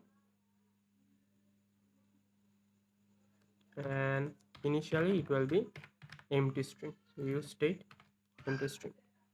That's it. Next we are going to create a loading and set loading, and use state, initially it will be false, then we are going to create a dispatch using use dispatch, and a router using use router from next navigation. Now hit save. So that's it. Now let's go to the input, and for the first one the value will be OTP, and in on change we'll get an event, and we're going to set our OTP to e dot target dot value. Well, that's it. Now copy this two line, and for the next one we'll have a value password, and this one will be set password. So set password, and this is the last one, and here the value will be password confirm and set password confirm, set password confirm. That's it. Now here change it, so based on the loading state, so if the loading is not true, then we are going to show the change password button, but if the loading is true, then we are going to show a loading button. So if the loading is true, and we are going to show a button, and inside this button we'll have a loader from Lucid React, and the loader will have a class name of animate spin. That's it. And now let's create a handler function to send a request to our backend to reset the password. So const handle submit. This one will be an async function, and inside this we are going to check if there is no OTP or there is no email or there is no password or there is no password confirm. In that case we are going to return from the function, and then here we are going to set our loading to true, and then we are going to use a try catch block. So try catch, and then finally, so in the finally we are going to set our loading to false, and the error will be type of any, and then here we are going to use toast dot error.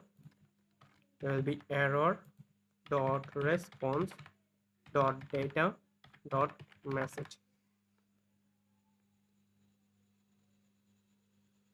and now over here and quick fix for the ES linked error. Now in the try catch we'll get the data, and this one will be email, OTP, password, and password confirm. So this is our data. Then we're going to get our response await Axios,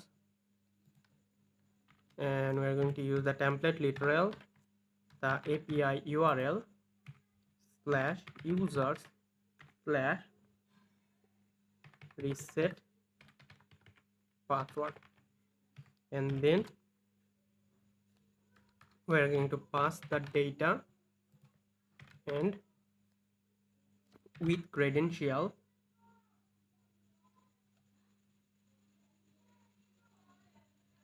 So this one will be axios.post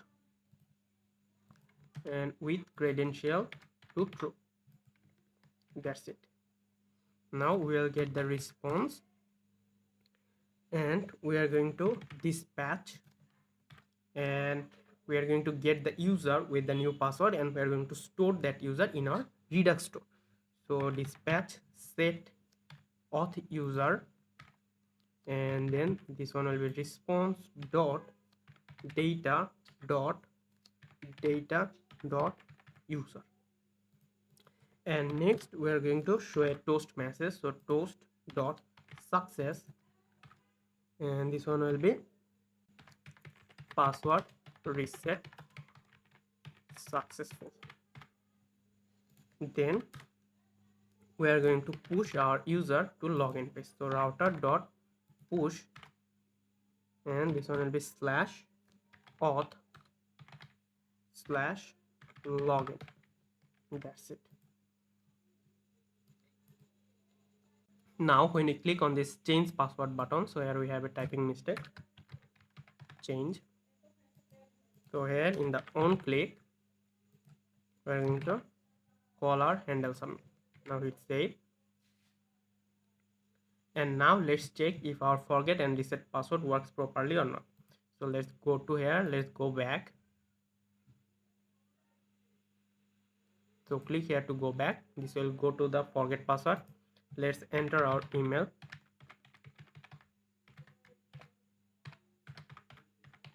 and hit submit. This will send a reset password OTP in our email. So now let's go to our email here, and if I refresh, here you can see we have a OTP. So just copy this one, and now we are in the reset password. So enter the OTP, enter a new password, and confirm the new password, and click here to change password. Now you can see password reset successfully. We successfully reset our password.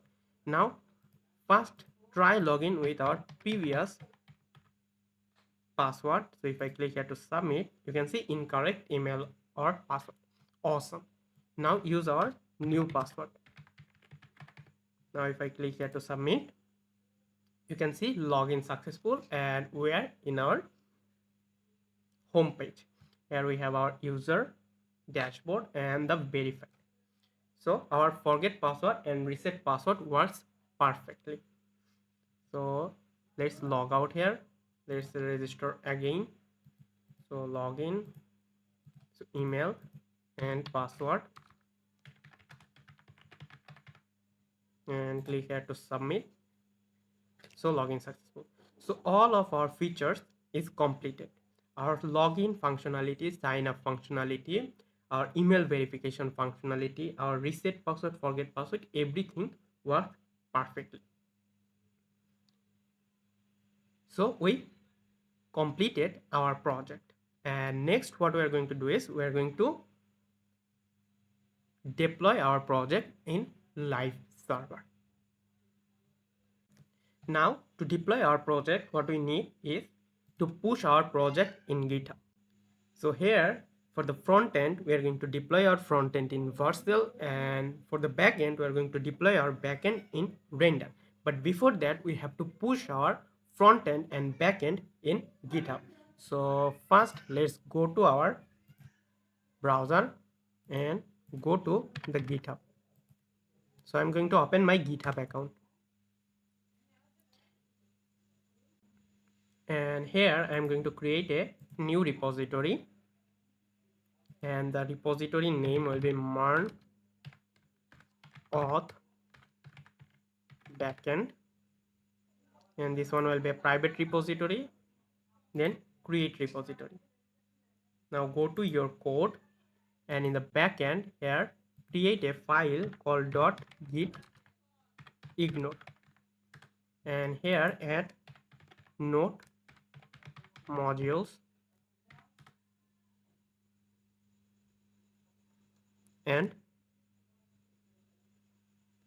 config.env. So we are not going to push our config file and the node module file in GitHub.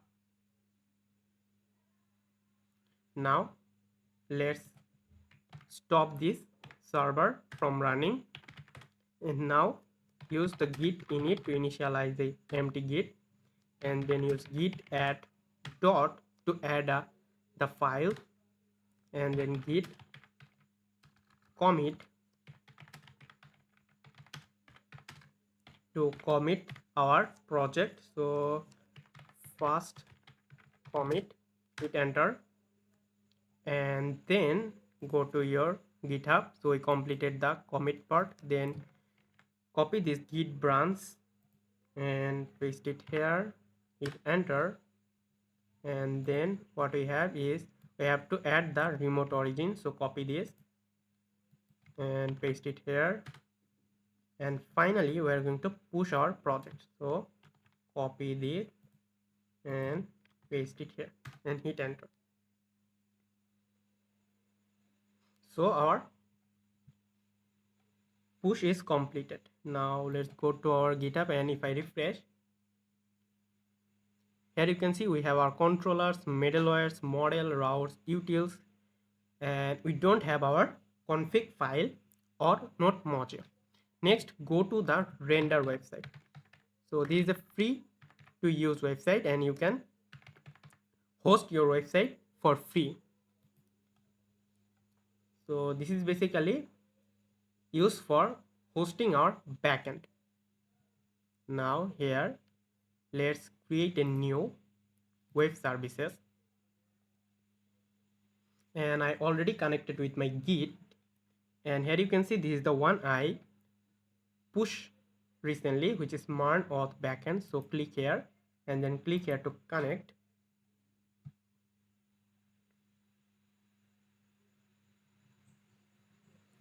and here the important thing is the start command. As you can see in our project, we use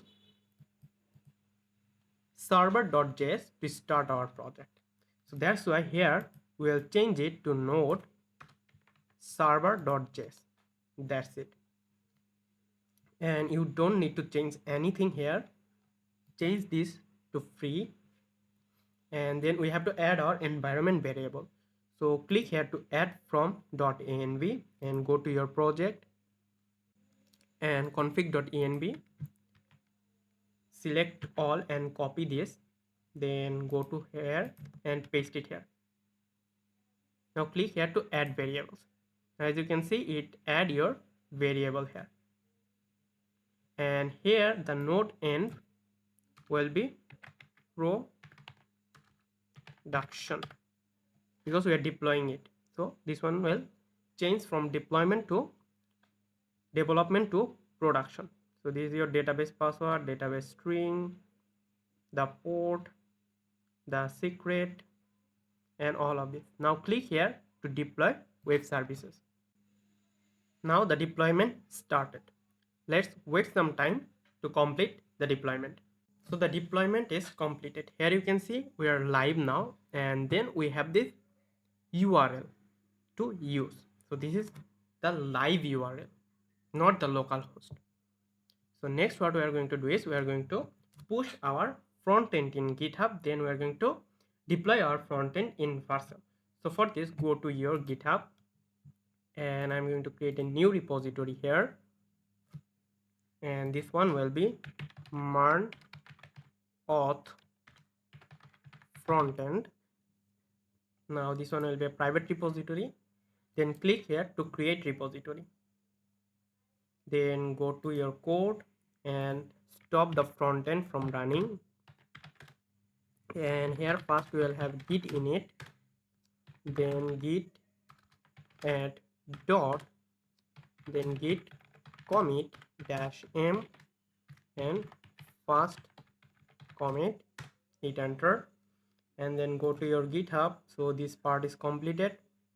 Then we have git branch, so copy this and paste it here, hit enter. Then we have this git remote origin, so add this, and finally we are going to push, so git push -u origin main. So copy this and paste it here and hit enter.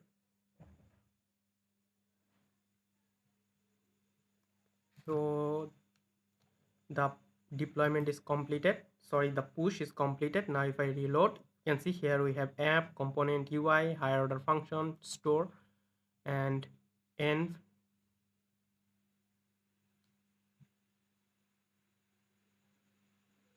And we have all of the component here. Here we have a mistake, our end file is also pushed here, so we don't want our end file to be pushed in our GitHub. So for this, what we can do is in git ignore that app.end.local, what we can do is we can delete this. Before delete, let's copy this one. So copy this and delete this, and then create a new one, and this time .end.local. Now paste the value here, hit save, and then now use git init, and we already have this. So git add dot, then git commit -m to remove end file, then git push. Now it pushed successfully. Now if I reload, now you can see our .end file is gone. That's awesome. Next what we are going to do is we are going to open the Vercel dashboard. If you don't have Vercel, you can create a new account for free, and then I'm going to add new here,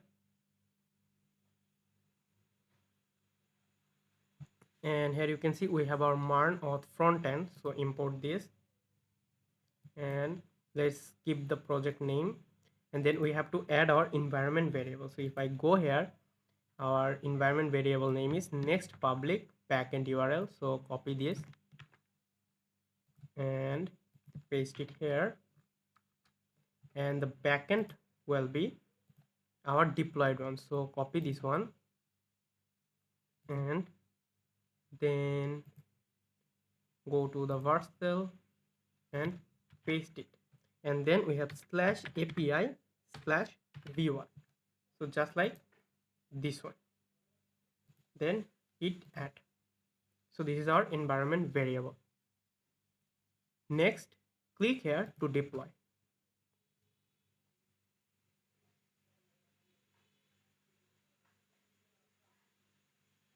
This will deploy our project in Vercel. Let's wait some time to complete the deployment. Now our deployment is completed.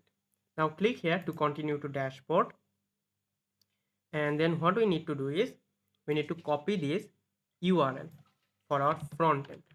So copy this and then go to your backend, and in the backend app.js, and here in the origin add your deployed frontend URL here and hit save. Now in the backend push it again, so git add dot git commit m, let's say frontend deployed URL, and then git push.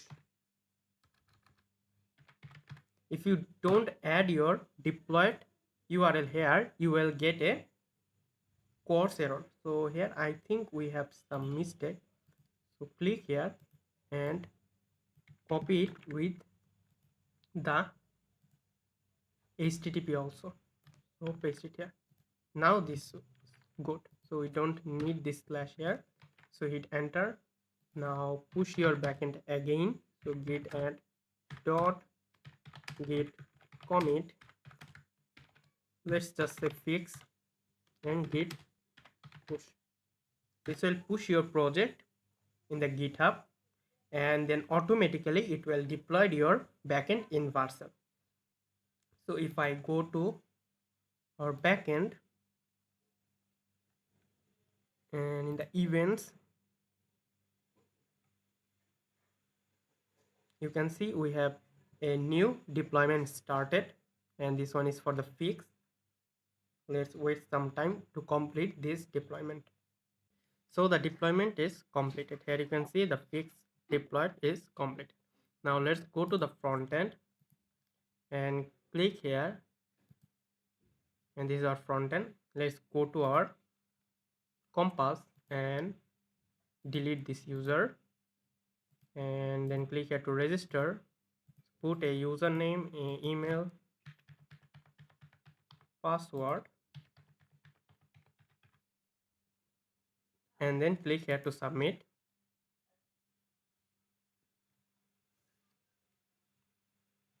As you can see, sign up successful. Now let's go to our Gmail to check if we have the OTP. So here you can see we have our OTP. So your OTP is 4446. Now put our ATP here, 4446. Before that, use a wrong OTP and click here to submit. And here you can see we have invalid OTP. Now click here to resend OTP to check if our resend OTP is working or not. So click here to resend OTP. As you can see, new OTP is sent to your email. Let's go here. Let's go back. Let's reload it. And here you can see we have our resend OTP. So your new OTP is 2577, which is awesome. And this is not the local host. This is the deployed version. So let's use this 2577. And all the functionality also works 2577, and click here to submit, and you can see verification successful. Awesome. And this is your deployed version. Here you can see you have the batch verified, you have the dashboard, you have the user icon. Now let's click here to log out from our application. As you can see, logout successful. Awesome. Let's click here to register and click here to login and put the email and password. First, use the wrong password and click here to submit. And as you can see, incorrect email or password. We have our proper error handling. Now let's use the right password and click here to submit and login successful. Awesome. Now log out again. So you can see logout successful. Click here to register, go to the login and click here to forget password. And here first use a wrong Gmail and click here to submit. You can see no user phone. And now use the correct email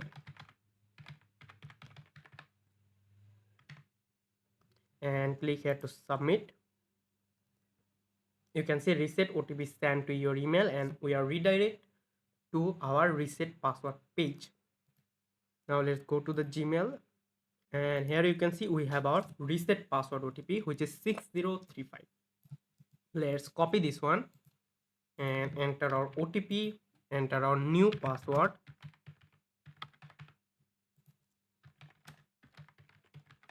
and click here to change password.